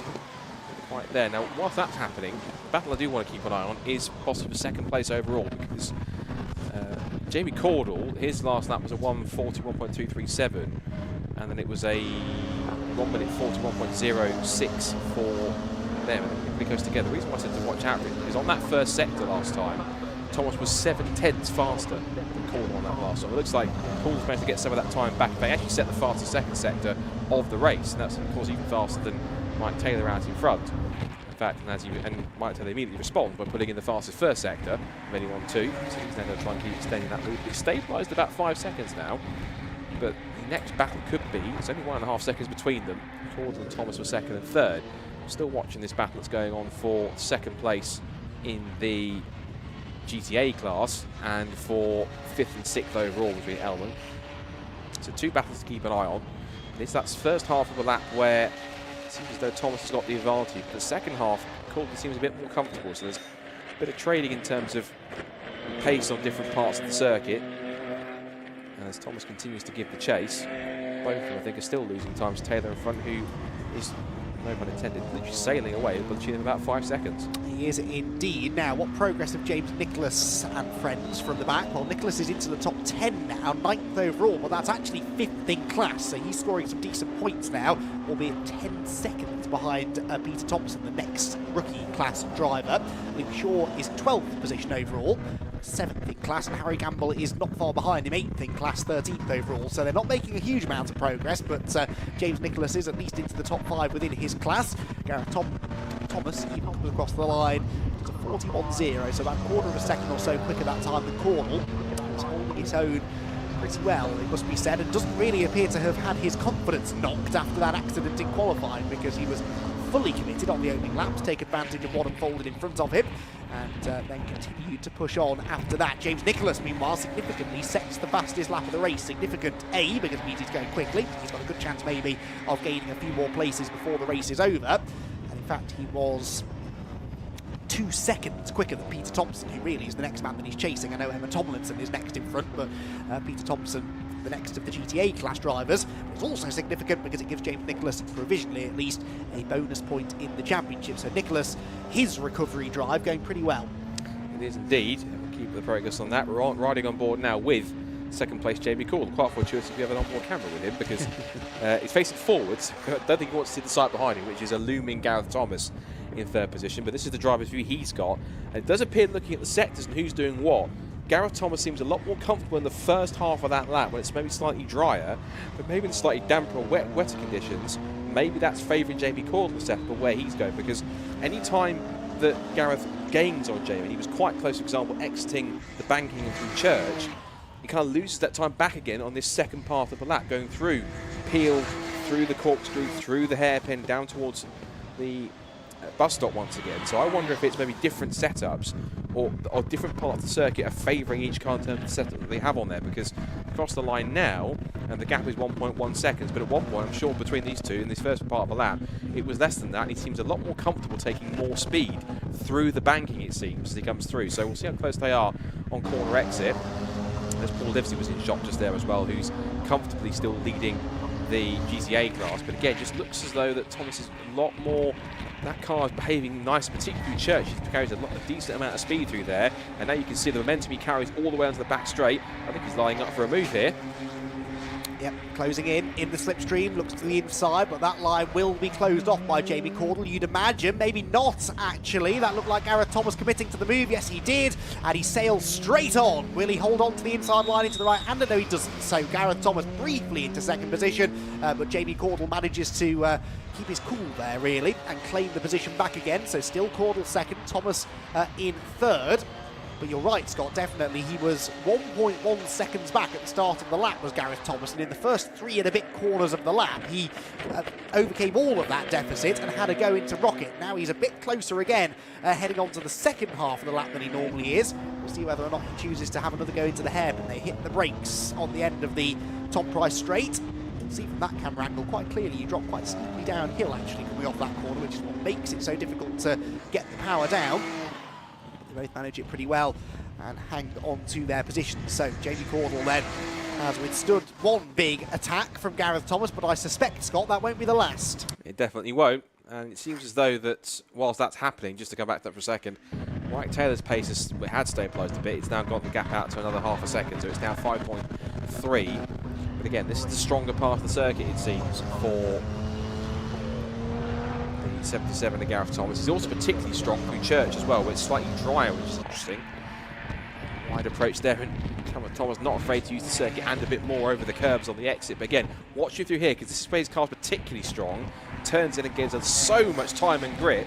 And now he's trying to slingshot his way past on the inside line, and Cordle might not offer up much of a defence. He'll try and burn the inside if he can, keeps his foot in. They're still side by side through School. He tries to get through and almost gets shown the edge of the road on the grass. Now on the inside line for the first part of Rocket, and again, 77 breaks deep, and this time he does get it anchored up in time to hold the inside line for the second part of Rocket.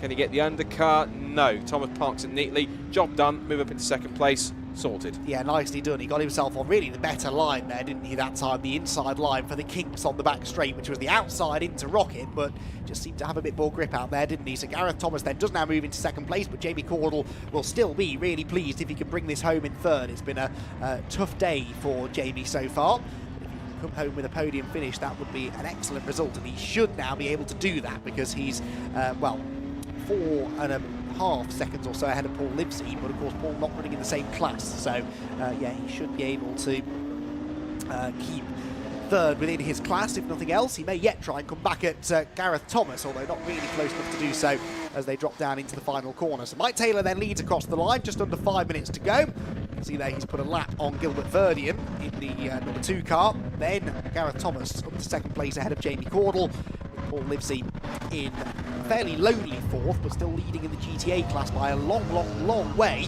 over Mark Ellman and Julian Wadley, who remain in that same order. Then it is Peter Thompson, but it is no longer Emma Tomlinson in 8th, because in 8th place now is James Nicholas, and that, Scott, is significant because it means the next car ahead of him is another rookie class driver. That's more points up for grabs for James. If he gets past Peter Thompson, he'll be 4th in class. I think he will, because his last lap was 1.8 seconds faster, so the gap he's got at the moment is not even that, it's 1.3. So if he carries on this rate, theory suggests that he should get past him this time by if he keeps up the momentum. So Nicholas motoring along in 8th position, trying to pick up some more points to try and minimise any damage that the likes of Taylor, Thomas and Cordle might take. If any driver is really going to cause any damage to his points, get a table wherever he is in the points really, is going to be Mike Taylor, because of course he's ahead of Luke Shaw and ahead of Harry Gamble, so he will outscore them, which is the bonus. In fact, he just saw right there at the bottom of the shot before we cut away, that was James Nicholas getting quite close to the back already of Peter Thompson, so there'll be a change there for 7th, I'm certain, imminent. I think it's a question of when it happens rather than if, because it's almost certain it will, given his pace advantage. So let's keep an eye on the Union Jack Palmer Sports sponsored car as it will come through. There is the battle between Ellman and Wantling, that's over the GTAs, and there's Nicholas, just there in the Union Jack car behind the 6 of Peter Thompson, and I'm certain here if we keep with them, there's going to be a move made either down into the hairpin or down towards the bus stop. Either way, Nicholas pulls to the inside line. How much more confident is he under brakes? Confident enough, and puts his nose up the inside, and Thompson gives him the space. I thought the move wasn't really on there, but Nicholas sort of created the move out of nothing out of that. exit that corner. As he heads down towards the bus stop, that's not the place gained. Now he's next to Emery's. He's got to get involved in this battle, which is second in the GTA class, and not to drop too much. That Watney going off the road. It was. Oh, it was. Julian Watney going off the road straight on at the bus stop. That's one more place made up. At least not going to be for points at least, but at least for the overall standings, it will certainly help him. Julian Watney completely outbrakes himself or locks up into the final corner. Ooh. Has given easy press for Elman. And James Nicholas nearly threw it all the way coming out of the first corner as well. Had two wheels out in the dirt. We saw how that went for Jamie Cordell earlier on. And nearly happened again there to James Nicholas, who has managed to gather it together, thankfully. But yes, Julian Watling, that's significant because it dropped him behind Emma Tomlinson. So he's now off the class podium, the GTA class podium, that is. And Julian Watling, the GTA class championship leader, well, he was only 11 points ahead of Mark Elman. Elman at the moment would be on for second place. That's worth 30 championship points. 22 championship points would go the way of Julian Watling. So that gap would come down potentially to just 3 or 4 points, depending on who gets the fastest lap, which we'll figure out in a moment or two. So, leaders then are, well, actually the leaders not really where the action is it? It's been all about the fighting further down the order in this race. We're going to have one more lap to go at the end of this one. And we ride on board here with Jamie Cordell heading towards the hairpin at the end of the Tom Price straight. And closing in a little bit under braking there on Gareth Thomas. Livesey there in fourth position. He's looked more and more comfortable as the race has gone on, actually, Paul Livesey, hasn't he? And if anything, closing in slightly now on these two. Elman fifth place. James Nicholas up into sixth, despite that grassy moment at the first corner. Last lap board is out there. Across the line go Thomas and Cordell. And Jamie Cordell on that lap was, well, no, fractionally slower in the end, but was quicker in the first part of the lap. And I'm sure if Gareth Thomas puts even a slight foot wrong here, then Cordell will be very keen to have a go at getting back into that second place. I imagine so. He's not going to take it lying down, is he? He's certainly going to try and push as hard as he can, but remember now, we're on Thomas's more favoured part of the circuit, particularly here through Church, where he's been much quicker and much more impressive through that corner. Cordell has a bit more confidence through there.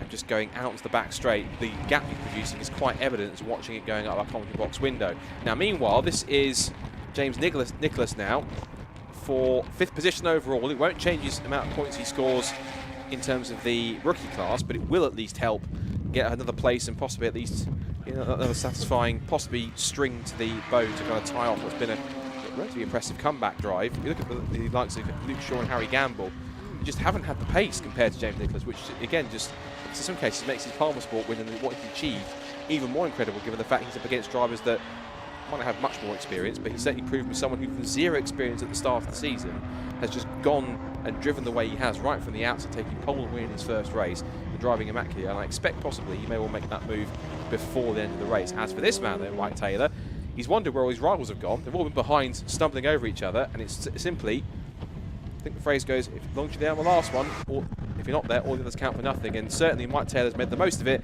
and he will take a very well-deserved victory in this first race of the weekend. Yes, he will. Off the final corner comes Mike Taylor. Then a second victory of the season for Mike Taylor, but perhaps his most significant one, with some of his championship rivals faltering. Second place goes the way of Gareth Thomas, with Jamie Cordell across the line in third. What a brilliant effort that was from Jamie and the E3 Sport team just to get him out there. Paul Livesey in fourth position, your GTA class winner, and it will then be James Nicholas, who did indeed get past Mark Elman for fifth place overall. That's fourth within the rookie class. Elman sixth, gets second place in GTA. Peter Thompson next, and Emma Tomlinson just hanging on in the end to a class podium, but Julian Watling will be kicking himself for that mistake that he made at the final corner, 5 minutes from the end, which put him off the road. Then we have Luke Shaw 10th and Harry Campbell 11th, so yeah, they not only were they a lot further down the order than James Nicholas in the end, but they were about 10 or 11 seconds behind James Nicholas by the flag as well. James just rocketed back up through the order in a way that those two couldn't do. Now, it may be that they sustained some damage. We didn't see how Harry Campbell ended up the wrong way, but you imagine it must have been contact of some sort. Certainly the whack that Luke Shaw got was a fairly significant one. So it may have damaged their cars perhaps more than James Nicholas's car got damaged. But either way, James will look back on that race as a bit of a bullet dodged, I think. And some very valuable championship points scored.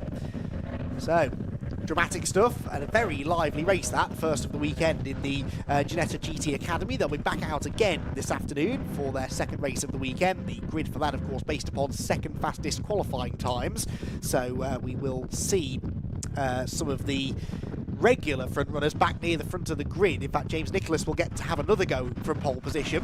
Harry Gamble will start third and Luke Shaw will start fifth. So the three that were in trouble on the opening lap that time around at least get a second bite of the cherry later on, and a second opportunity to score the points that they feel they should have scored really in race number 1. So everyone, I believe, has crossed the line to take the checkered flag. The cars, the leading cars, now already starting to arrive down in Parc Ferme, actually. That means that we can, in a moment, take a look at the results from race number 1 of the weekend in the Ginetta GT Academy.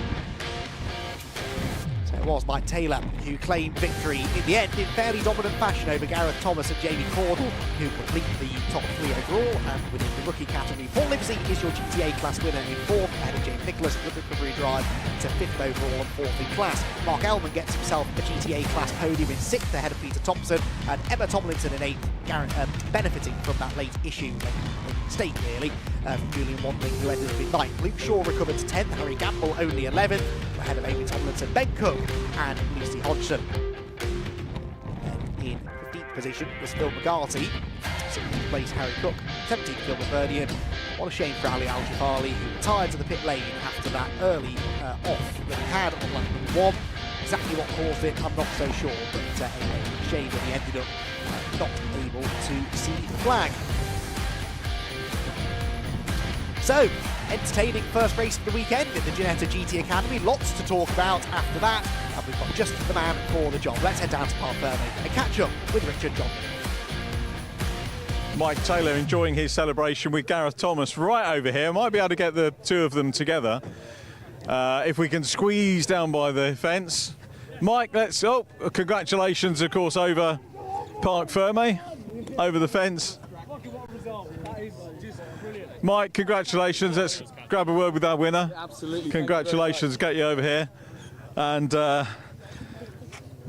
well, it all sort of went off behind you, which I guess took the pressure off a little bit, but I take nothing away. A fine win. Oh, I really appreciate it. I certainly needed that, and yeah, it all just fell into place nicely. I had a bit of a push for a few laps and then built a bit of a gap and sort of left it at that. The greedy part of me was tempted to go for fastest lap, but I thought, no. Sometimes you have to measure these things out, don't you? Yeah, I think so, yeah. I've still got a lot to learn, but to have that in the bag is a phenomenal start to the weekend. Really, really happy. Double-header weekend, and I think weather's going to be different tomorrow, so lots of changes to probably make to the car. Happy with the car for race 2 if it stays like this? Absolutely superb. Mechanics have nailed it. It's smooth, perfect, comfortable. Yeah, couldn't be happier. What a machine.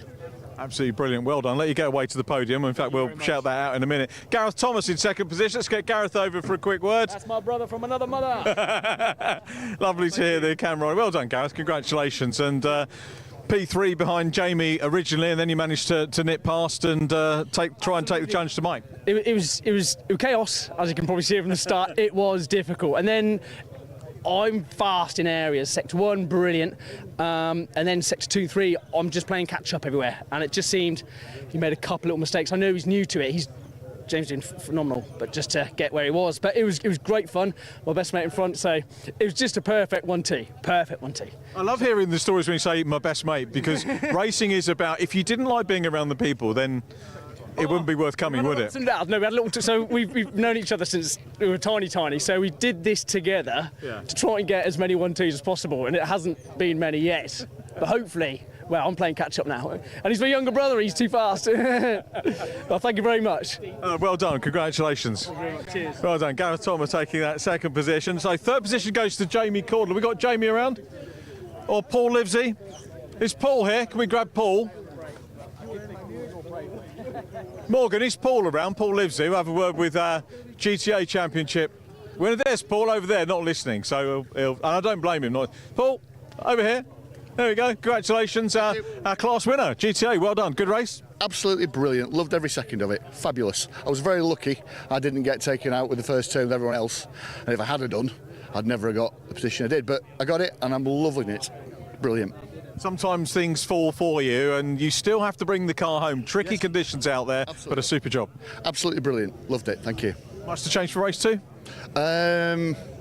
No, just exactly as that. If it can happen again, I'd be really happy. We hope so. I hope it's the first of many podium interviews this weekend. Well done. Paul Livesey, who takes the win in the GTAs. You can probably hear the whistles blown on the Ginetta Juniors. They're about to go out. We're going to conclude our podium presentations down here, but as the cars go out for the first of our junior races this weekend, let's hand you back to Scott Goodwis and Andy McEwen.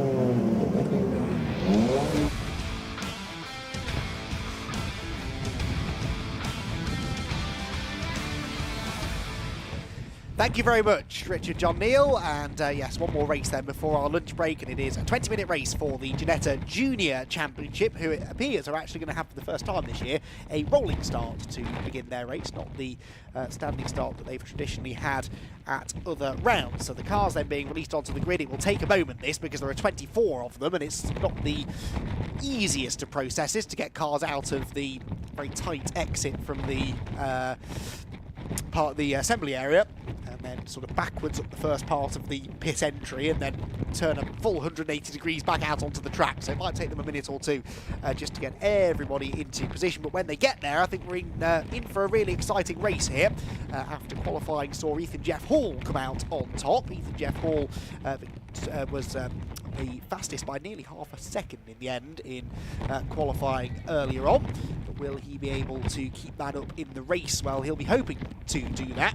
He's won twice already this year, has Ethan Jeff Hall, but I think consistency has not really been his friend. Had a retirement, had a finish outside of the top 10, I think it was, at Alton Park back at the start of the year. Then continued that form really at Silverstone with a poor first race after some contact, but then won race 2 at Silverstone and finished third in race number 3.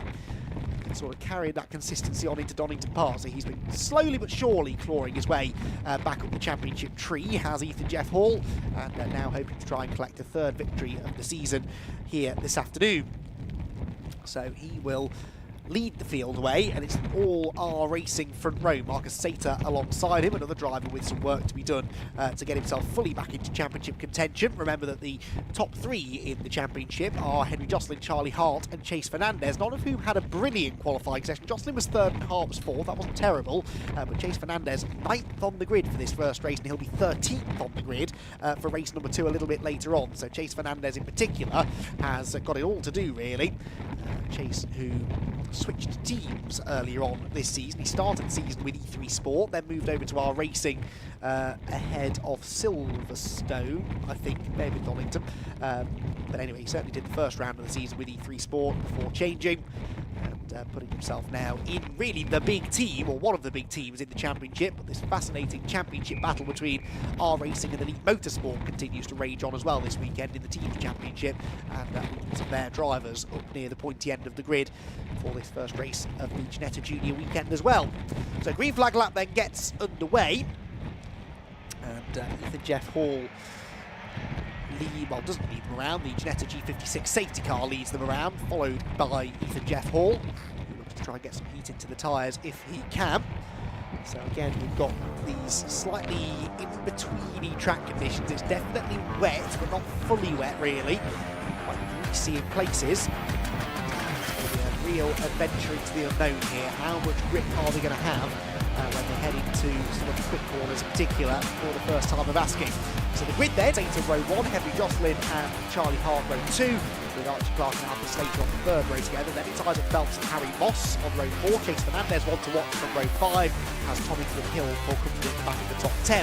Then Ruben Dan and James Shotton on row 6, row 7, Gene Peters, Ethan Carney, Alfie Davis and Felix Lindsay on row 8, and Torrey Bird Cronin row 9, 10th row for Tisa Mabunda and Nicholas Ellis, Jack Robinson and Holly Bile on the 11th row. Final on the grid sees James Ellis and Mallory Mabunda at the back of the field. So a interesting qualifying session earlier on today, but that unique qualifying format that Ginetta Juniors have, where they only get their 3 flying laps and then that's it, session over, means that there's no time for mistakes to be made. A couple of drivers have lap times disallowed, and then maybe got a bit of traffic, made a few mistakes, as you'd expect in these particular conditions. And that's led to this slightly jumbled order we're very used to seeing really in the Championship throughout 2024. It continues again here at Anglesey. Cars then head behind the pits, down towards the stop, final corner. And, they are actually going to pull in for a standing start here, by the way. I thought so. The juniors were being led round by the safety car, but it is normally a standing start for Ginetta juniors, so the Marshals waiting for them on the grid. And have cars lining up not 2 by 2, sensibly.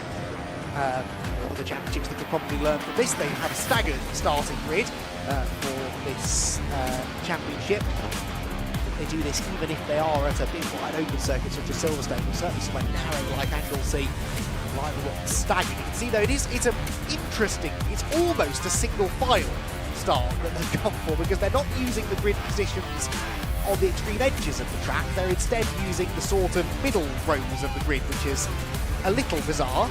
I'm going to assume they were told to do that. I mean, it may well be that they had to put them in the wrong places and everyone else has just followed. But anyway, they are ready to go with 20 minutes on the clock there. Race 1 of the weekend for the Ginetta Junior Championship bursts into life now. And as they scrabble for grip off the line, who's going to make the best of the starts? It is going to be Ethan Jeff Hall who leads from pole position there. But look at Charlie Hart. Charlie Hart around the outside of Henry Jocelyn, and I think of Marcus Sater as well. And yes, Charlie Hart goes from 4th on the grid to 2nd by the time they arrive at the banking. Jocelyn's also at the inside of Sater too, and so 2 places lost for Marcus Sater. And Charlie Hart, the big mover then, from 4th to 2nd. Someone's out wide, in fact a couple out wide further back, and is that was one of those Chase Fernandez? Yes, they were. Chase Fernandez has been off at the banking, so from bad to worse for young Chase, unfortunately.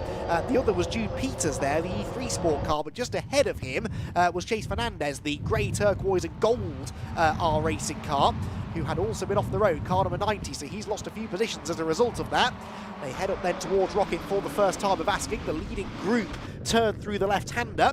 Headed still by the pole sitter there, Ethan Jeff Hall, car number 25. He skates way wide through the second part of Rocket, just trying to find the grippy side of the road, with Charlie Hart in behind him in 2nd, then Henry Jocelyn in 3rd, and Marcus Sater in 4th position. So at least amongst the front runners, Scott, a clean start, but further back, further drama for Chase Fernandez, and that's always the danger, isn't it? You have a bad qualifying session, you start mid-grid, that's where things can go wrong very easily, and so often that snowball effect can see you dropping further down the order. And that's exactly what we talked about. If he has a 1 start to night on the weekend, then you can re-weighs up for him, but he's the one in the position, particularly in those front runners, that really cannot afford to stay where he is, and it hasn't really started the best way he wanted to. Some interesting lines been taken by, well, everyone in towards the hairpin. Some taking wider, some taking more tighter approaches. Ooh, and off on the grass there is Charlie Hart exiting the hairpin, but he manages to gather it back up on the traction and just about hold his place ahead of Henry Jocelyn. But Jocelyn, though, is giving the hurry up here. Well, there was almost a bit of contact between the two of them. But down towards the bus stop for the first time and having a look round the outside is Jocelyn. Also steaming up the inside there was, who was that? Looks like possibly it was 27 Slater, I think he was trying to make it through, I think possibly. No, it was Archie Clark, in fact, 43 in the blue and black machine. He was having a look up the inside of Isaac Phelps, I think, and couldn't quite make that stick. Again, over the curb there for Charlie Hart, down towards the banking once again at the start of lap 2. And now coming into the mix is Marcus Sater there in 67, the Norwegian, who has a win to his name from Silverstone. A couple of the cars getting very twitchy on the outside line, where typically there should be more grip in the wet, but on this occasion, at least for that drive, I think it was possibly one of the Elite Motorsport cars, certainly not. Through Church Corner again, and it seems as though here that Marcus Sater's on his toes. He's looking pretty racy here. He's all over the back end of Henry Jocelyn, but they're both in the tow now of Charlie Hart in 2nd place and trying to move to the inside line to defend, and Jocelyn is trying to really force the issue here. Which way does he go to try and make this move? He's had a late switch to the inside line, trying to force it up the inside towards Rocket. Can he get it stopped? The answer is just about yes. It's 3 abreast on the exit, and somehow Jocelyn made it stick. So up in 2nd he goes. Sater gets shuffled out wide to the outside line. This now gives the position potentially back to Charlie Hart, but 2nd place Charlie's now 4th place Charlie. Yeah, that wasn't ideal, was it? He tried to close the door, but Charlie Hart just left enough room for Henry Jocelyn to wriggle through, and of course that's invited Marcus Sater by as well, so 2 places lost for Hart, but don't forget that he and Henry Jocelyn, they're the top 2 in the championship. They were only 6 points apart coming into this race in Jocelyn's favour, so that was a significant moment potentially, with Charlie Hart not only losing 2 places, but one of them to his big championship rival, the points leader Henry Jocelyn. So they arrive down at the hairpin then for the 2nd time of asking. Ethan Jeff Hall already starting to look as though he's got that half a second a lap in hand that he had in qualifying. qualifying, isn't he? 1 second clear at the end of lap 1. I think he's even further than that now, maybe 2 seconds clear at the end of lap number 2.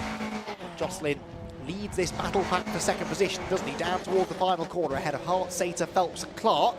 Archie Clark going to the outside there of Isaac Phelps into the final corner. Did that work? No, but he tries to get the switch back, gets back up the inside line towards turn number 1, and the pair of Elite Motorsport cars doing battle then into target corner.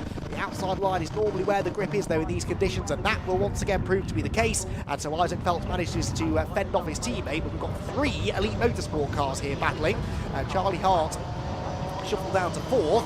Phelps to the outside, that opens the door invitingly for Clark. But there, Scott, you can see, as we've seen up a rocket a couple of times in this race as well, the graphic example of how going in on the tight line is quick, but coming out on the wide line is even quicker, and you can often get a full overlap, maybe even get your nose ahead on the inside line at the apex, but not actually have the place on corner exit. That's the tricky part about being in these wet conditions. You never know exactly where the grip is because it can change lap after lap. One point I was going to make is if there's any team of drivers that knows racecraft, it's Elite Motorsport, because those who know their research see it on social media, as that was very close between Phelps and Hart there between the two of them. I was about to say they do work on racecraft a lot in the winter. They usually go to a Spanish racetrack or so, hire it out for the weekend. It's not uncommon for them to send about 5 or 6 cars out on track together, essentially put on an impromptu race in inverted commas, and they'll go out there to practice racecraft amongst each other, and actually seems to work out pretty well, because even though in these adverse conditions there's no contact, they're not trying to run into each other, obviously because they're teammates clearly, but they really are working nicely and well between each other, and it's good,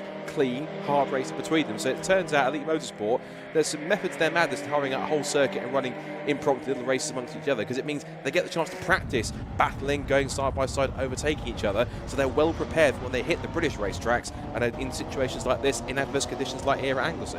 Can we just clip that up and remind Scott of that when it all goes wrong later on in the race, and we'll send him down to Elite Motorsport, shall we, with that little clip to show them. I said nothing of the sort. I'm just standing well back and enjoying the battle for now. Shows I pay attention on social media is what that means. Well, I did see our racing, actually, as it happens, did a very similar thing in the pre-event test here a couple of days ago. They were out doing some racing practice as well, and it is good practice, isn't it?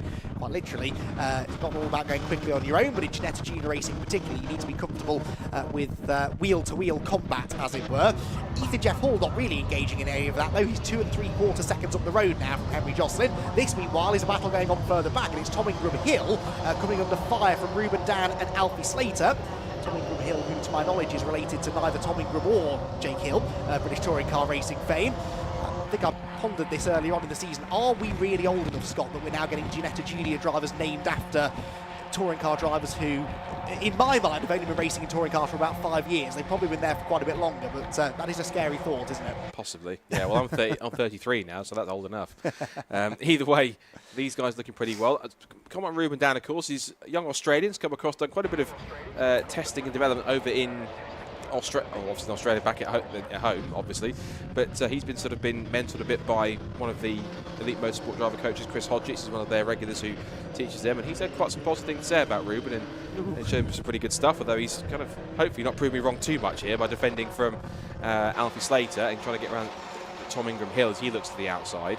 Quick note also on Chase Fernandez. He's still back in 10th position and not really making inroads on this top 10. He's 1.7 seconds back, as not anymore 1.7 seconds back, going up the inside rather goes Alfie Slater, and round he goes. He just clipped the door inside of Ruben Dan, and round goes the 27 car, and through goes everyone else. Thankfully everyone has, touch wood, avoided him so far, as they both go either side. Now, whilst that's happening, looking back to our leaders for second place, Henry Jocelyn hasn't really got away from Marcus Sater. In fact, I'd argue Sater is as close as he's ever been now to try and get second place back here. So Jocelyn and Sater nose to tail, and then the 3 Elite Motorsport cars in order of Hart, Phelps and Clark. But out in front, Ethan Jeff Hall's got this one pretty spread-eagled. 2.7 seconds for R Racing. And at this line, the gap has gone from 2.7 to 3.2. So another half a second found as we head towards half distance in this first Ginetta Junior Championship race of the weekend here at G-Fest at Anglesey. To say for a first ever Ginetta Junior race at Anglesey, to my knowledge, pretty good going so far. Yeah, it certainly has been, hasn't it, in not ideal conditions, but they're still putting on a show, as always they do. Henry Jocelyn hanging on to this second place then, but Marcus Sater, as Scott quite rightly says, is definitely starting to apply the pressure now as they head for Church Corner once again. This, the 5th lap of the race.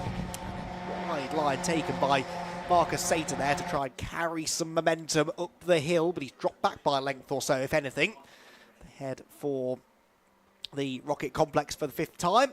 And I don't think he's really close enough to make this move, is he? Sails in quite late on the brakes, but ultimately too far back to really commit to the manoeuvre. And so Henry Josselin retains 2nd position. Josselin has to be careful here, really. It is that time of the season where I think you have to start playing the points game. He's outscoring everyone that matters, really, right now. Marcus Sater, once the dropped scores are applied, will probably just about get himself back into the championship hunt, but realistically, it's the likes of Charlie Hart, Chase Fernandez, Isaac Phelps that Henry Josselin is most concerned about, and he is outscoring them all right now, and crucially pulling away from them all as well, because these two, as much as they're battling, are lapping more quickly than Charlie Hart and Isaac Phelps behind, so not really able to take the challenge to these two are Charlie and Isaac. From the hairpin they go then. Bit of a lock-up was that maybe there for Sater, just seemed to drift a bit wide all of a sudden as they turned into the corner. Side by side further back between Ruben Dan and Tom Ingram Hill, that was as well. If you look in the background, yes, Ruben Dan did manage to get past Tom Ingram Hill for 7th position, whilst James Shotton has now got himself ahead of Chase Fernandez. So Fernandez was briefly into 9th place after that spin up at the top of the corkscrew a lap or so ago for, who was it? It was Davis, wasn't it, ahead, who had the spin. But James Shotton back ahead of Fernandez now, so Chase only just clinging on to a top 10. Yeah, some work to do for the team to try and find a bit more pace for him, at least in the 2nd race coming up this afternoon. But as they come back towards the banking once again, this is on now lap 6. Oh, that's Henry Josselin off the road. Josselin off the road. Now then, the big question is, did he jump or was he pushed? They were both off, I think, Scott. I think they were both on the grass. So, interesting. Ethan Jeff Hall is completely oblivious to this. It's now still, I think, Sater in 2nd place by the looks of it. I think Charlie Hart's gone up to 3rd, and Henry Josselin has rejoined ahead of Archie Clark, which means that he's now down in 5th position. So Sater is now 2nd. So it's now Charlie Hart in 3rd, but for how much longer? Because that's a rather racy Isaac Phelps looking for the position and the potential final podium spot as they come back up towards the top of Rocket. And Sater goes a little deep into the corner, but enough to hold on. And Josselin, he was quite deep into the corner also, and just trying to defend from a rather contentious Archie Clark, who's giving him the run around at the moment. You can see 2nd down to 6th is only covered by about 3.8 seconds, so it's pretty close between these guys as Ethan Jeff Hall is trying to drive away to what could be his 3rd win of the season. Took a victory at the season opener at Alton Park, and then again at Silverstone. It was again for them very mixed conditions in wet and dry by all weekend. Didn't manage a win at Donington Park. In fact, his best result, Ethan Jeff Hall, was I'll remind myself on the points in a second. I think it's about 4th place, I think it was. Yeah, 4th place in the 2nd race. So, got some work to do here as Sater takes that more preferred, deeper, wider apex into the hairpin. And he has enough traction on the exit to hold on to the place, but everyone's sort of grouping up a little bit here.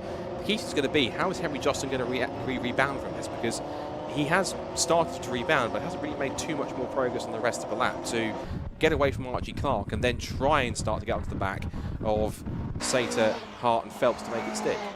Well, he demonstrated in the first half of the race that he is quicker than the likes of Charlie Hart and Isaac Phelps because he was pulling away from them. So he, by that logic, should be able to give them a good run for their money as he tries to find a way back through. He's got about 1/3 of the race left to do it, 7.5 minutes to go. And Charlie Hart here still hasn't quite shaken off the attention of his teammate Isaac Phelps, who to an extent would be happy to work with him, but also they are fighting for championship points between them. So you want to simply push Charlie Hart home here. Doesn't really look as though they're going to have much of an answer for Marcus Sater, does it? Who is now starting to just jump clear of these two a little bit more. It did look to me on the glimpse we got of it that Sater and Phelps were both off the road at the same time. Now, whether they made contact or just sort of followed each other in a bit too deep, I don't know. But may well be that that gets looked at after the race. Charlie Hart, meanwhile, defends the inside line. Defends 3rd position into Rocket. Really stack up. Look at that. Charlie does seem to struggle through that second part of Rocket. He insists on taking a tighter line than everybody else, which I can understand. He doesn't want to leave the inside line open, but I really do think he'd be better served going right round the outside of the road. As I say that, though, Henry Josselin makes a liar out of me and slips beautifully up the inside of Isaac Phelps. So Henry Josselin back into 4th position, and Scott, he judged that to perfection. That's why he's the championship leader, making a move like that, although again, I could mince my words in a second because it looks as though Isaac Phelps is trying to come back at him now. If he sticks to the outside, which he won't, he's going to slot back in this time. But if he was going to stick to the outside there on the exit of the corner, on that left-hand side, I'll say, he would have been on the outside for the next part. Now Jocelyn's got very much a bit of a catch-22 situation. Try and defend again from Isaac Phelps if he can, but also now put the pressure on Charlie Hart for second place. He's back up into third place, excuse me. So he's now up into fourth again. Towards the bus stop once again. Just under 6 minutes to go. So a handful more laps left in the tank in this first Ginetta Junior Championship race of the weekend. Across the line goes the leader. And his gap is now 5.1 seconds to Marcus Sater, and that has gone out by another couple of tenths because it was 2 minutes 0.8 for Jeff Hall compared to a 2 minute 1.0 for Marcus Sater, the Norwegian. And Archie Clark again very wide over the curve, has to go right to the edge of the circuit to take the racing line into the banking. And it looks as though that both Jocelyn and Phelps have followed him, and also so too as Archie Clark. I wouldn't count out Archie just yet. The blue and black car back in 6th position, number 43. He might be keeping his powder dry. I like to think, just sitting there thinking, you three just keep on scrapping. Anything happens, I'm in the prime position to take advantage and possibly even get as high as a podium place. Well, we've seen it already, haven't we, with Henry Jocelyn going off the road at the banking. It could well happen again, but right now he is tucked up behind his big championship rival, Charlie Hart. These are the top two drivers in the points, and they are side by side heading towards Rocket Corner, battling over third position. Charlie Hart on the inside, Jocelyn on the outside. Hart will fend him off on the way into the corner, but then needs to get over to that inside line to cover the right-hander, which he does. Now, this time he drifts out wide. Jocelyn takes the tighter line in, but watch the traction that Charlie Hart's got on the exit. That's the best line to be on. It looks as though he's going to lose a place going into the corner, but he gets off the turn so much faster, and I think he's learnt his lesson. It's almost like he's listening to me. I'm sure he's actually got the words of his dad, Chris Hart, ringing in his ears. I'm sure he's been given that advice by his father, a very experienced racer too, plenty of times this weekend. And he is learning with every lap that goes by. Charlie Hart keeping Henry Jocelyn behind him. He'll have to do so for another couple of laps at least, though. We've got 4.25 minutes to go. Jeff Hall arrives at the hairpin and massively outbrakes himself, but that was just about all right, I think. Charlie Hart again defends the inside line, forces Jocelyn out wide. That opens the door for Isaac Phelps now. Isaac Phelps up alongside Jocelyn. They almost trade some paint coming off the hairpin. Jocelyn just manages to scrabble back in front as they head down the old pit straight towards the final corner, where once again Charlie Hart defends that inside line. Jocelyn pulls to the outside. He's later on the brakes. Jocelyn trying to find the grip on the outside line, which he can't quite do. And Charlie Hart just managing them to hold on to third.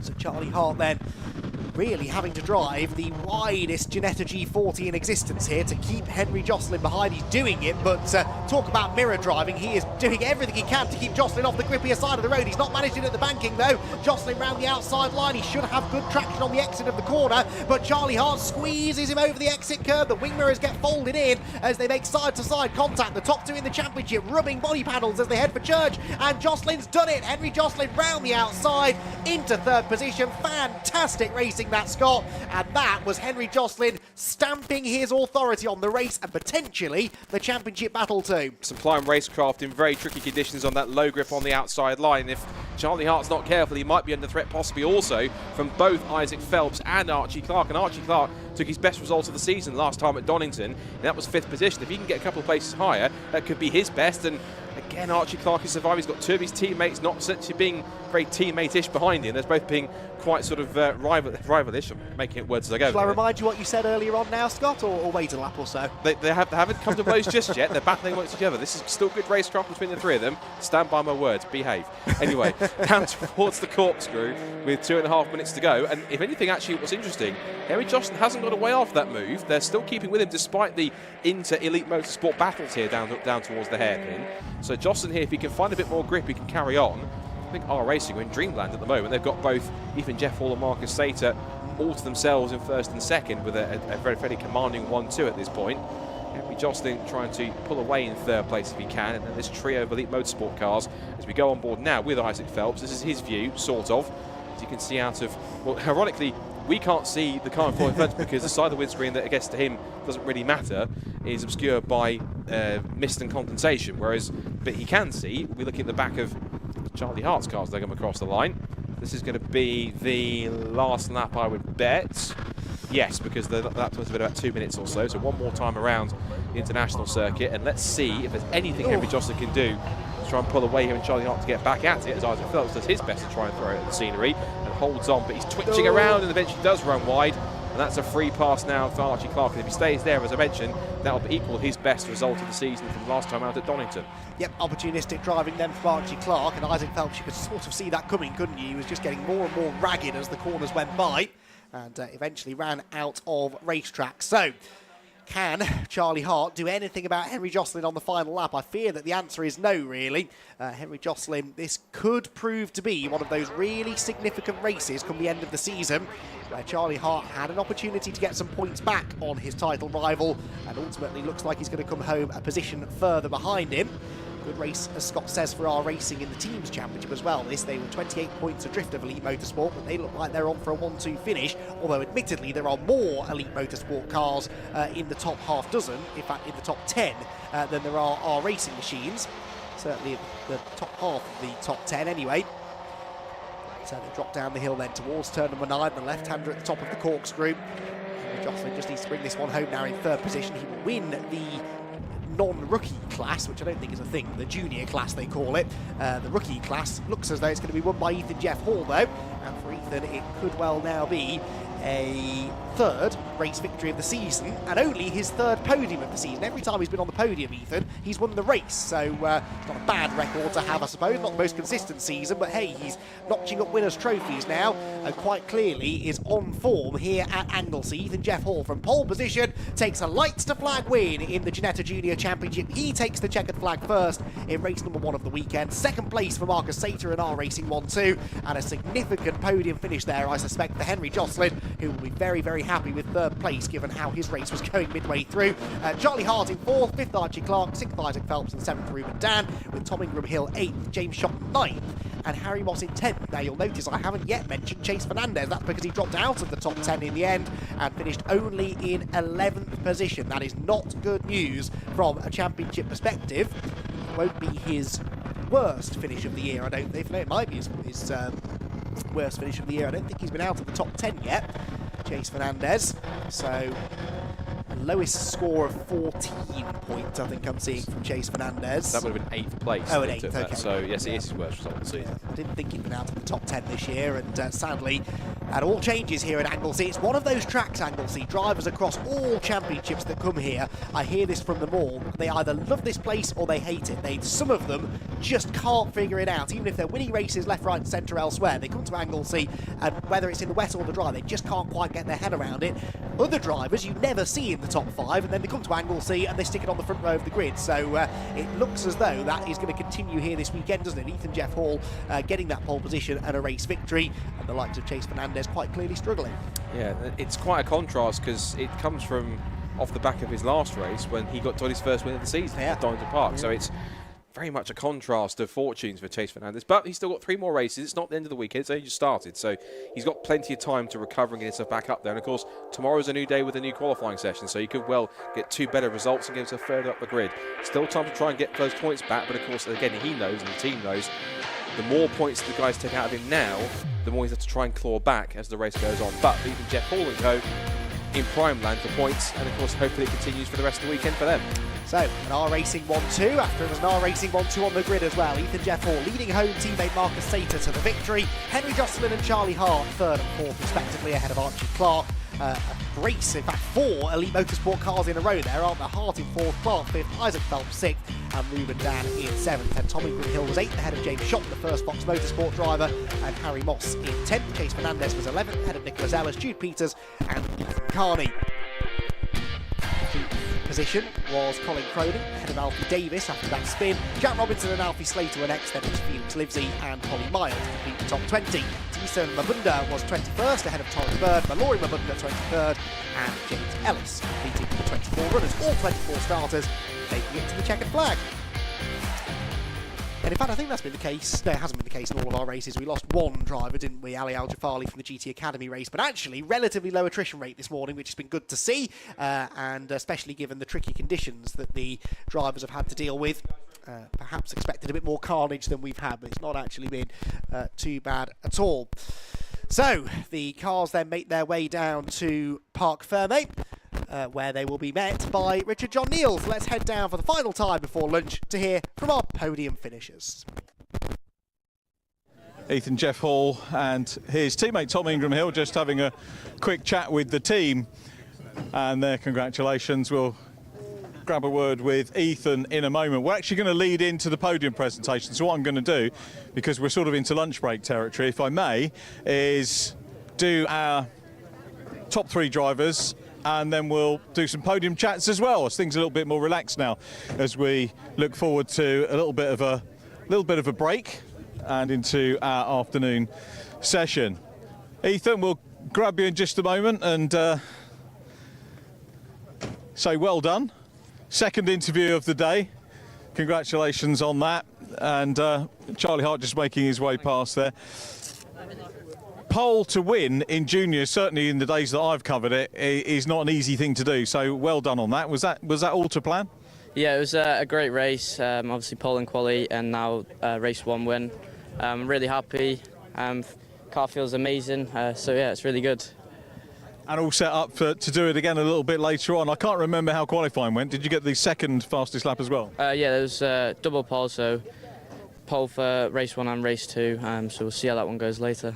So, and there's no pressure now, you've got to win. Obviously you'd love to get a double, but at least you know the measure of the track, you know the measure of everybody else here today and in these conditions. Yeah, it's just about staying calm.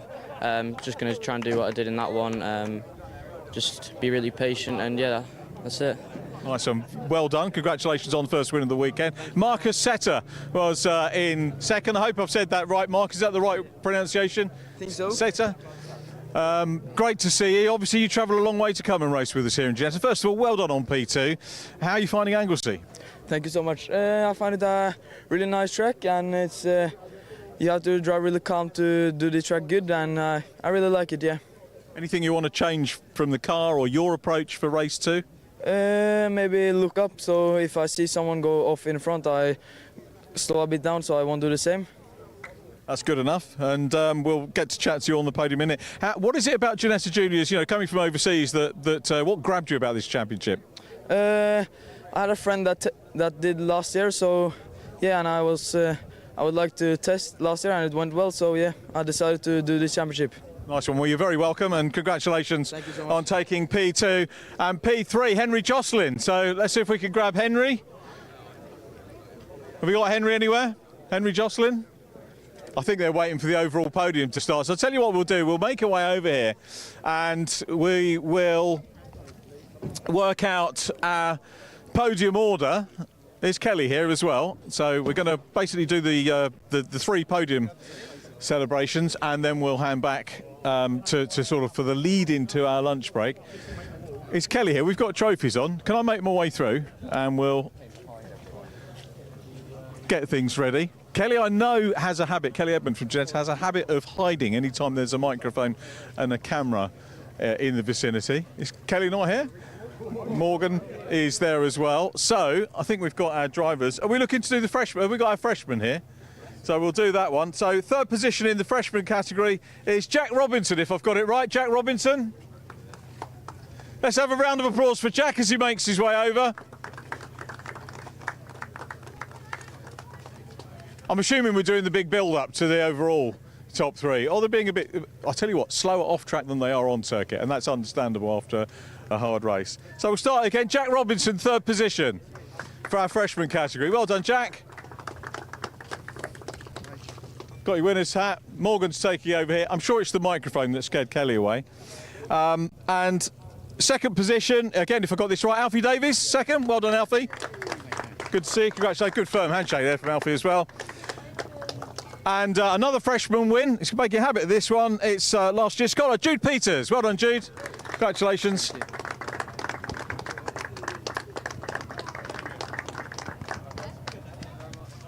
We'll do the photos and then we'll grab a quick interview with each of these as we've got time to do it, unless I get shouted at by my director. Top step, everybody, so we get you all a little bit closer. Gives us a little bit more of a feel for the camaraderie in the paddock here as well, so that's really good. There we go. Going to have a word with Jack first. Let's whiz over here. Hi. Hi, Jack. Well done. We did speak during the morning break that we had. Well done. Don't go away, guys, because I want to talk to you guys as well. But first silver of the weekend, or first trophy of the weekend, I should say. Yeah, it's really good. It's just, yeah, so difficult out there. It's just really, really slippy everywhere. So it's really just a case of survival, to be honest. And probably same again for race 2. It doesn't look like this weather's going anywhere. Yeah, we'll sort of learn for how to approach race 2. I'm sure we'll go back to the track and look at some stuff and how I can improve, and then go from there.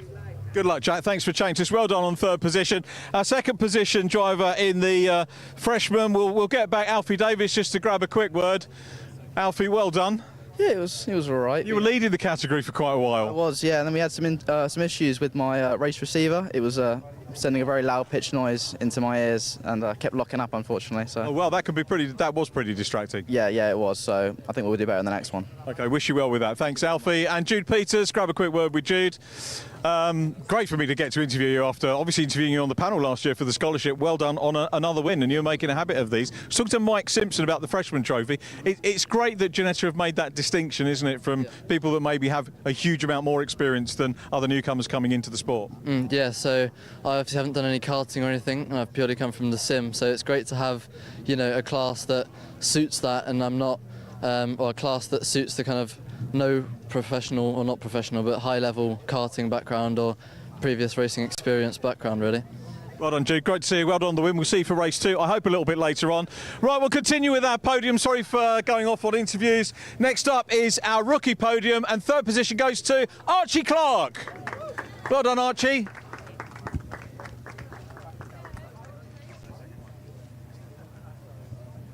Second position, Marcus Setter. Well done, Marcus. We did manage to grab a quick word with Marcus as he got out of the car. And our winning rookie, Ethan Jeff Hole.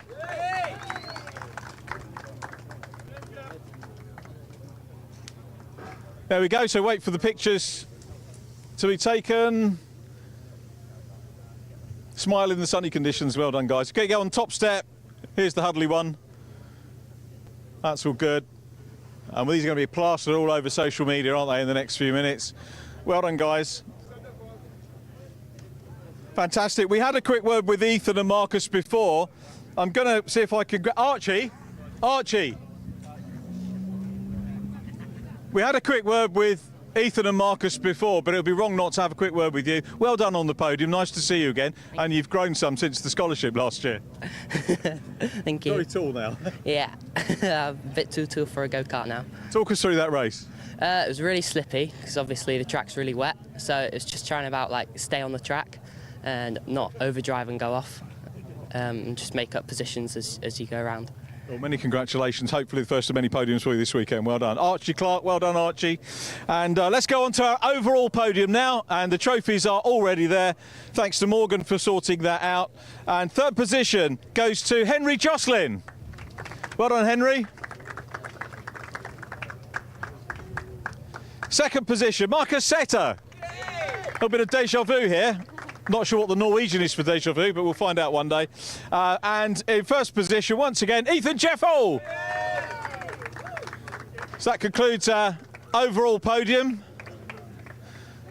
And don't go away, lads, because we'll have a word with all 3 of you very quickly as well, because we haven't managed to talk to Henry yet as well. There's our separated shot, all together on the top step of the podium. I'm going to do a quick 3-2-1 interview. Don't go away, guys. We'll do a quick one with you. Henry, bit of a fight back there. It was a nice fight back, but obviously not entirely the race you wanted. Yeah, unfortunately, went off in the second corner, but still managed to get to P3, so a good point for the championship. Indeed, and plenty more in the tank for race 2 and the 2 races tomorrow. Yeah, we should have good pace, so looking forward to the next few races and should get good points. Thanks very much. Well done, Henry. 2nd position, Marcus, well done. Quick word with you. Nice to talk to you for the first time out of the car. How does it feel now you've got the trophy? It's a really nice feeling, and I'm really happy about the result. And by the way, you said the name a bit wrong. The last name is Sater. Sater? Yeah, that's right. Marcus Sater. Thank you, mate. Yeah, perfect. Thank you. Very well done. We'll see you later. And Ethan Jeff Hall, haven't been corrected. Hopefully got your name right. Yeah. Well done. So we've done a get out of the car interview. We've done the interview out there, and now final one here. Looking forward to the rest of the weekend. Yeah, it should be really good. Obviously, we've got qualifying and 2 races tomorrow. Obviously, another race today. So it'll be very interesting to see what happens. And I'm just going to try and stay calm, like I said earlier, and hopefully come away with a couple of victories. Nice one, Ethan. Thanks again for chatting to us. Good luck for the rest of the weekend. So that completes our first junior podium of the weekend. As we head into a lunch break, I'll hand you back upstairs to Scott and Andy. Thanks, Richard. You joined us partway through the Ginetta Owners Club parade, which is going on. Got a handful of historic Ginettas making their way around the circuit. A lot of people sometimes forget, actually, that Ginetta have been around for quite as long as they have, and were building cars back in the early 70s, certainly, perhaps before that as well. And the classic cars you often see out racing in some historic sports car series, but not many on the road, so good to have a few examples of them out here now as they fill part of the lunch break that is ongoing. We're due back racing, we believe, at 2:05 this afternoon with our second set of races in the shape of the Pro Tire Motorsport Ginetta GT Championship, the Ginetta GT Academy, and the Ginetta Junior Championship as well. Who will complete our opening day's action here at Ginetta G-Fest. Of course, another full day to come again tomorrow. So, I'm no car historian, Scott, but something tells me this that we're looking at now is a Ginetta G4, which we were, one of us is trying to find some information on at least, but a very good looking car indeed. And as I said, you just don't see many Ginettas on the road, do you? Either old or new, so good to have a handful of them gathered here today at Anglesey. Yeah, this appears to be, from my sort of trained sort of search up here, this appears to be a pair of G4 Series 4s by the look of it. One looks like to be in race spec, the other in more road car spec. And there's quite a few different models that they have on the lines, obviously with the G prefix for them. I think the first car they ever made, looking back at it, was a kit car by the name of the G2, then there was the G3 and the G4, which existed all the way through from kind of 1959 and then 61 all the way through to the last model, which is the Series 4 model, which was built through to about 1984. So it's not very many examples made. It's quite a rare car with some of these Ginetta road cars, as you might be able to anticipate. And these Series 4 G4s, according to this, says here there's approximately 35 of them built, so there's not that many out there on the road, so they're quite rare cars. Good to see a couple of these out and being brought out. They're being led round currently by the Ginetta G56 safety car in the mix. So that looks like that's more of a race prepped version, that kind of lighter green version. And there's the soft top there, the darker green version, just following it around on circuit. There is another Ginetta out there as well. There it is there. I'm trying to work out what it is. That's probably poor form, me being a commentator on the motorsport anorak, what that Ginetta is, but I'm trying to figure out exactly which one that might well be. I don't think it's any of the later ones, which are the slightly more boxy Ginettas that were built amongst the sort of the 70s, the sort of mid to late 80s. I don't think it's any of those. Just trying to have a quick figure out and see which one it might be. Let's have a look. Yeah, whilst I'm searching for that one, I have to find it looks very much a little bit sort of Aston, slightly sort of Aston Martin-esque by the look of it. I'm trying to figure out possibly what it might be. And hello. Bit of entertainment at the hairpin by the looks of it. So, thankfully kept it pointing in the right direction. I'm even tempted to search up the number plate as well and see what that is. Yeah, that's not a bad idea, actually, yes. So, while Scott does some Googling, I do not blame the occupants of that particular G4 for wrapping up warm, because that's the only one of these cars that has the roof down. Being a race spec G4, doesn't have the option to put the roof up like the road car can. So, yeah, a little bit chilly out there, perhaps, but generally speaking, weather conditions are not deteriorating, I'll give you that much. It's definitely not getting any worse than it was earlier on today, but still, yeah, not really the ideal day to have your roof down, so I don't blame the owner of the road spec G4 for having that roof solidly in position.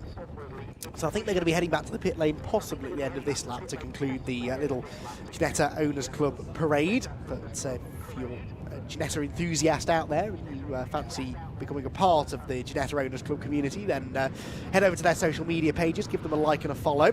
And if you own a Ginetta of any kind and you want to come along to events like this and plenty of others that Ginetta have a presence at, particularly things like British GT Championship, then I'm sure you can get yourself invited. So head over to the Ginetta Owners Club on all the big social media pages, and I'm sure you'll be able to find out some more information. I think I found it. I think that believe is a G10. Ginetta G10 is going on, according to the Ginetta Owners Club itself. Let's have a quick look here. G10 which two-seater sports car apparently sports a 4.7 litre Ford V8 in it, which is of all things.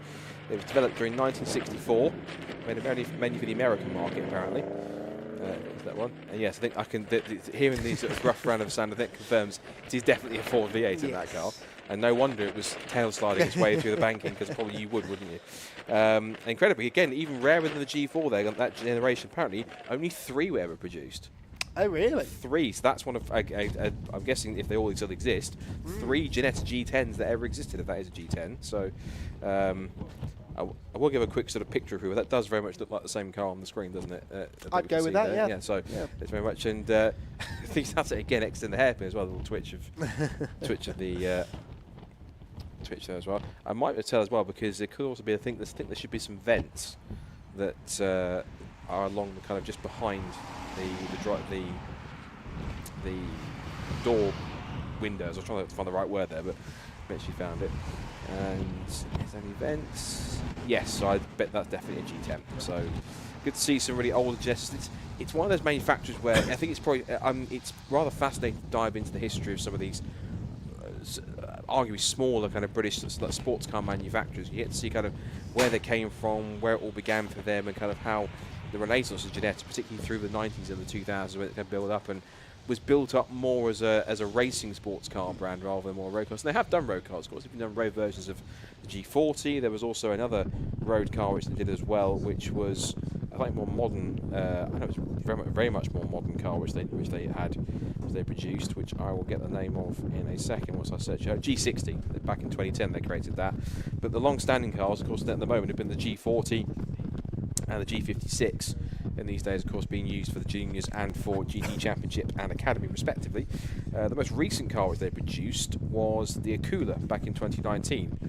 And that itself, not Shine V8 either, that had a 6-litre Ginetta/Chevrolet V8 sporting about 600 brake horsepower, that car. Haven't seen much of them around either, but again, it's nice to see that in many cases Ginetta are kind of still branching out in producing road versions of sports cars, kind of using that as some of their expertise from the racetrack to translate it over there. And sometimes for some manufacturers it doesn't translate so well, but I think with Ginetta they're one of the exceptions, and given the fact that they are putting down such a strong platform now, particularly on the racing side of things, for people to come up through the GT ranks and use it as a stepping stone to go to British GT, or you might find yourself on a British GT grid or a Fanatec GT World Challenge grid, or heck, if you're over there at Spa, you might find yourself on a Spa 24-hour grid this weekend.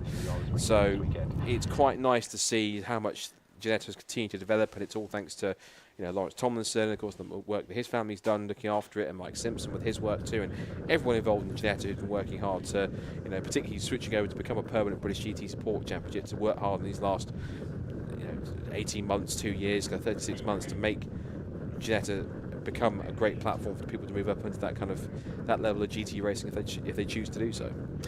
Indeed so. That's always been the big thing about Ginetta, hasn't it? That racing ladder that they provide, and still going strong today as well. There were a lot of questions asked, I think, of Ginetta when they left the Toka package a couple of years ago. Some people perhaps were questioning the future of Ginetta Motorsport in the UK, but it's such a popular brand and such popular products that they produce that I think it was always going to survive and indeed thrive. And I think it's starting to once again now, which is really nice to see. And this partnership with the BRSTC that has come about over the last 12 months or so as well has really been mutually beneficial, I think. So yeah, exciting future, I think, for Ginetta.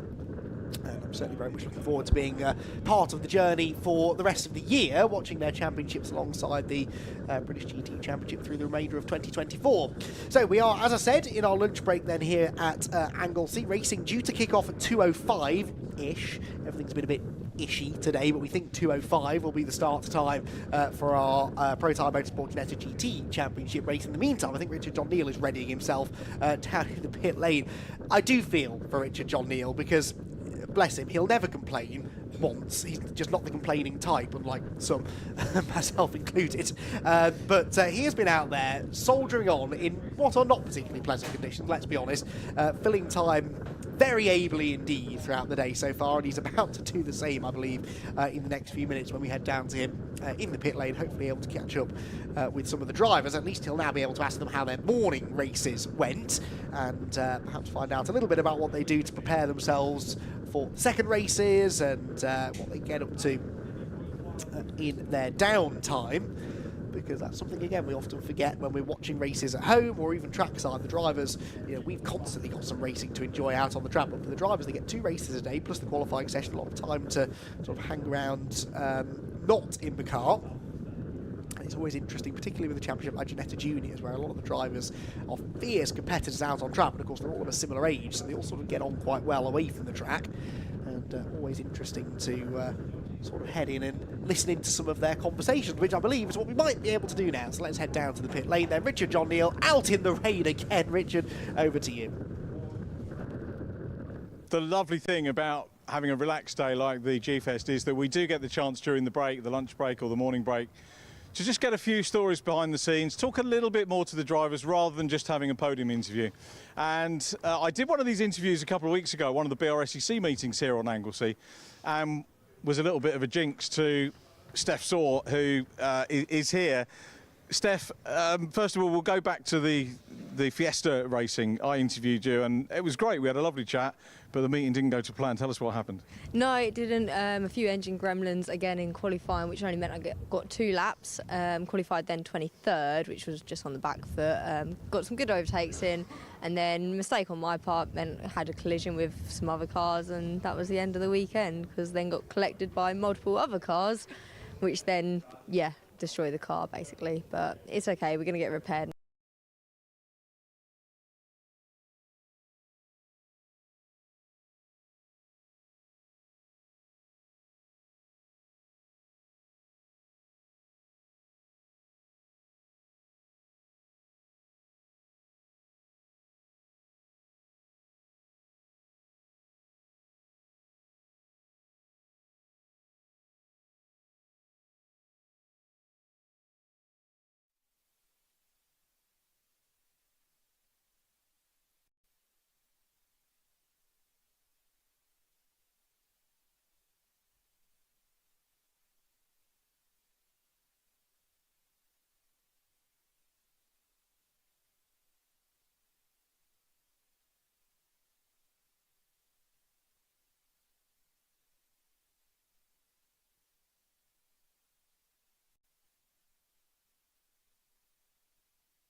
all the garage doors have come down on us, and you know I can understand why, because the teams want to keep in the dry and get the work done on the cars, which is perfectly understandable. And then the voice came down from production. There's like a football thing there. Go and talk to the marshals in it. So that's a good idea actually, because we haven't had a marshal moment today.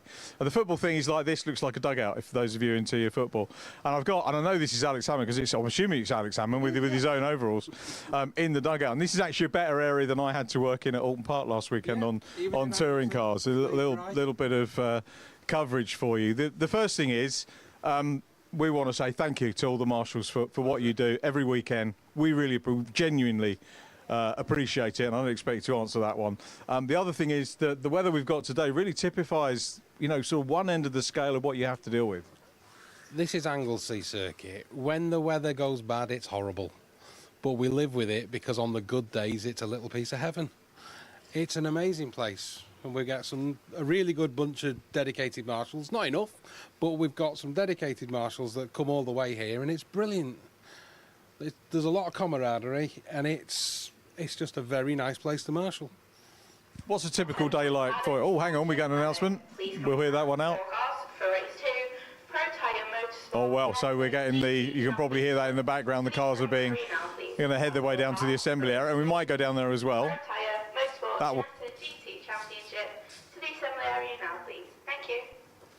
Very good. Probably see us interviewing. Yeah. So what have been the duties this morning here?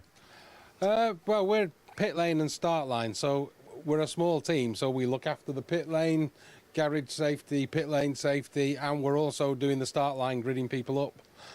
And it's quite busy. 'Cause like I say, we're a small team. There's 3 of us doing the pit lane and the start line, 2 guys doing the signalling off the wall, and that's it. You know, that's probably the minimum we need. But we cope. You know, we've got an enormous grid going right around the corner up the hill, but we can cope. Are you guys from this part of the world, by the way? No, I live just north of Wigan, so it's 120 miles. I'm from Liverpool. And every year we put Anglesey down first. I'm not going to the Formula 1 next week because there's a meeting here, so we're doing that, which is annoying because I like the F1, but we're here because there's an Anglesey meeting on. So if there's a car meeting, there's a small team of people that will come here. As I say, we really appreciate it. It's great to have you guys here. What's the score? Do you camp? Do you stay in a B&B hotel? We've got a caravan. Yeah. So the caravan's here. I mean, we're here, at the moment we're doing 6 out of 8 weekends. We're in the middle of that block at the moment. So we have the caravan here and we stay on site in the paddock. I was chatting to a couple of your brothers in Orange at Snetterton earlier on in the year, and there's, you know, a lot of them leave the camping equipment there over the course of the season, which is nice that they can do that. Yeah, well, the circuit manager, Nets, kindly let us leave the caravan in the paddock for a couple of months. It sounds horrible, a couple of months, but then we are here every week. So usually we'll drive home on a Monday morning, we'll come back either Friday night or I come back Friday morning, work from the caravan, because the Wi-Fi is actually really good now. And it's great. So it's just a way of life. I mean, it's a big part of our life, marshalling. So it just so happens Anglesey this year's got a lot of meetings on. Well, that's great for us. What's your background? How long have you been on post, and how did it start? I've been marshalling now for, I think this is my 11th year. Even in the first year I started, I had to go in a pit lane at Alton Park, and I love being, they could now call off-track or the specialist marshalling, so pit lane, start line, assembly.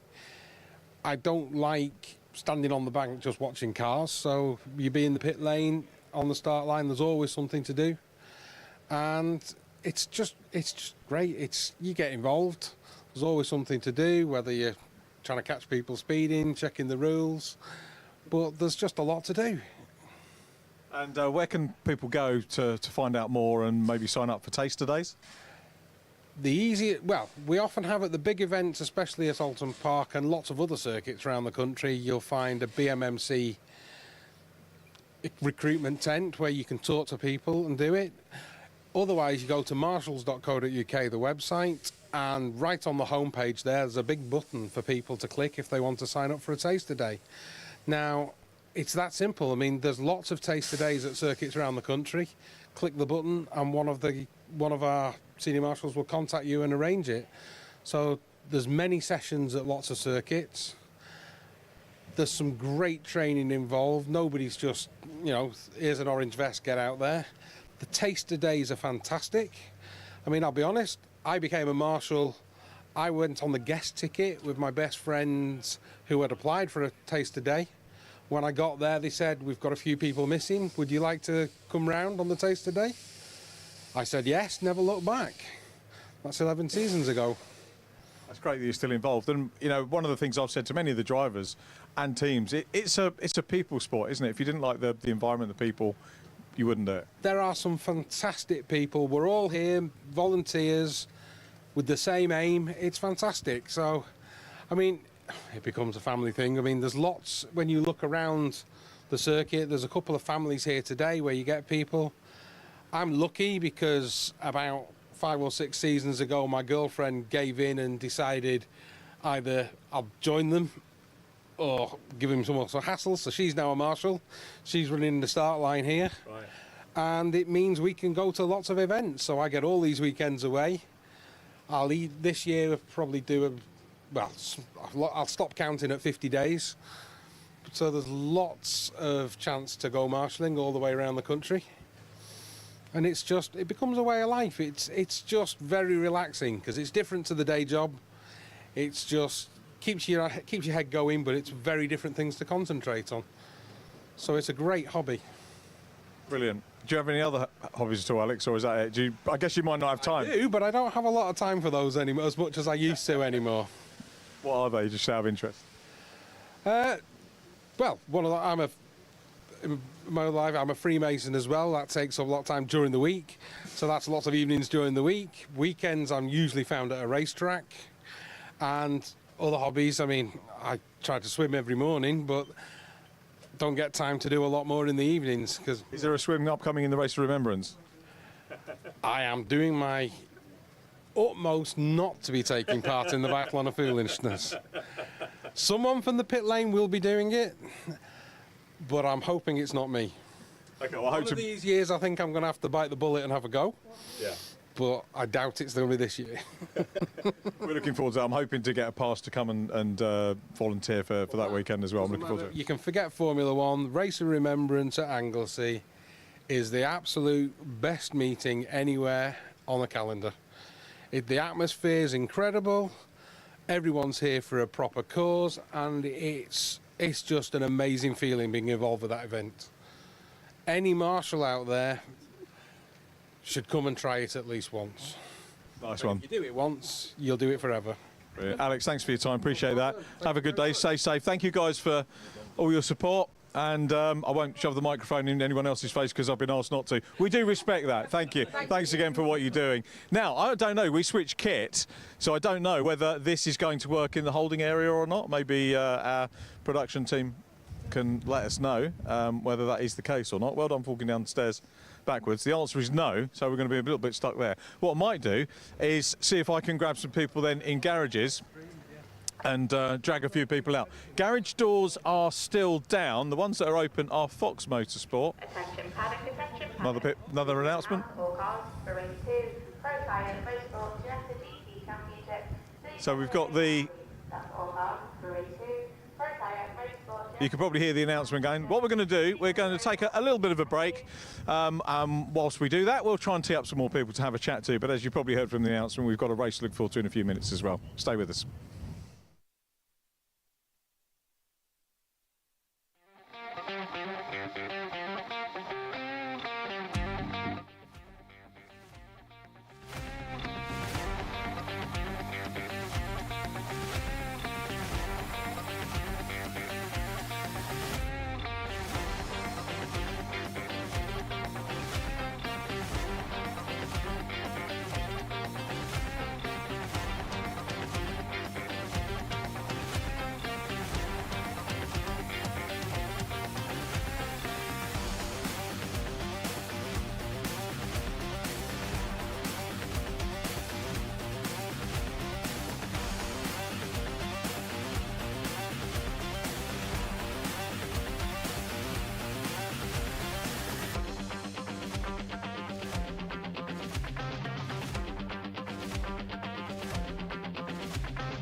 So down in the holding area, getting ready for round 2 of the racing to get underway here this afternoon. We had the qualifying obviously this morning, which we covered off well in the first group of races. Conditions, I think, slightly wetter. Let's have a wander around and see if we can maybe chat to a couple of people here. Drivers I won't do, because obviously the cars have got the doors shut. The last thing, apart from that one there, he says we go past Mackenzie Douglas.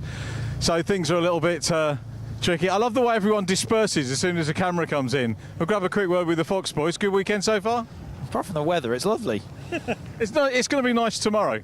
Yeah, you know, it's one of the best circuits in the country. It's sort of best kept secret really of motorsport, so it's nice to be up here and bring the G-Fest up here. Fox obviously running across a couple of categories. Tell us about your drivers that you've got and how they've gone so far.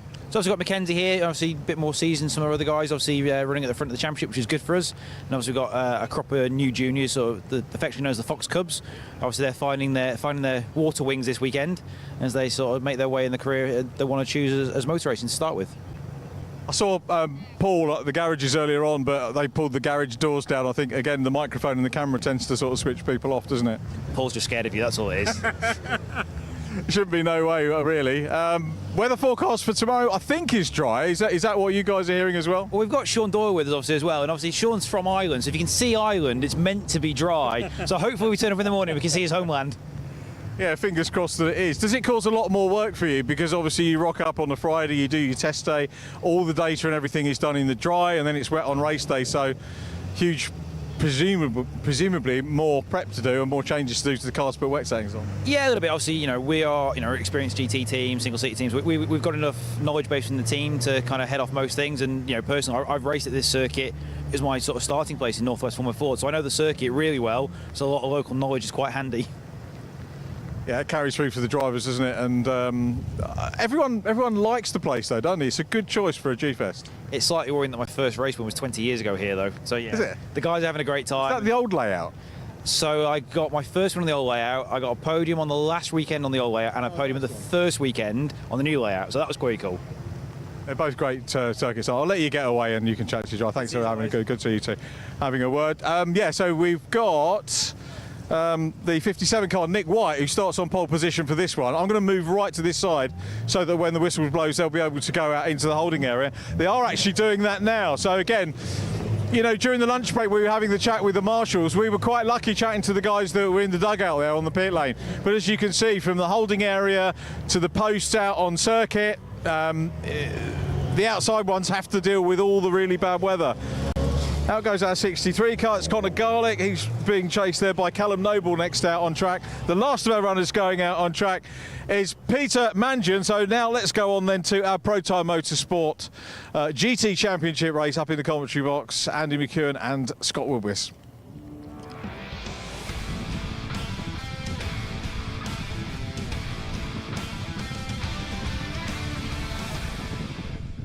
Thanks, Richard. Again, sterling work, Richard, who has not had a break yet today. It's been a very, very long and trying day for Richard, and his enthusiasm, as always, knows no bounds. So big thank you to Richard for keeping us up to date with what's going on down in the pit lane and the paddock area. We do have cars out on the grid, though, ahead of our second 20-minute race of the day for the Pro Time Motorsport Ginetta GT Championship. Their first race earlier on, dominated by Mackenzie Douglas, who won by 7.5 seconds, but really was stroking that one home from about half race distance.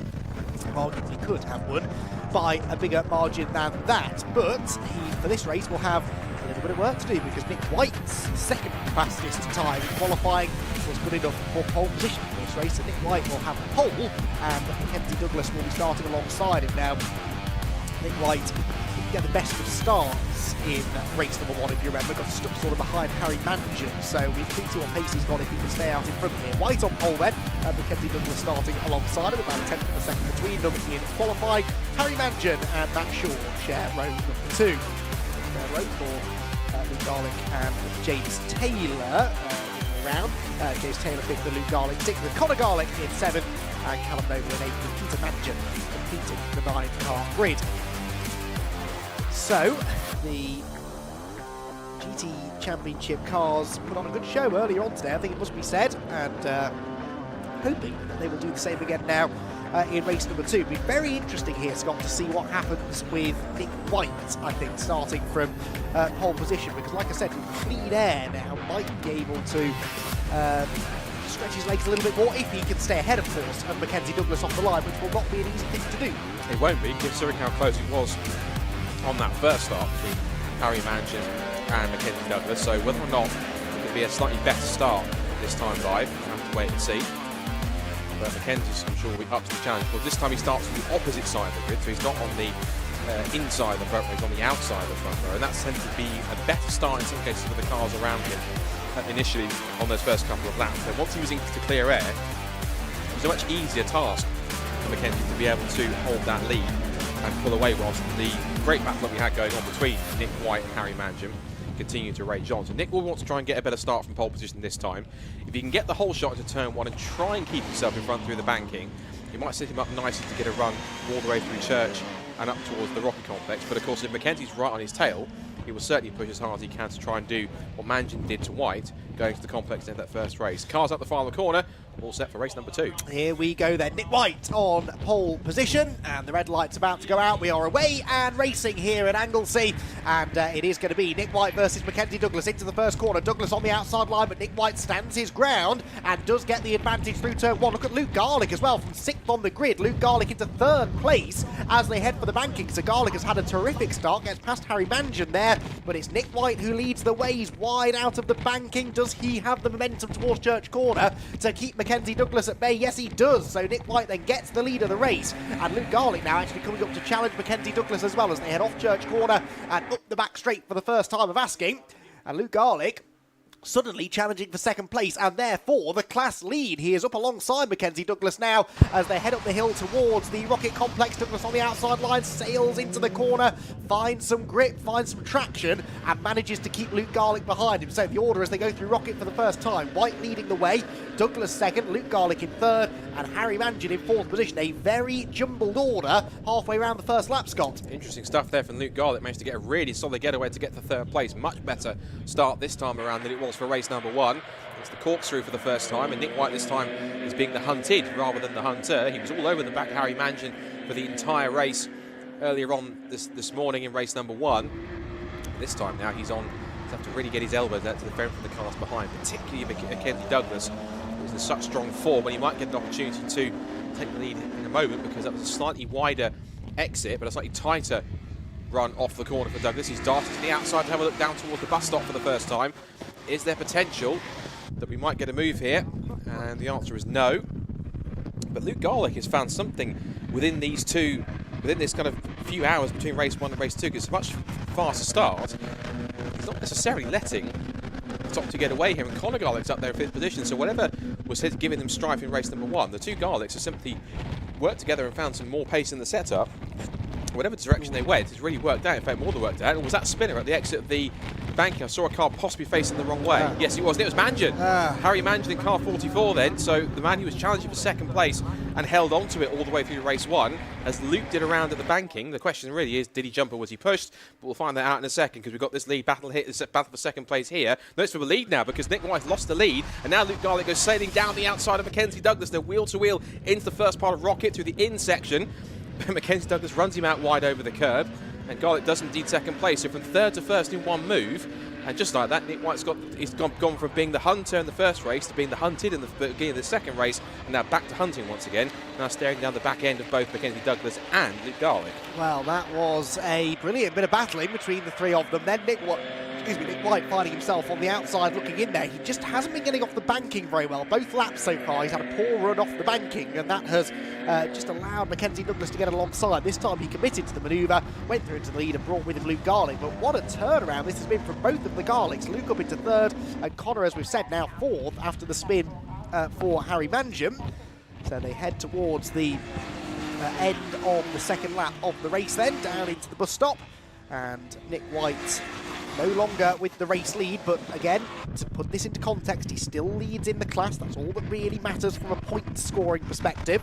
And so as they round turn number 1, he may have lost a couple of positions overall, but still scoring reasonably well. Very well, in fact, here within his class championship. Now, Mackenzie Douglas having hit the front here, Scott. I wonder whether or not he's going to be able to pull away from the cars behind. Luke Garlick certainly has more pace in this race than he demonstrated at any point in race 1, but will he have an answer for the race 1 winner? In clear air, we know how strong Mackenzie Douglas really is, because he goes for that large gap. And it was only really also the battling between White and Mangion that certainly helped him out to extend it further. Now he's got a clear adversary now in Luke Garlick, who isn't allowing him to get away that much, and he's not battling with anyone behind him either. As we see here, brother Conor is trying to pick up 3rd place at the expense of pole sitter Nick White. And Mangion, meanwhile, of course, is at the back of the field after having had that spin. I think there's one car that just that didn't actually take the start, and it looks like it was Luke Shaw that didn't take the start. Matt Shaw didn't take the start for whatever reason. It's car 33 not on the grid, it looks like. He's not on the timing screen at least. So that's unfortunate. Reasons why we have I don't have any information on that, unfortunately. But Matt Shaw missing the start of race 2. So Douglas then heads his way down towards the hairpin, and the key is going to be, because Luke Garlick doesn't have anyone challenging him, how much is he able to possibly close in on the back of Douglas here? If you look at his gap in the first sector, they matched each other in sector 1. He looks a little bit closer in sector 2. The gap is at the end of that 2nd lap was 0.879 of a second. We'll see if it's still that gap or if it's stabilised or gone out to come back in again as they come across the line. Answer is it's gone out to 1.4. So in that 2nd sector, it is the fastest 2nd sector of anyone so far for Mackenzie Douglas. It does indeed set the fastest lap of the race. It's first really proper flying lap, really. 138.015, and that was compared to a 38.5 for Luke Garlick, so not quite the same sort of pace. Half a second down at the moment in these wet conditions, so he's giving up the chase. And in fact, both the Garlicks are chasing here, because of course Luke's going for 2nd and Conor here is going for 4th on the back of White. Yes, he is. So Conor Garlick wants to try and get through here before those top 2 get too far away, because if Conor Garlick, like his brother, has found a bit more pace in this race, he wants to utilise it. He doesn't want to get stuck battling with Nick White. They are side by side, actually, as they head towards Rocket Complex this time. And Conor Garlick was going around the outside line. I don't think that worked, though. So, no, there you can see Nick White stays ahead just about. So Nick White then retains 3rd position overall, goes into Rocket out on the tighter line, which you think might yield an opportunity for Conor Garlick to get the better exit speed, but not quite going to work out that way. And Peel Corner they go. Over the hill, down towards the left-hander. Really tricky, steeply downhill left-hander here at the top of the corkscrew. Around onto the back straight, Tom Price straight, where perhaps there's an opportunity to attack at the end of it into the head. Conor Garlick just not quite close enough on this occasion. So around the tight right-hander, onto the back, the old pit straight, towards the bus stop once again. Mackenzie Douglas on this lap definitely seems to be stretching his legs over Luke Garlick. That gap was 1.4 seconds. I'd say it's getting closer to 2 now as they come across the line. So Douglas then with the advantage. It is 1.9 seconds now between them, but Nick White, in fairness, a further 3.1 seconds back in third. This is still really the best of the battles on track right now. Mackenzie Douglas with a new fastest lap of 37.788. Now, how does that compare to race 1? They're 37.5, so very similar lap times actually. Even though it seems a lot wetter out there at the moment, they are running very comparative lap times there. Meanwhile, Conor Garlick up the inside of Nick White has got into third position, so Conor Garlick into a podium place overall now. Of course, he was already in a podium place really within his class, but now he's got some clean air to try and go after the top 2. Problem is, that's about 3.5 seconds worth, if not more, of clean air. That might be a bit too much of an ask. He gets very sideways going through Rocket in, does Conor Garlick, but pushing hard just to try and get away from Nick White, but also try and begin this charge after the leading 2. So, Mackenzie Douglas then with the advantage. Nick Garlick second now, Conor Garlick up into third place, but what a turnaround this has been, Scott, from race 1 with the Garlicks. I mean, I know a lot of the job was done at the start, but they do seem to have much better race pace now. Luke Garlick's best lap of this race, 1:38.2, compared to a 38.3 from the early race, so he's got a 10th of a second quicker than he did earlier on. What about Conor Garlick? He did a 38.0 in the earlier race. Well, let's see what he can do in clean air now that he's past Nick White, although Nick, in fairness, trying to come back at him here. He was. Conor was a bit deep into the hairpin, and actually Nick tried to come back at him on the exit. Thankfully, Conor's better traction held him off, but here's a contrast. I think the differences were they were slightly stuck in the pack and they were fighting each other, whereas now they've got a bit more clear air and they seem to be just got a bit better measure of the conditions, maybe due to a better condition of wet tyre that they have, or possibly the setup's nicer, or they're more used to the circuits. The feedback they gave has meant that this direction they've gone with the setup has actually worked a bit better. Either way, the Garlicks certainly are back to their kind of more front-running best that they have been throughout most of this season. And again, it's certain parts of the circuit, particularly here at Church, where some drivers are more confident than others going through. The one comfort for Nick White, at least, of course, would be a slight ego bruise that the 3 cars are pulling away, but he is quite substantially ahead of the rest of the AM class. There's James Taylor with Callum Noble up to third place. We've not really spoken about Callum Noble at all, have we? But he's up there in third place in class. I think mainly due to the fact that Matt Shaw's not there. So he's up there with Peter Mangan in 4th. So the Mangans are unfortunately propping up the bottom end of the timing string. 7th and 8th at the moment. But it looks as though that both Luke and Conor seem to be working out quite well in terms of pace. Look at the gap here, for example. The gap's just quickly checking on the lead. It's 2.6 seconds at the moment. Well, on this lap alone so far, it's another 10th and a half gain by Douglas in the first sector. So at the moment, Mackenzie's got just about enough measure to hold off the cars in front, cars behind him. And Conor again just takes that kind of more interesting kind of middle of the road diagonal aim for the apex for an early one to try and square off the corner a bit. Guessing that's to try and aid a bit more traction and get better drive off the corner so he can then get a better run down towards the next one and keep the cars behind at bay. Seems to be the case, doesn't it? Working well for him at the moment. Then gapping Nick White through the leading 2. Personal best lap time that time for Luke Garlick, but still can't get into the 37s. Only one driver is in the 37s, that being race leader Mackenzie Douglas, and that's why he's now extended his lead to nearly 3 seconds. Conor Garlick on that lap did a 38.3, so 2/10 slower than his brother Luke up the road, so that gap is creeping out as well.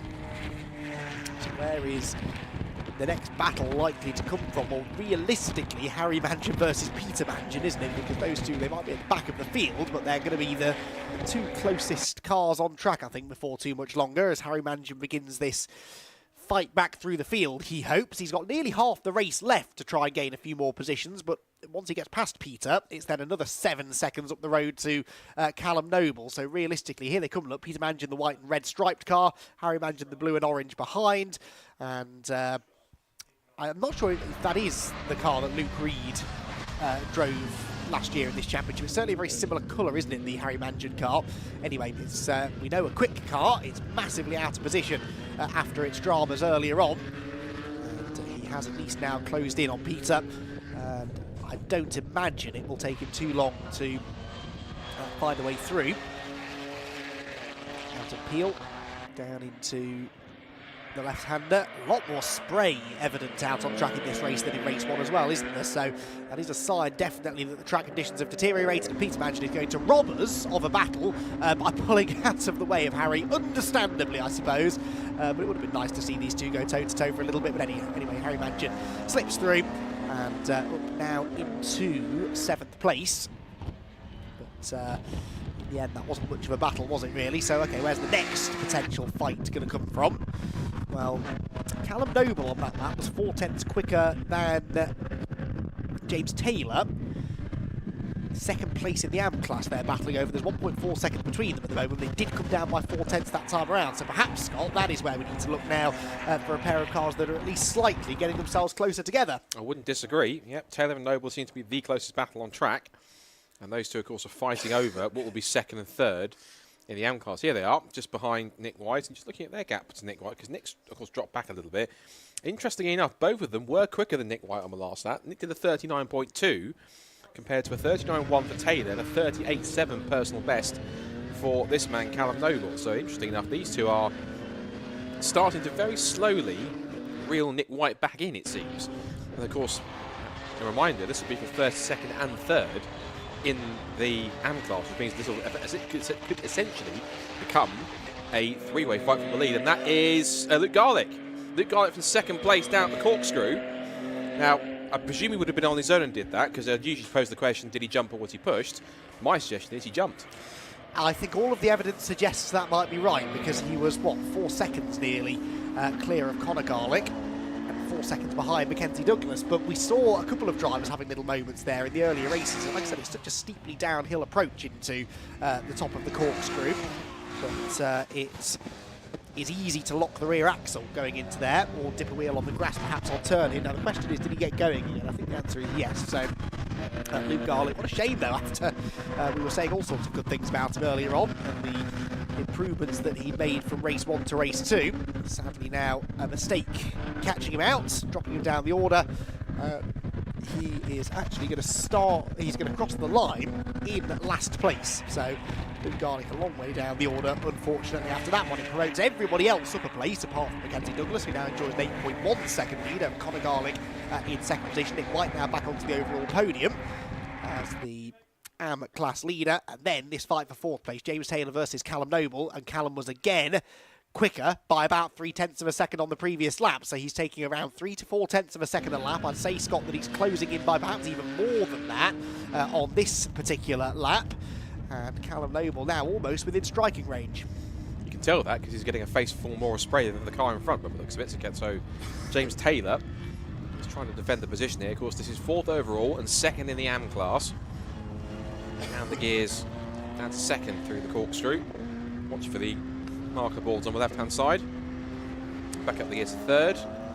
We'll grab 4th, maybe 5th on the run towards the hairpin.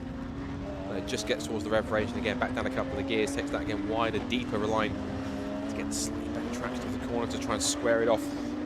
A little bit of straighter exit out of the hairpin there, just to try and chase down Harry Mansion. Now, Harry Mansion is 9.5 seconds back, and he was about 4/10 quicker than Taylor, and only about a 10th or so quicker than Noble, so I don't think he'll be catching him.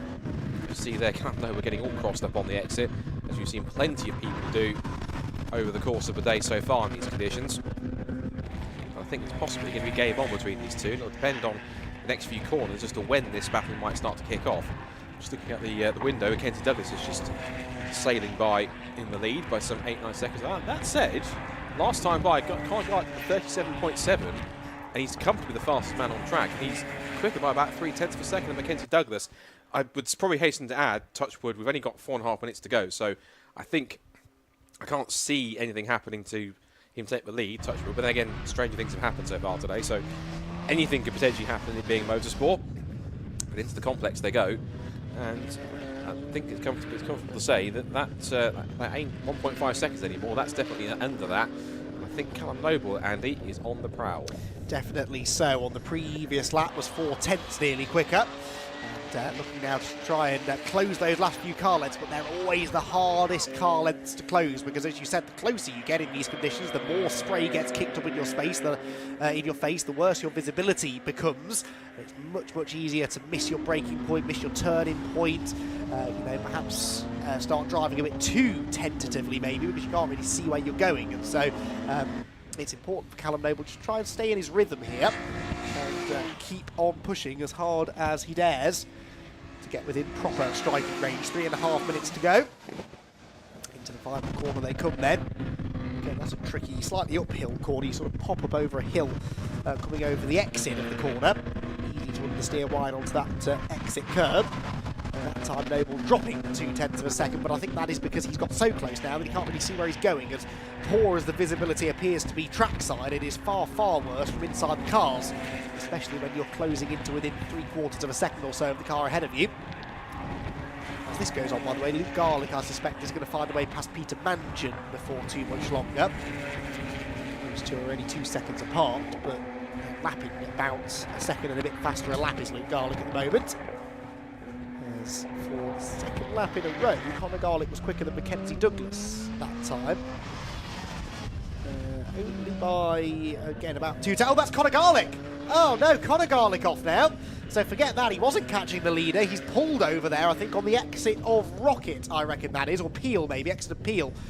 So Conor Garlick then, both of the Garlicks out of the race. No, that is the exit of Rocket, isn't it? They're both out of the race, and Conor Garlick is furious, slams the door, storms up onto the banking, takes his gloves off in disgust, and I think perhaps signalling to the car that he wasn't very happy with it then, as he turned back to look at it. And Conor Garlick, I'm afraid, out of the race. So complete disaster for the Garlick Scot. Just when it looked like they'd cracked it, it looks as though Conor's going to notch up a non-finish, and Luke Garlick's going to end up finishing at the back. After all that hard work in race number 2, it's all sadly going to come to mostly nothing. Luke Garlick will still come home and pick up the points for 4th in class, but even so, his pride will be dented a little bit, given the fact that he's at the back of the field. It's probably a small let off for Harry Mangan. He's up into 3rd. Well, he'll be 2nd now in class. Of course, and Luke would have to be 3rd because, of course, Connor's dropped out of it. So this will still be a podium, ironically, for Luke. So it's not all lost for the Garlicks, but I'm sure they would have liked both on there. So the banking comes the scrap now still for 2nd place, still about 9/10 of a second between them. Towards the right-hander at Church. We're still pushing on. He still wants to try and keep attacking the racetrack as much as he can. It's probably agonising that he knows that Taylor is right in front of him. Just has to find a little bit extra. He might not be able to make it happen. In terms of lap times, I believe either on the last lap or 2nd, 2 laps to go, I think.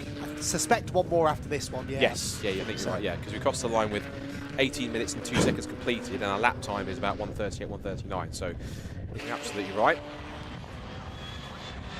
And out of the right-hander at Peel and down the hill towards the corkscrew.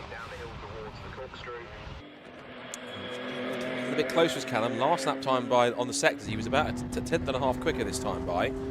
No, sorry, he wasn't. He matched him pretty much in the first sector. He's closer, I think, in the 2nd sector, particularly through Peel and up the way through the hairpin. So this could be a possible best chance here. They'll get one more opportunity on this last lap. Try and make a move. Down the hill they go towards the bus stop to start the last lap of the race. Mackenzie Douglas, meanwhile, has had nothing to trouble him so far. He's already crossed the line to start his last lap. 14 seconds clear of that man, Nick White, in the foreground. So this will be a relatively straightforward victory once again, unless John performs on the last lap. Fingers crossed it doesn't. And see here the gap between this battle for 2nd and 3rd in Anne. Oh, that's Luke Garlick now. So both of the Garlicks out of the race. That's going to be on the run down towards the bus stop. And he's just a span too. What on earth is going on with the Garlicks today? That's both of them out of the race, either with a similar problem or just by coincidence, both of them with similar mechanical issues. Either way, that is absolutely bizarre. That bizarre is the word, yes. What a coincidence, both with very similar reactions, but I mean, that is the frustration of a good race that's gone begging. If they'd been running at the back anyway and then broken down, if they'd broken down in race 1, they might not have been too concerned. But the fact that they both had the pace here to be on the overall podium unfortunately, neither of them getting to the flag. That is massively, massively frustrating. I think he's gone off. He's pointing the wrong way. Oh, he is. That You're car right. is pointing the wrong way on the exit of the bus stop. So I think he's been around. That's the exit of the corkscrew. Yeah. But mistakenly, I think we thought he was in the exit here, by the barriers here, because it was facing that way. So I genuinely thought he was here down the run towards the bus stop. Yeah, exactly. But he's off the road anyway. But anyway, no trouble for this man. He's about to make it 2 from 2 and go into Sunday with a very healthy haul of points and another extension of his championship lead. It's going well, isn't it, for Mackenzie Douglas? About the only one it is going well for, really. Out of the final corner he goes, crosses the line, and Mackenzie Douglas wins once again here at Anglesey.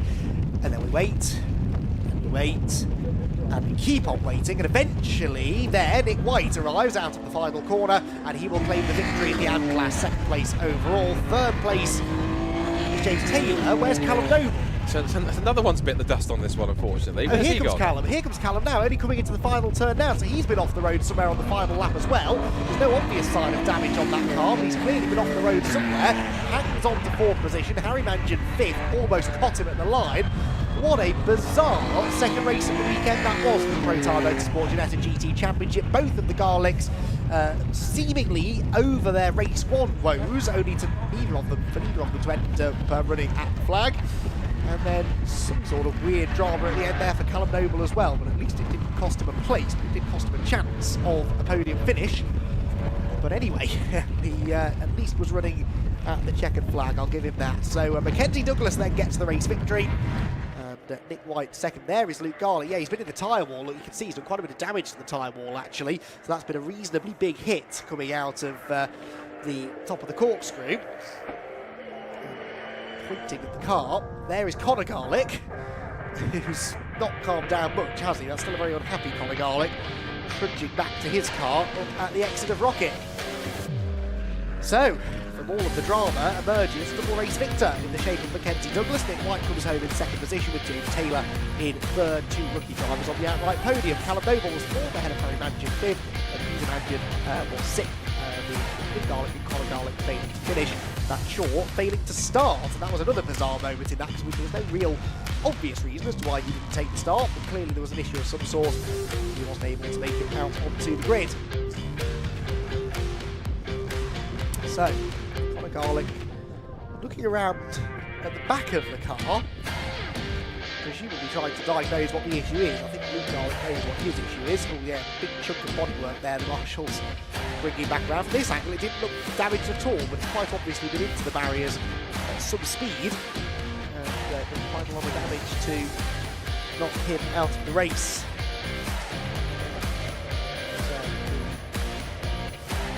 Teams will have some work to do. Zentech Motorsport, of course, running both of the Garlicks, and Callum Noble, who had that mystery drama at the end of the race. It wasn't a great second half of the race that for Zentech Motorsport, was it? But it was a great race for Mackenzie Douglas, who came home victorious for the second time today.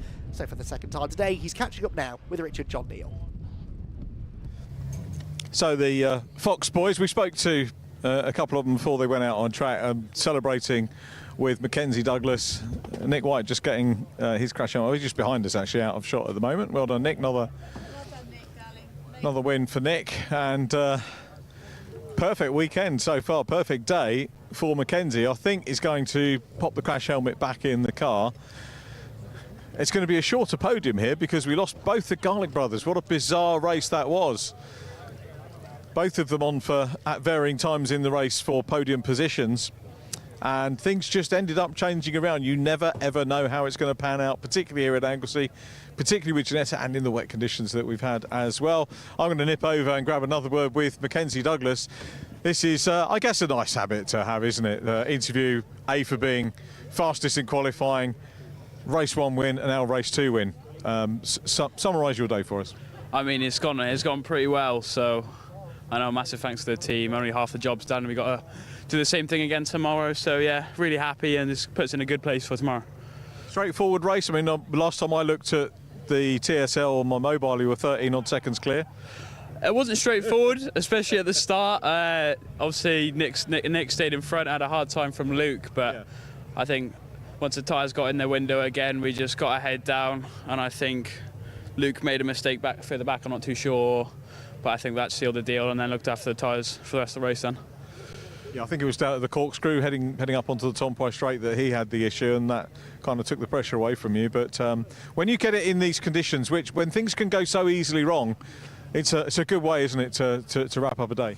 Yeah, I mean, it was really tricky out there, so I just keep it on the black stuff, and it always goes well. So yeah, really happy. How's your evening look? I mean, what do you do? You've got another full day to do with qualifying again. What sort of things do you get up to this evening? I think there's a bit of a team party tonight, so I'll stick to the pints of water for tonight. So yeah, no, it should be good fun, but focus on tomorrow morning. Well, enjoy that, Mackenzie. Well done. Perfect day. Congratulations, and what a pleasure to be able to do the podium on that. Let's have a word with our amateur class winner, Nick White.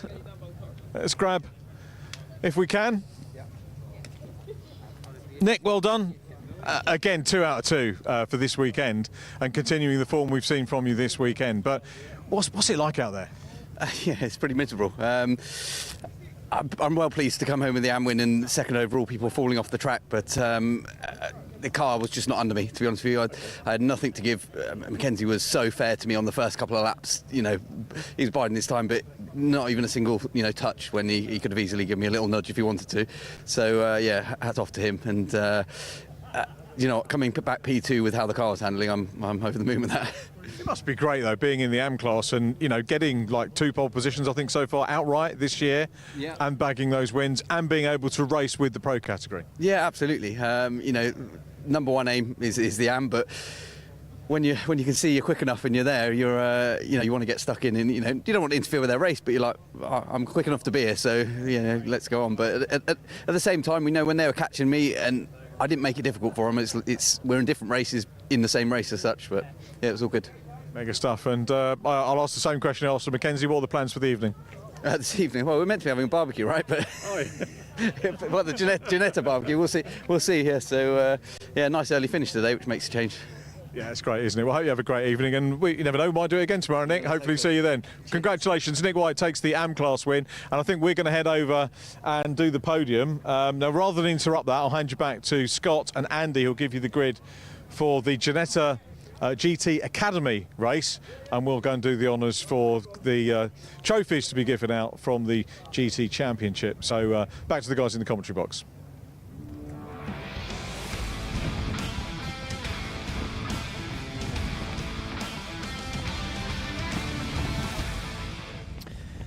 Thanks, Richard. Yes, 2 more races to go today then in day 1 of the G-Fest, and we have got the GT Academy cars not yet released out onto the circuit. There's a bit of garlic clean-up to be done from around the circuit, with both Connor and Luke needing to be recovered, or their cars anyway, from various ends of the racetrack, where they met, unfortunately, a fairly early demise in that second GT Championship race of the weekend. Now, in GT Academy land, race number 1 earlier on was really good, actually, wasn't it? Certainly a very dramatic start to the race, with 3 of the potential race winners all pointing the wrong way at the banking on lap number 1. James Nicholas started from pole, went off at the banking. We don't know whether that was contact with Mike Taylor or not, but they were side by side going in, and then next thing you know, James Nicholas was on the grass. There was also then a spin for both Luke Shaw and, critically, Harry Gamble, the championship leader, at the same time, and so again, in unrelated incidents, they both ended up pointing the wrong way and both ended up losing points. All of which means that before, again, those pesky drop scores are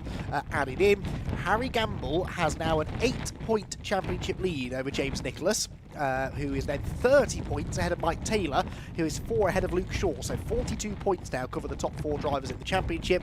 As I said, 35 points available for a race victory. So we wait for the cars to leave assembly, which they're not yet doing, but they will hopefully very shortly be heading out onto the track. And whilst we're waiting for them to head out onto the track, I think we can remind ourselves of a little bit of the action from the first race of the day. Oh, in a moment or two, we will have highlights from the first race of the day. In the meantime, Scott, let's remember back, shall we, to what was a very dramatic opening race of the day, and as I suspected at the time, a race that has massively tightened up the championship race, not only in the rookie class, but in the academy class as well, where just 4 points now separate Julian Wantling and Mark Elman. Yeah, they had quite the battle between the two of them until Wantling had that spin at the banking, which really kind of put paid to his charge of getting some good points. But it seems though that he's got this kind of rather tight lead to try and hold on to. That's going to be quite a contest. Of course, the competition between the two Tomlinsons has also seen a slight extension of their gap. Em has now got a 9-point advantage over Amy Tomlinson. And then we've got Mike West, who has been in the mix and is now 83 points back in 5th position. So some work to do. And Paul Livesey's also got a really nice chunk of points with that class win. So he's now going to properly off the mark. It's his first weekend in the championship. So not bad to kick off your first weekend in the class with a victory. And that's got him off the board pretty quickly.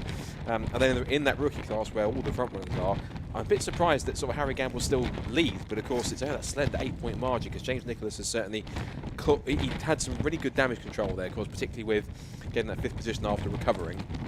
So he's now got a good opportunity here to take the championship lead in rookie class if he's able to get a good result and outscore Harry by enough points. Mike Taylor, meanwhile, as we mentioned, has also put himself right into the mix, 30 points back now, and that victory certainly has done him certainly no harm at all, obviously. So the big loser after that, it seems, possibly was Luke Shaw.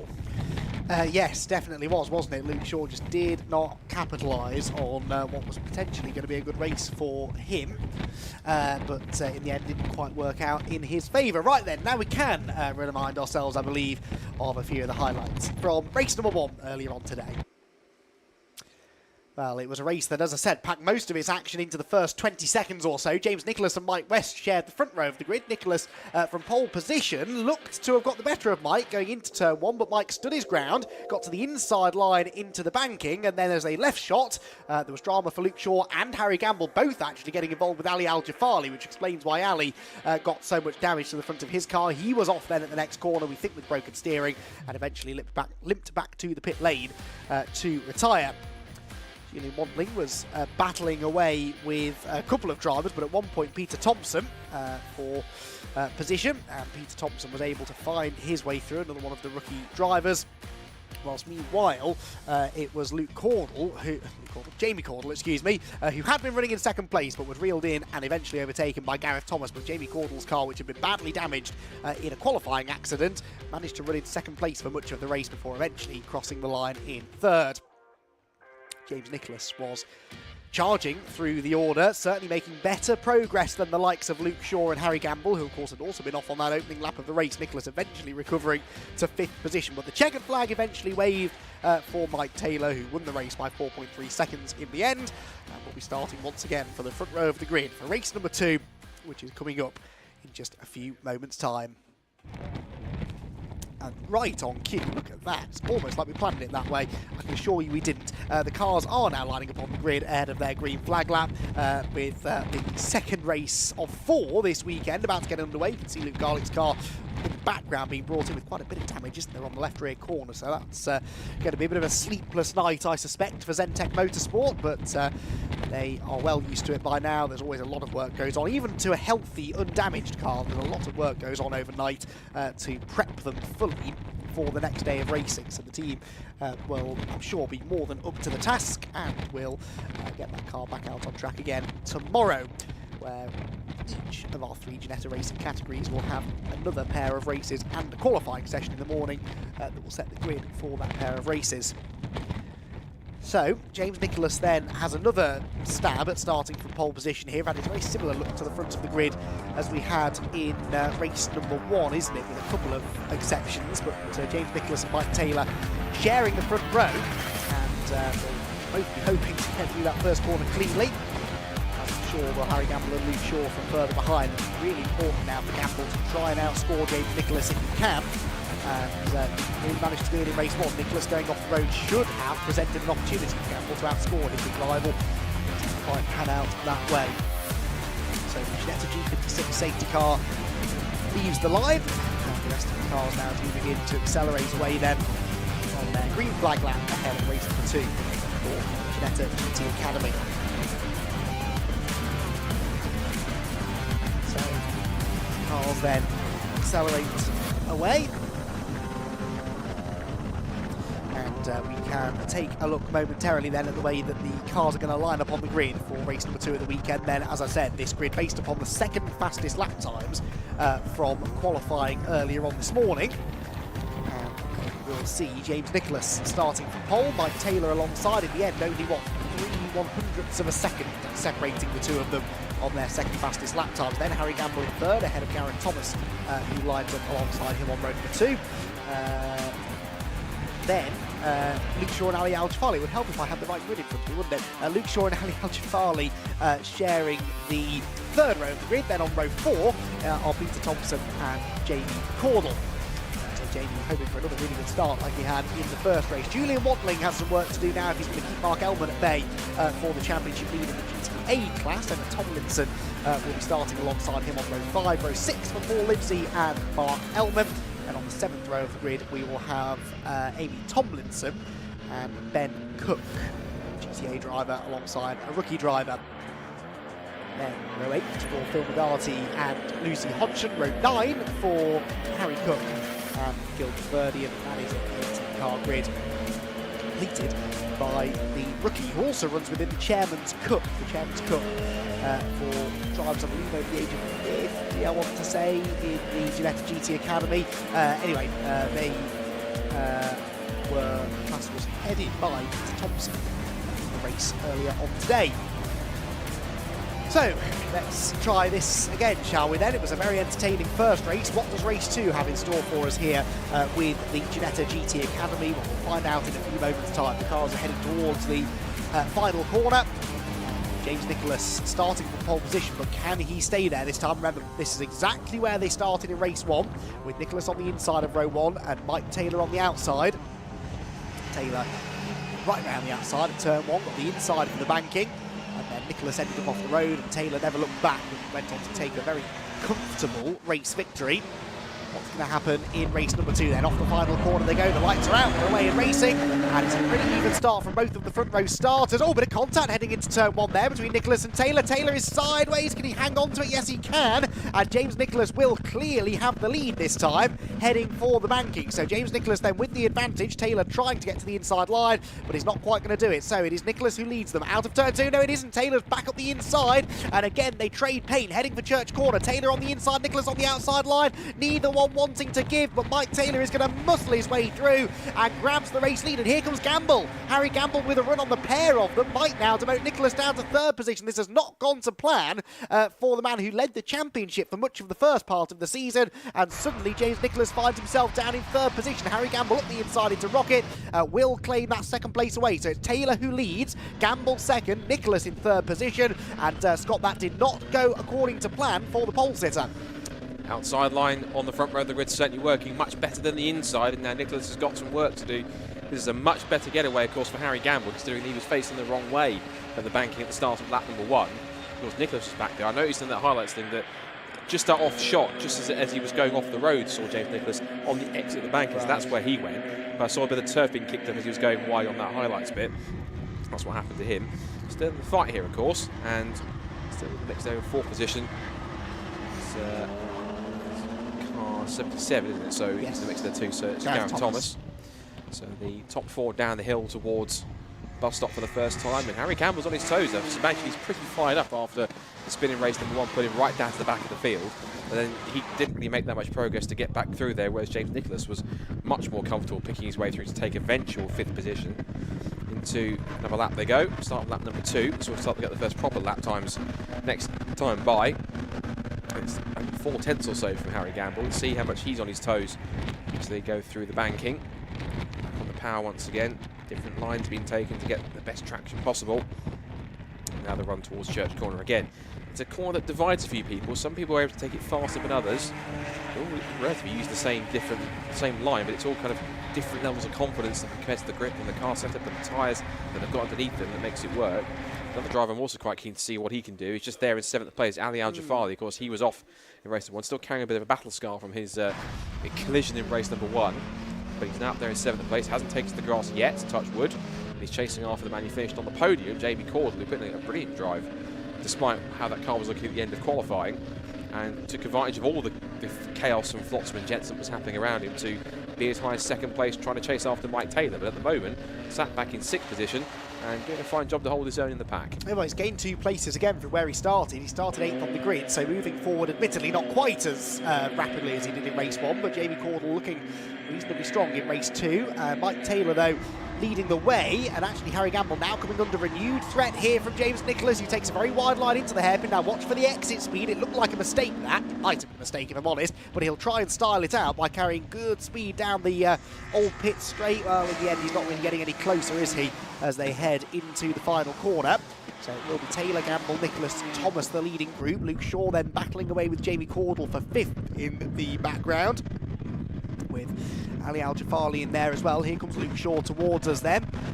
Jamie Cordle, what can he do? Can he find a way through? We've seen it's been very difficult to overtake once the races settle down today in these wet conditions, but Jamie Cordle will really want to try and prove me wrong and find a way past as soon as he can here. Turns his way through the banking, down towards Church Corner again, where Mike Taylor and James Nicholas really did battle on that opening lap of the race. But Mike Taylor knows that if he can keep on winning races, Scott, he can get right back into this championship battle. Coming into this race, Mike Taylor was 38 points off the championship lead. That is more than doable if he keeps this performance going through the rest of the weekend. Yeah, some more healthy point scores, a few more wins certainly wouldn't do him any harm whatsoever if he can hold on to that. Of course, Harry Campbell and co have got some other ideas on that side. Back on board with Jamie Cordle, rumbling over the curbs on the exit of the Rocket Out corner into Peel, still continuing the pursuit of Luke Shaw here, who, despite Luke Shaw being 4th in the points, really had the pace so far, regardless of any mistakes he had in race 1. But he's really on the same sort of pace that he possibly had shown previously in the season. Now he's come under threat, not just from Cordle, but that was a good exit I saw also there from Ali Al-Jafali in 7th place in white and green. So there's a 3-car scrap developing there, whilst they come out of the top 4, and I think you were peeking to see what was happening. And Jamie Cordle's gone past. He went to the inside, he was late on the brakes, got past Luke Shaw.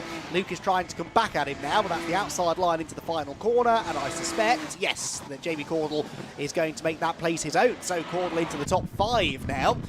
Can he chase down the cars ahead of him? Well, that might be a tall order, but we'll see what pace he's got now he's in clean air, as he continues to reward the E3 Sport team for all of their hard work to get that car fixed after his qualifying accident. So Jamie Cordle into 5th position now.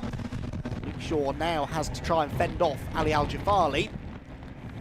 They round the banking for the 4th time of asking. Mike Taylor leading the way now by nearly 1.2 seconds. 1 minute 40.242 was his most recent lap time, which is quicker than he went in race number 1. The fastest lap in race 1 was, would you believe, a 1 minute 40.242.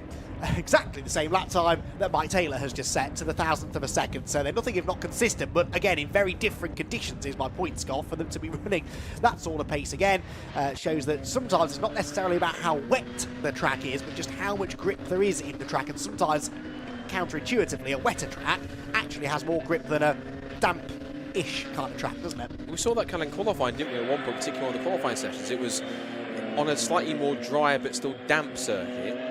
It was possibly causing the tyres not to work at their optimal performance and possibly even overheat a little bit. Once it got wetter, then ironically we saw faster lap times.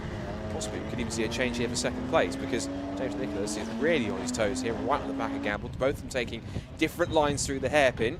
Now they make the sprint down towards the bus stop, and James Nicholas following Gamble, puts the car in the middle of the road, but he's choosing the inside line. If he can make a dive down the inside into the bus stop, which he does, really late on the brakes towards, and that's a really classy, bold move into the final corner. Lovely move from the scholarship winner. He's now up to 2nd place. Now I guess the big question is, can he start to chase after Mike Taylor? And if so, a little tweak of the tail there through turn 1. How quickly can he catch him? Well, that was significant, wasn't it? He's 8 points behind Harry Gamble in the championship, but that move means he would only be 4 points behind him in the championship if things finish as they are now. But as you said, he's got over half the race to go, nearly 2/3 of the race to go, to try and bridge the gap to Mike Taylor. And don't forget that in the damp qualifying session earlier on today, he was quicker than Taylor. Not by a lot, but he was quicker. He took pole position for both of today's races, did James Nicholas, and he will certainly fancy his chances then. In the first sector of this lap, he is slower than the race leader by 0.2 of a second. Meanwhile, Jamie Cordle and Luke Shaw doing battle. Luke Shaw trying to come back here at Cordle on the outside line into Rocket, but Cordle sees off that particular challenge and manages to retain that 5th position then. They run through Rocket. Jamie Cordle, though, having got through on Luke Shaw a few laps ago, just not at the moment able to pull any sort of a gap on him. Peel they go. Dropping downhill towards the corkscrew, where already on their way are the leading group, and I'm very intrigued to see the lap times at the end of this lap. Fastest of anybody in Sector 1, by the way, Gareth Thomas. Gareth Thomas with a 34.0 in Sector 1, almost half a second quicker than the cars ahead of him. There you can see him, the white and blue car in 4th position. Wardle then comes through with Luke Shaw not really that close to him. What is that lead gap? It was at the start of the lap, 2.6 seconds. I reckon it's maybe come down fractionally, but only a little bit. We'll see now then. Taylor does a 140.3, Nicholas does a 40.2, and a new fastest lap of the race, so another point going the way of James Nicholas. That means as it stands there would be 3 points in it for the championship lead before drop scores. Yes, I know, but still very close indeed between those two, and James Nicholas, albeit only by a 10.5, Scott, was quicker than the race leader. That's the key thing, just keep on chipping away, trying to close that down, and you never know when someone might hit a mistake or two, so he's going to keep on plugging away. And what's also interesting is not just how quickly Nicholas pulled away from Gamble, but also now Gamble has another new adversary to worry about, the former Gareth Thomas right on his tail in car 77. There they are for 3rd place. So that battle's going to continue on all the way through. Up the hill towards the Rocket Complex, Thomas closing in. Into that first sector. Was he ever quicker? He was quicker by about 8/7 of a second. As just behind them, there's a scrap going on that looks like between our leaders in the... this is a battle going on. That is for the lead, in fact, of the GTA class. This is Emma Tomlinson, who, that's gone under the radar. Emma Tomlinson leading the GTA class. This is the fight for 1st, 2nd and 3rd, but she's got 2 of the arguably fastest drivers, the top 2 in the class championship, breathing down her neck quite literally. Let's see if she can fend them off and get her elbows out to try and keep the place. Well, and significantly there, Julian Wantling was being overtaken by Mark Elman. So Mark Elman has got 2nd place in the class now, away from Julian Wantling, and that would mean they'd be tied on points for the championship lead after this race. So Mark Elman with a significant move there, but of course if he can get past Emma Tomlinson, he will take the lead of the championship for himself. He is certainly closing in on Emma as they turn into the hairpin. Emma Tomlinson's had 5 podium finishes so far this season, but yet to win a race within the GT Academy class. So what can she do now here at Anglesey? Meanwhile, another new fastest lap for 2nd place man James Nicholas, and that was 3/4 of a second quicker than Mike Taylor, so it's game on for the race win now. Surely Mike Taylor put in a personal best lap as well, so it's not as if Mike is taking things easy. He's pushing as well, but James Nicholas quite clearly quicker than the race leader. It's quite astonishing from James. This is only what his... How many races has he done now? What, 8th or 9th car race ever? And he's already putting in lap times like that and driving like he's been doing it for ages. It's pretty astonishing. This is, I think it's quite clear, it's what you call genuine natural ability from James Nicholas. Really good stuff. And he's impressed ever since his first competitive session in this championship, getting pole position. So really good stuff for the mix here. And there's Paul Livesey, who's going to hold on, try and get a podium place in the class. Meanwhile, this is the fight for 6th between Luke Shaw in black, pink, or pinkish red and white, compared with the white, green and black of Ali Al-Jafari. And also still going on is this fight for 3rd between Harry Gamble.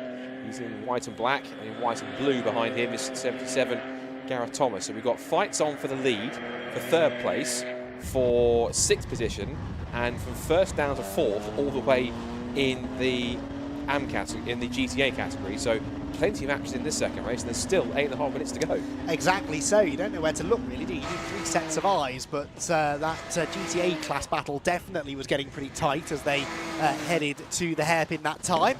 What's the lead gap going to be, though? 1.9 seconds it was. It's another personal best for Mike Taylor, and actually that time he was about 0.4 quicker than James Nicholas, so he's responding to the pressure now. So Nicholas 2.2 seconds back. Al-Jafari almost off the road there as he came out of the final corner. Ali Al-Jafari drops away now as a result of that from Luke Shaw. And in the GTA class, it's still Emma Tomlinson leading. They've just crossed the line now, Tomlinson and Elman. They're getting away, though, from Julian Wantling, who's under pressure from Paul Livesey, so that's more points that could go begging for Wantling. So on both occasions, really, today, Scott, I would say, has faded as the race has gone on. Certainly in this one, Julian Wantling just seems to be running out of pace now as we move into the second half of the race. If he loses another position, that could be really costly in the points, especially if Elman does eventually get past Tomlinson. He does, yeah, he's falling backwards now. Of course, this is like Paul Livesey, of course, who took the class victory earlier on. Of course, this is Paul's first weekend of the championships. He's actually putting on quite a good performance. I'd say Emma Tomlinson, even though she was 0.4 slower than Mark Elman on that last lap, she's doing a grand job of holding her own here. If she could go on to take her first win in the class, that'd be quite something, but she's got to try and defend from a rather rapid Mark Elman. who is going to be pushing on to try and take that place. But it seems that on certain parts of the circuit, Emma's got the confidence to have the right line, put the car in the right place at the right time, and be able to just have enough of a gap just to keep him just about at arm's length, just to kind of not have him trouble her too much in position. But having said that, he was closing quite a lot into the corkscrew there. Takes a wider approach to get the swing onto the Tom Price straight. Won't get too much of a toe because, of course, the water in the air will kind of kill the bit of slipstream that you might get in this situation. But really to get her defensive skills out for a moment and try and defend from Mark if she can. Even if she does let him through, still second place she can hold. That's a mega result for her too. I think it might be a best result of the season in the class. We're going to quickly scan the points table to confirm that or not. She's had one second place finish, which came at hold the line, race 2 at Silverstone. There you go. So could be equaling her best, but if you can go on to win this, that'd be an even more, even greater mega result. And of course, I'm sure Lawrence would be too disappointed in one of his daughters taking the top step of the podium either. No, I'm sure he would be very happy to see that indeed. Be a popular win all round, I think, if she could manage this, but Mark Elman doesn't really care about that, and he won't mind spoiling that particular party because he needs the championship points, doesn't he, ultimately? They head out of Church Corner, back up the hill towards Rocket once again. And Mark Elman, having again got within half a second or so, just can't get any closer. We've seen this a few times today. It does just seem that spray is hampering visibility enough that once you get this close, a couple of car lengths back, it's very hard to get any closer. Tomlinson sideways there, sliding her way through Rocket. Mark Elman rubbing his hands with glee, thinking that might just give him the opportunity to build a bit more of a challenge. Now, the lead gap, by the way, came down by 0.4 of a second in the first sector alone, and Gareth Thomas is now right on the tail of Harry Gamble for third as well, so it's all coming to life at the front of the field once again. The lead gap definitely coming down, but it's side by side for third position. Gamble on the inside line. Gareth Thomas trying to go right round the outside now as they head for the final corner. Late on the brakes is Gamble. Again, he can't really afford to be losing any more places here from a championship perspective. Hangs on to third position for now, but it's all starting to really come alive within the rookie class. James Nicholas 1.4 seconds now adrift of Mike Taylor, who was fractionally quicker than him. Fractionally slower again, actually, in the second sector, and Ali Al-Jafali is off. Where is that? That is exiting the final corner. He's been off. He almost went off there a couple of laps ago, and finally he's done the job properly. That's a shame. He was battling with Luke Shaw for 6th position, and they come back towards on the run towards the top of the hill at Rocket. Still the battle for third place goes on. And then there is Jamie Calder in the race of his own in many cases. There also now is Luke Shaw, just putting a lap on the number 2 of Verdian. As the battle for third now makes its way out through Rocket out. This is on lap 10. So we hit double figures with this one as they come back towards Peel Corner.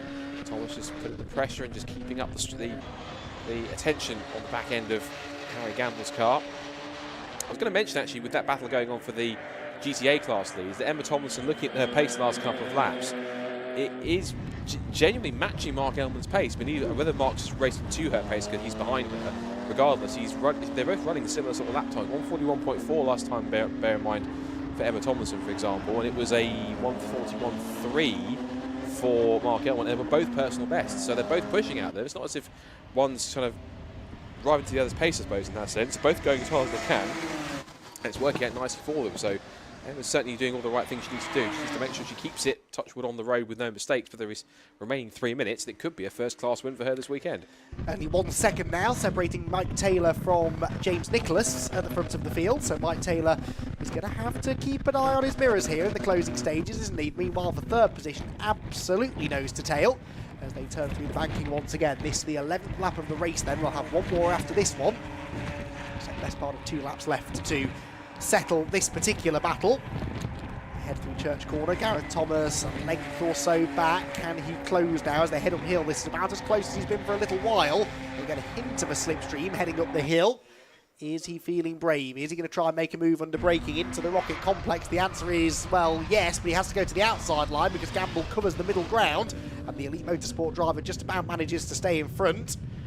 Gareth Thomas again takes a wide line into Rocket out, but Gamble cleverly positioning the car there. Oh, but then runs a little bit too wide over the grass on the exit. Thomas is up the inside into Peel. He'll need to make this a bit of a block pass, which he does. Gets to the apex, gets in front of Harry Gamble's car and takes full advantage of that mistake, but it was a mistake forced, really.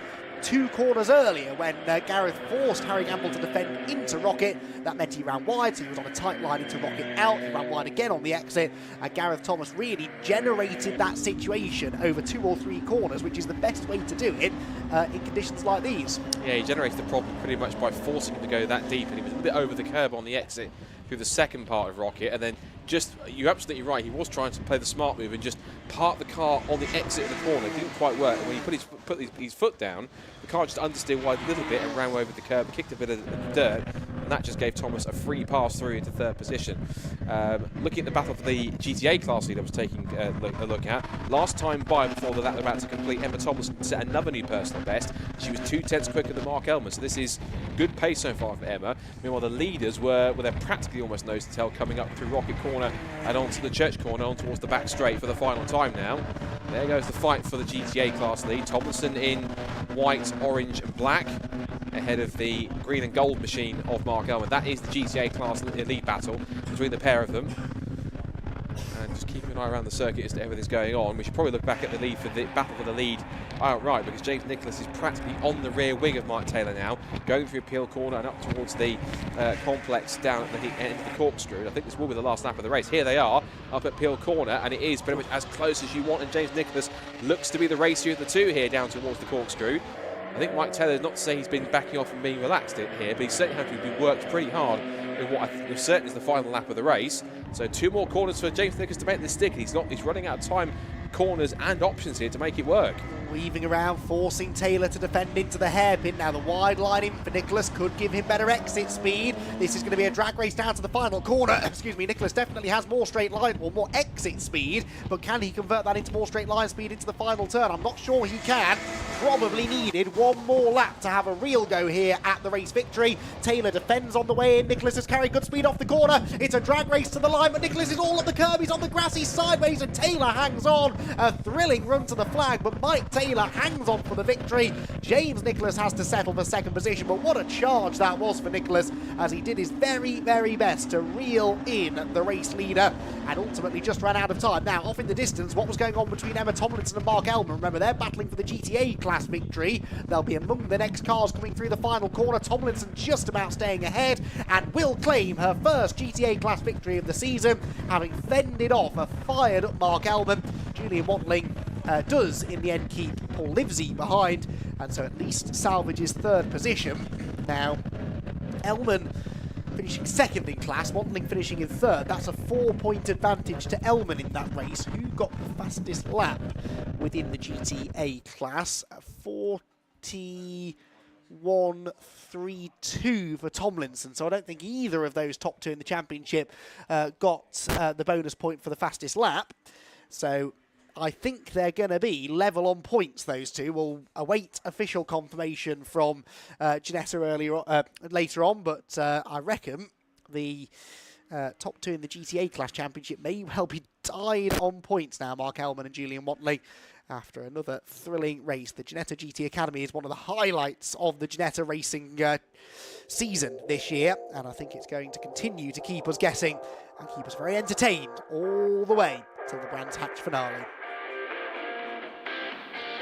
So, very exciting race, best race of the day that so far, I would say, for the Ginetta GT Academy, and it's a race that is won in the end by Mike Taylor. James Nicholas comes home in 2nd position, Gareth Thomas in 3rd, Harry Gamble in 4th place. Then was Jamie Porter and Luke Shaw, Peter Thompson 7th, Emma Tomlinson in 8th place, meanwhile, gets her first victory of the season in the GT Academy class, ahead of Mark Elman, who's 2nd in that class. Ali Al-Jafali recovered from that grassy moment at the last corner to finish in 10th position, with Julian Watling completing podium finishers in GTA. Then was Paul Livesey 12th, Amy Tomlinson 13th, and Ben Cook in 14th place.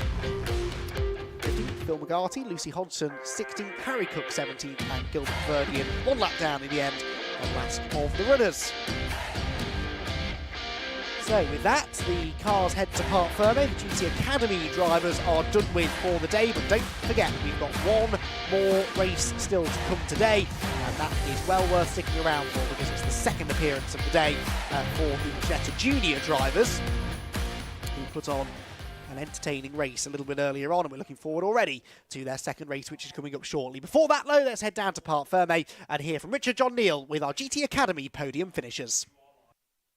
Well, we get a bit of a pattern here, are we? 2 out of 2 for Mike Taylor. Well done, Mike. Let's go and grab a quick word with him.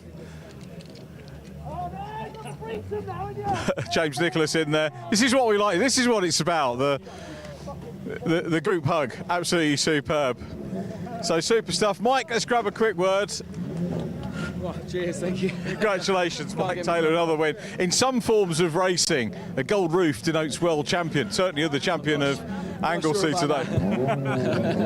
but having a great day anyway, well done. Having a great day. That was a case of managing that race. James was clearly quicker, and interesting, my clutch decided to let go at the end there, so I had to just leave it in third for the second half of that, yeah, the sort of second half of that last lap. But yeah, I just thought I'm going to hog the inside. Third might not have a lot of power, but he's going to struggle to get by me. So. I tell you what, it leaves us really looking forward to more of this tomorrow. I mean, 4 races, bring it on. Let's have them every weekend. Excited. I think dry tomorrow, isn't it? The forecast, fingers crossed. Yeah, and that should get a lot more dicey then, so that all the lines will be open up. So yeah. I'll be watching out for James tomorrow with his pace today. We'll be watching the race with keen eyes for sure. Well done, superb really stuff. No, my pleasure. Well done, and thanks for entertaining us. Let's grab a quick word then with James Nicholas. We spoke to you earlier on and took the battle all the way there. You had to fight your way back through, claw the gap. You had to do it all. Yeah, I've had a dodgy first 2 bends on the first 2 races, so yeah, I mean, someone hit me, it's a bit of contact, a bit of argy-bargy, nothing too serious. Obviously, it compromised my position. I had to get past Harry. I thought I had the pace. Mike's clutch was going, apparently. Oh, was it? Was that his excuse?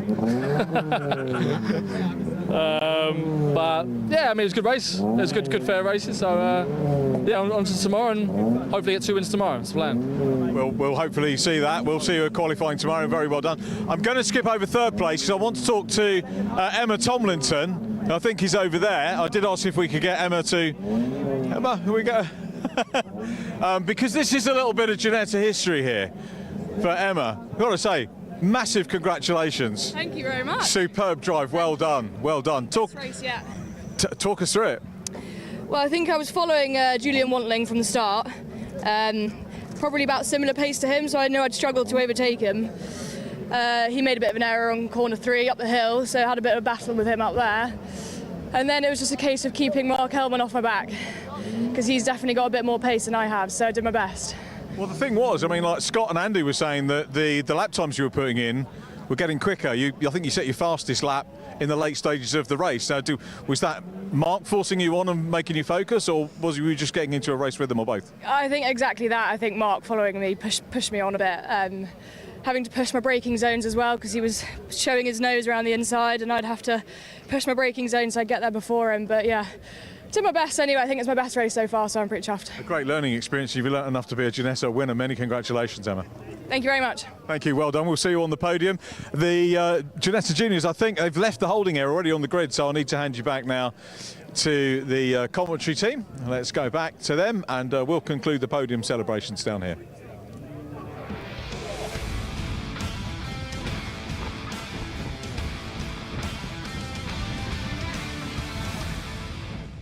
Thanks, Richard. Yes, we've got the juniors out on track once again then ahead of their second race of the day, the first of which was won at a canter by Ethan Jeff Hall. But there were some post-race penalties, and quite significant ones as well, because one of them involved the championship leader, Henry Jocelyn, who was given a 5-second time penalty for exceeding track limits. He wasn't the only one, though, in fairness, because a 10-second penalty went the way of James Ellis, who finished towards the back of the field anyway, and car number 26, Henry Jocelyn, Henry Jocelyn was not given a 5-second time penalty. He was given a 1-place positional penalty for gaining an unfair advantage. Now, I think that was contact with Charlie Hart, I want to say, at the banking. I seem to remember Jocelyn getting involved in something at the banking early doors, but I confess I can't remember the exact details of that. But anyway, he was given a 1-place penalty, which drops him back behind Charlie Hart, which does rather suggest that it was Charlie with whom he tangled. And Henry Jocelyn, therefore, finishes in 4th position. So, all of that means for the championship that Charlie Hart has managed to take a few points out of the championship lead. Henry Josselin now only 10 points clear at the top of the table, and it's then a further 18 points back to Ethan Jeff Hall. So the race 1 winner suddenly appearing in the top 3 in the championship standings as a result of that. So that was a big, big win for Ethan Jeff Hall. His 3rd of the season, only his 3rd appearance on the podium of the season, but it was a significant one. It puts him into 3rd place in the points.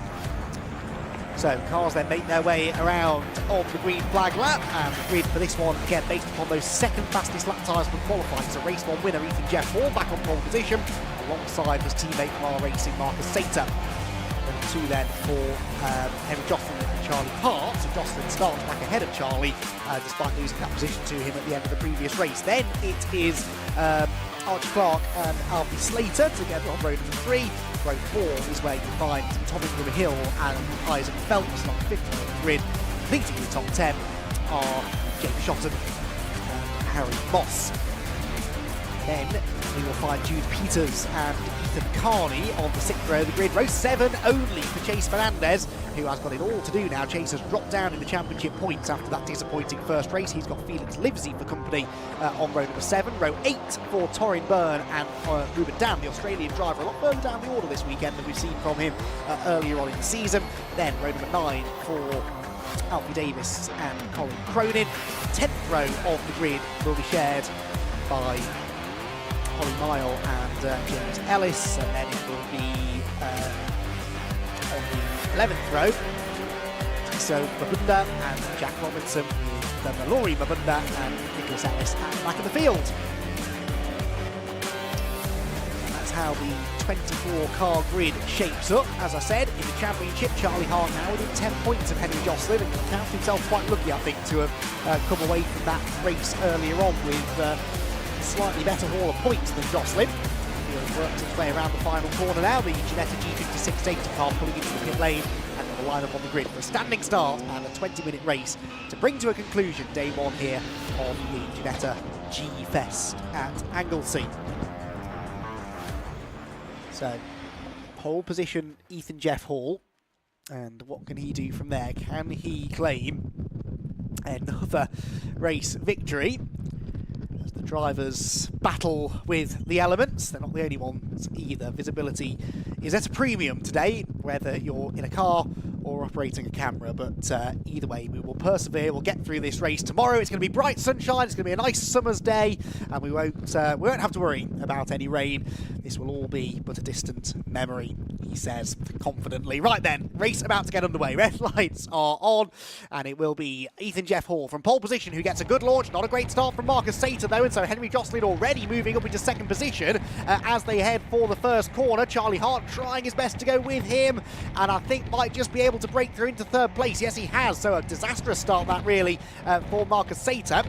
Down into 4th position already, but it's his teammate Ethan Jeff Hall who leads them through the banking. Charlie Hart right to the edge of the road, almost off the road completely. Opens the door for Sater, who threads the eye of the needle there between Charlie Hart and his Elite Motorsport teammate Archie Clark, who ends up in 5th position after the first couple of corners. Through Church they go then, up onto the back straight, and already Ethan Jeff Hall starting to pull away, but Josselin is 2nd, Sater 3rd, Hart 4th, Clark in 5th, Isaac Phelps is 6th position. I'm looking back for Chase Fernandez. I still don't think he's into the top 10, so Chase Fernandez not with an amazing start, although has perhaps picked 1 or 2 up in the opening exchanges.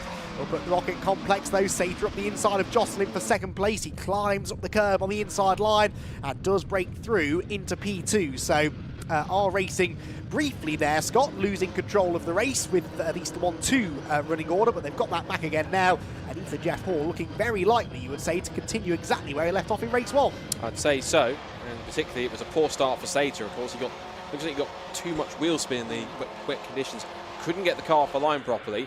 Thankfully, he's managed to get his momentum back again, and now he's chasing after his teammate with Josselin there in 3rd place. A little twitch of the tail there for, looks like that was the 50 car Charlie Hart. So Charlie Hart trying to keep as much grip as he can. A couple of cars also running wide further back as they jostle for position. Down to the hairpin for the first time. It's still R Racing in control with that 1-2, but Josselin's feeling quite adventurous to try and get back onto the rear end of them. Some more squabbles going towards the bats, a bit of side-by-side action towards the rear of the field. It's line astern for the first 7, 8, 9, 10 cars backwards. There goes 35 Isaac Phelps, who's back in 6th position. Out through the bus stop for the first time. Big twitch there over the curb. It's a bit too much at the curb there for Ethan Jeff Hall, who leads the way at the end of the first lap. This is where now I'm certain Charlie Hart want to try and keep pushing forwards. As for Chase Fernandez, he has made up a couple of spots where he started. He's back in 13th on row 7. He's now 2 spots already to 11th at the end of lap 1. Yeah, so that's all right. Finished 11th in the race earlier on today, but that was a disappointing result. So he'll definitely want to try and gain a few more positions from there if he can. So Ethan Jeff Hall then leads them through Church Corner. Is he getting away? Well, I wouldn't say he's getting away in the same manner that he did in race 1. He was about a half a second clear at the end of lap 1 in race 1, I seem to recall, but I don't think that gap's going out on the second lap. If anything, creeping down again. You're riding on board with Marcus Sater, and you can see here from on board with the second place man, he was getting a nice little slipstream up the back straight and closes right in under braking. So absolutely nose to tail now between the two R Racing teammates as they round the Rocket Complex for the second time. Wider line there from Ethan Jeff Hall, but Marcus Sater is not going to let him have this all his own way. Down towards Peel again. And you can see the very wide lines being taken by both of these leading drivers to try and find the grip, carry that momentum over the hill, down into turn number 9, then through the left-hander. And it looks to me as though Marcus Sater might feel he's a bit more up for the fight this afternoon than he was in race number 1. And certainly Ethan Jeff Hall is not going to have this all his own way. I don't think so. I think you're right on that one. Sater's certainly trying to keep Jeff Hall as much in his sights as possible, as Jocelyn also tries to close in. A little bit deep to the apex of the corner. As they power their way back through. It's onto the back straight now for the end of the second lap. Yes, it is. So towards the end of another lap we go then. And we see them turn through the bus stop, almost side by side here further back as well. And that was the battle just at the back of the top 10. I think Chase Fernandez was involved in that, was he not? Well, he's got a bit of a grandstand view, really, of his two teammates going side by side through the first corner. And he is still staring at the back of his two teammates going side by side. Harry Moss is one of them, and I think the other one, potentially Tom Ingram Hill. That's the battle there, just on your screen going through the banking. Oh, and offers, no, that is Tom Ingram Hill going off the road, so they're all going to get past him. But 3 R Racing cars absolutely knocking lumps out of each other. It's the 27 of Alfie Slater on the inside line there, ushering his way past Harry Moss, and Chase Fernandez, Scott, trying desperately to take advantage of this. And the last thing that R Racing needs is their cars biting amongst each other, roughing each other up. That's the last thing they want to see at this point in time. It's getting very close indeed. Here comes Harry Moss alongside Alfie Slater. Oh, Chase Fernandez hit checks Slater, and Moss dives in front of both of them and says thank you very much. But I'm pretty sure R Racing are looking at this with their hands between their eyes thinking, what are you doing? It's like, race amongst each other but don't take each other off. And that's the last thing Chase Fernandez needs. 2 of his teammates scrapping amongst each other, making his task to get more points that he's currently losing to his championship contenders, making that task even more difficult.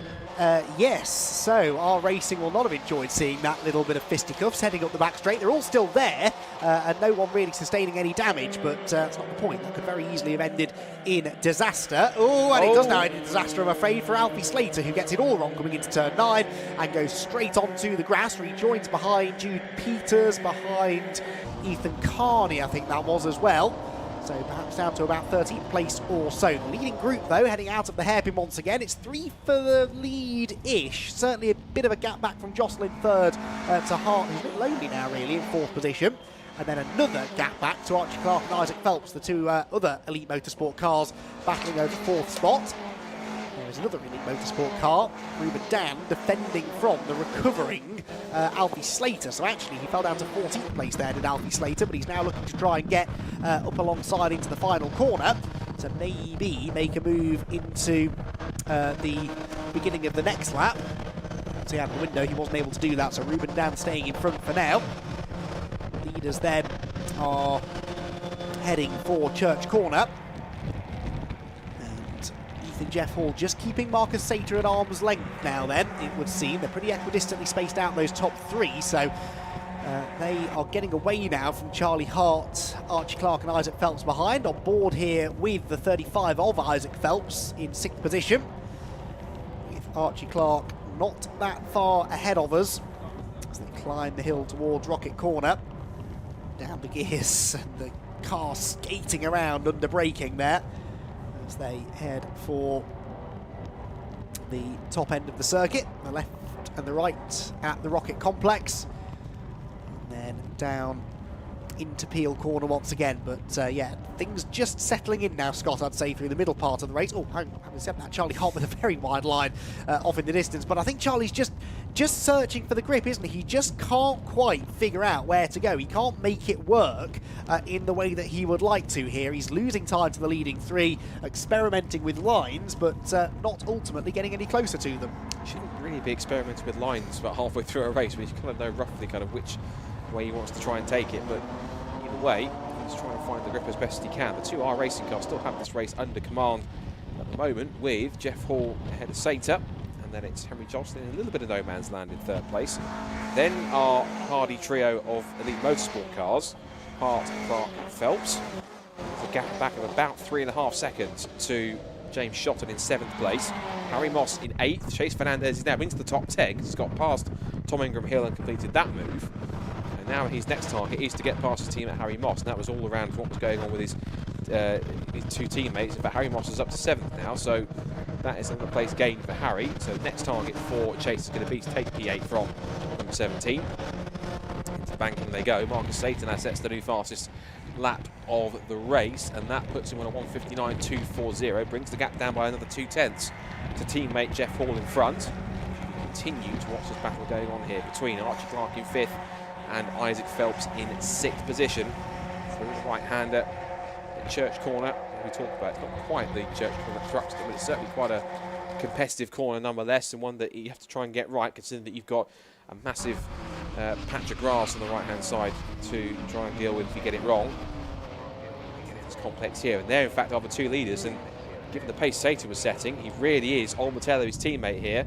And I think after the little skirmish we had between, what was it, Moss, Fernandez and Slater, again they'll probably watch this with their hands, they'll watch this through their fingers thinking, battle, for the love of goodness, please don't hit each other. Well, yes, that wasn't even for the race lead, was it? That other battle between the R-Racing teammates. Exactly. This is. So, yeah, this could get interesting. Ethan Jeff Hall, clearly, I don't think he's going any slower in this race. I think it's just that Marcus Sater has landed upon a better setup or a better driving style for these conditions. Just looks more of a threat in race number 2 than he did earlier on today. Into the hairpin we go then. He's got just over half the race to try and find a way past here. We're going to have about 10 minutes exactly remaining when they get back around to the timing line this time. And Ethan Jeff Hall with Marcus Sater with the windscreen wiper flapping on both cars. Heading down towards that final corner then. Are we going to see a move made into the last turn? Not quite, but you know what's coming, I think, don't you here, Scott? Marcus Sater will want to try and get the good run through the first few corners and make that challenge up into Rocket. It's always been the best overtaking opportunity around this circuit, especially in cars that slipstream as well as these. Huge slide there from Jeff Hall to the middle of the corner. He really held that one. Big, wasn't a tank snapper, but it was a huge drift all the way through the first corner. That now gives Sater the opportunity he needs to really force the issue here. He was 0.2 quicker again on that last lap, a 59.7 for Jeff Hall compared to a 59.5 for Sater as they come back through Church Corner. Again, taking a slightly wider line, but you can see already that it's starting to get a little bit drier on that line now. It's essentially kind of, well, I say almost stopped raining, but it's sort of getting a bit tougher out there as he goes through. Back up another gear into 6th gear now. So top gear at this point in time. And up towards the top of the hill at Rocket. He's going to go for it. He's thinking about it. He's hovering around the rear end of his teammate as they turn in. Slightly tighter first part to set himself up for the outside line for Rocket out. And again, they drift out wide. They'll twitch again from Jeff Hall. Some oversteer here. He's not totally comfortable. Both of them over the rumble strips as they come back towards Peel. And Sater here is giving Jeff Hall a lot more headaches than he was experiencing in race 1. Certainly is. So 8 3/4 minutes to go then. Meanwhile, James Shotton has been given the black and orange warning flag. I don't know why, but there's obviously an issue with his car that the clerk of the course wants to be dealt with. So he'll have to come into the pit lane very shortly. I suspect it's something rather more significant than just a little bit of bodywork hanging off the back of the car. Ginetta juniors don't tend to get summoned into the pit lane unless there's something a little bit more significantly wrong with them than that. Right, through the hairpin come the leading two. And Marcus Sater Wide line into the hairpin, tries to carry the speed up the hill. Here further back, meanwhile, is this battle that's raging on. This is what, towards the, in fact, it's out of the top 10, this. It's 15th down to about 90. I spotted that just at the top of the shot whilst these were going through, and I thought, that'd be quite a good battle to watch. Thankfully, the directors got the same idea as me, because you've got here, if you run them down, this should be comprised of number 7 of Ellis. We've also got then Livesey, Davies, Byrne and Cronin in the mix here. They're all scrapping, as I say, over between 15th to 19th place, but still a good 5-car battle here, so in many cases almost who cares, but it's a really good fight here. Sater sets the new fastest lap of the race whilst that's happening, and this is now the move coming here from the 75 of Colin Cronin. Down the inside he goes, has a quick look. Can he hold on to the position? Almost. Lets the car drift out wide a little bit, but that's a neat defensive move there from Davis in one of the PrepTech UK run machine cars. You can see PrepTech still running out. I wish we saw more of their cars again, because I like their blue and gold livery. It's quite smart. Yeah, good looking car, isn't it? PrepTech UK, and they've some decent results in the past here in the Ginetta Junior Championship. But really this year it's all been about R Racing and Elite Motorsport, with the one exception, of course, being PrepTech UK's Henry Joslin, who sits still third place in this race. Fastest lap, by the way, has been set by Marcus Sater now as well, and he's gone faster than anybody else again in Sector 1 on this lap. So Marcus Sater still keeping the pressure on Ethan Jeff Hall, very much so, as they head up the hill once again then towards Rocket, side by side battling here. That's Alfie Davis fending off Colin Cronin, I think, isn't it, with Felix Livesey ahead, and Davis very late on the brakes, but not quite as late as Cronin, who gets into the back of Livesey. They all come together, and unfortunately it's Livesey with broken left rear suspension who ends up pointing the wrong way. He gets going but will go no further, and also around has gone the number 75 car too of Colin Cronin. So that was all a little bit clumsy, really, heading through the Rocket complex that time around. And, well, those behind will pick up a few freebies, but unfortunately that is going to take a couple of them out of contention. And in Livesey's case, I fear, out of the race altogether, because that left rear wheel was certainly not pointing in the direction it was supposed to be, Scott. Definitely not. That certainly was not factory standard, shall we say, in terms of how it looked. That's going to require some work overnight to get that fixed. I'm sure the team will very quickly sort that one out. Meanwhile, change from a lead, and Marcus Sater not only does that, but does it while setting the fastest lap of the race yet again. So now Marcus Sater hits the front. He's only won one race so far this season. That was at Silverstone. He wants to try and get his second if he can, at the expense of Ethan Jeff Hall, his teammates.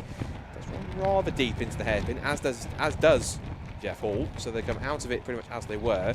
And Henry Joslin's just, I call it hovering. He's hovering in the background in third place. He's not really kind of making too much impression as expected. I'm afraid Livesey is off the road.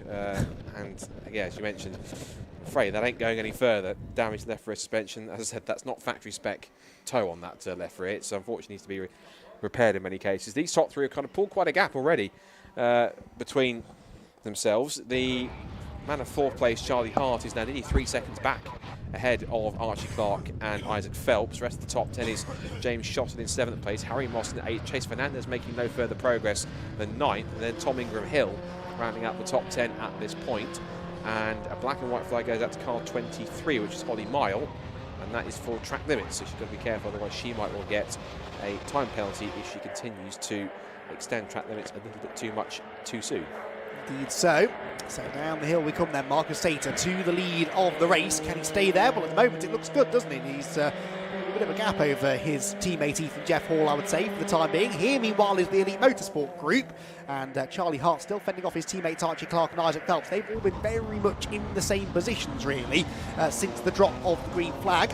So as they hit the brakes up into the hairpin, end of the lap, it is still going to be Charlie in that fourth position, scrabbling for traction now as they head out of the hairpin towards the final corner. Charlie Hart came into the race 10 points behind Henry Joslin and finds himself perhaps about to lose quite a few points to him in this one, although it looked as though that was going to be the case in race 1, and then that post-race judicial put things right, as far as Charlie would say. Charlie's still winless in 2024. It is remarkable to say that, isn't it? He's up there fighting for the championship. Flag. Yes, you're right. Yellow flag's at the back. I thought maybe one of the racing cars went off. Oh, that's Charlie Hart. Of course, listening to you in terms of trying to get a victory, but they're running wide. And I'm certain the other flag, it might be for one of our racing cars going wide, was it? If it You're was. right. It was Ethan Jeff Hall, who's not lost a position, but he has been reeled in by Henry Jocelyn, so you're absolutely right. So Ethan Jeff Hall in pursuit of the race lead, going off the road. Charlie Hart now getting into the back of his teammate as well, having almost done the same thing. The trouble with the banking, Scott, is that particularly in the wet conditions, the higher up the banking you go, the more grip you're going to have. It's already a valid line anyway because of the banking. You can take that high line and carry the momentum off the corner, but in the wet especially, you want to get right to the edge of the road. It's similar here through Rocket as well, but the closer to the edge of the road you go, the less margin for error there is. It's such a fine line between essentially the edge of the track and the white line, and then that huge patch of grass on the outside. It's that grass runoff that can really sucker you in if you're not too careful. It's got to be just take your time here. But what this has done now is given Marcus Sater a little bit of respite. What it hasn't done is given Ethan Jeff Hall, because now he's got a very feisty Henry Jocelyn, all over the back of him. As they make their way down towards the hairpin now, I venture we're probably going to have, this might be going on to the last lap, I think, given that lap times are, maybe, we'll wait and see, it depends on what they cross the line. As Henry Jocelyn was getting pretty close to the back end. As more track limits warnings, that's for the number 74. Which in Alfie Davis, he's been given a track limits warning as well. Here comes Henry Jocelyn with a dive up the inside. He dummies him in towards the bus stop. Beautiful move. There's a bit of contact, bit of afters after the move was done.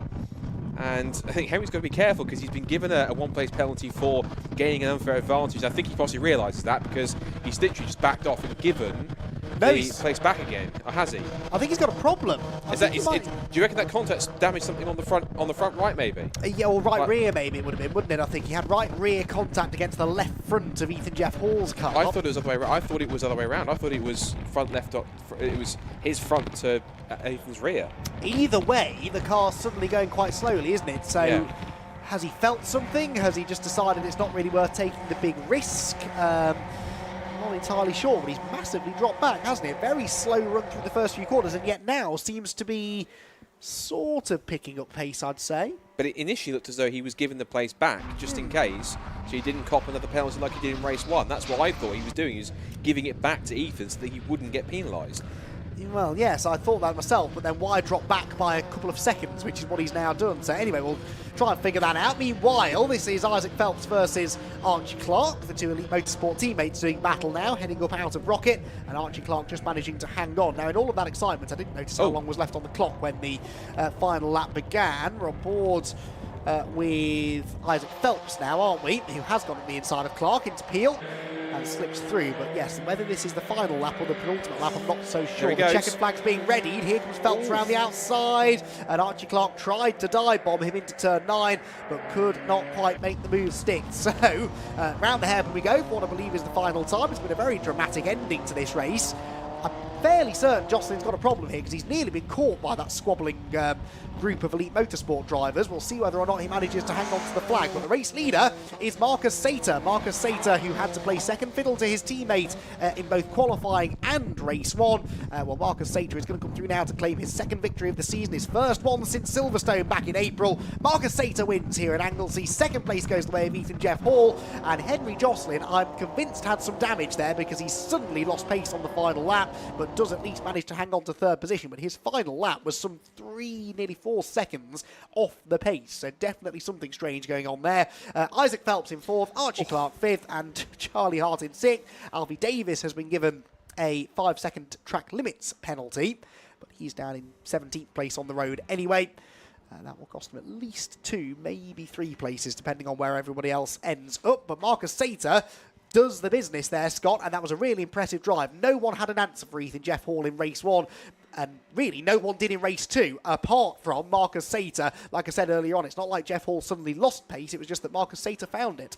Yeah, he played the conditions to his advantage, managed to pick off Ethan and with a really neat pass towards the closing stages, and once he was there, just didn't really have to do anything to defend too much because it ended up with Ethan making the mistake, and then he was then under threat from Henry Jocelyn for quite a while until they made contact at the final corner, and whatever it was that forced Henry to fall backwards and allowed Ethan to take a very comfortable second place. There were some very entertaining battles also, of course, for that scrap for 4th, 5th and 6th. If you saw it on the camera, Archie was pretty happy with 4th. Isaac was pretty happy with 4th. He sort of gave a little punch of the air with delight and a little thumbs up. He was pretty happy with that, so that's a decent afternoon's work. But of course, all 3 championships, not just juniors, but GTs, Academy and Championship, you've got to do it all over again, exactly the same timetable for them, which is qualifying tomorrow morning. Essentially, we treat tomorrow like a completely new, technically new race meeting. It's the second day of it.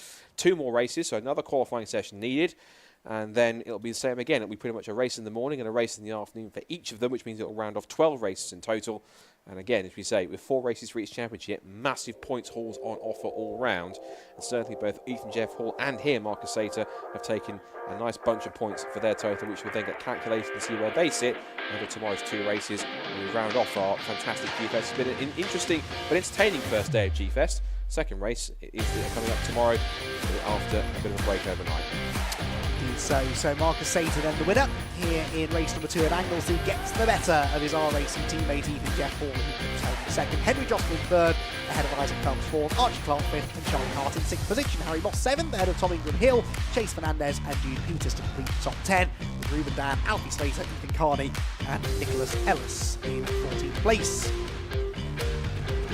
Position in the end was James Shott in 16th, Torrin Byrne. Alfie Davis dropped all the way to 17th place with that 5-second track limit penalty, ahead of Holly Mile, Tiuso Mabunda and James Ellis to complete the top 20. Then it's Colin Cronin, Laurie Mabunda, Jack Robinson in 23rd, with Felix Lucy in the end.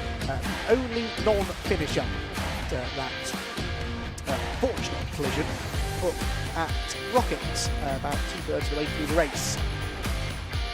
So cars then head to Parc Fermé, and the top 3 will be have very different stories to tell, I think, from that race. I'm very intrigued to hear from Marcus Sater and see whether or not he'll reveal what exactly they changed to that car, or if he changed anything about his approach that suddenly meant he was a lot more competitive in race number 2.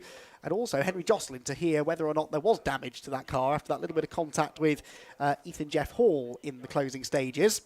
Whether that was the case or not, I'm not sure, but definitely seemed as though the car lost an awful lot of performance at the end of the race. Well, that's it from myself and Scott Woodwis up here in the commentary box, but we will have one more chance to hear from Richard John Neal momentarily down in Parc Fermé. But a big thank you everyone for tuning in today. Hope you've enjoyed yourself. Don't forget to join us again to do it all tomorrow. As Scott said, we're hoping in much more pleasant weather conditions. The sun, we hope, will be shining here in Anglesey for day 2 of G-Fest. So for one final time today, let's head down to Parc Fermé and hear from our podium finishers with Richard. So 2 different winners from our 2 junior races. Marcus is ready waiting. Actually, he was posing for pictures, but Marcus Sater, many congratulations. Thank you so much. It was a really hard race, and yeah, it was a good race. And beating your teammate is sort of extra sweet, but you both congratulated each other afterwards, which is real sporting. Yeah, our racing won too. It's a good result for the team, and yeah, really happy about the result so far, and yeah. What differed for you in this race from the earlier one?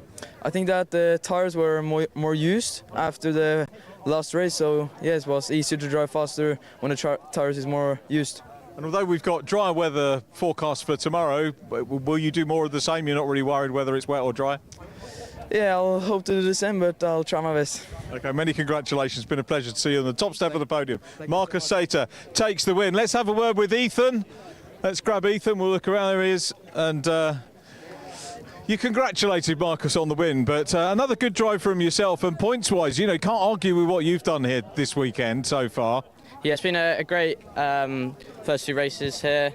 Obviously, me and Marcus 1 and 2 in both races, so it's a great achievement. So yeah. So it's 1 each now. What's the decider going to be tomorrow? I don't know, whoever drives the best, I guess. You're supposed to say, it's me! Not me, you. Well, we'll see. Yeah, you've got the win in you, obviously, having done that today, but you know, really good stuff, and great to see you teammates battling with each other, and sporting for you to congratulate him too. Yeah, it was a great race. Obviously, Marcus drove very well. It's very quick, so hard to keep with him, but yeah, it was a great race, P2, so I'm happy with that. Fantastic, very well done.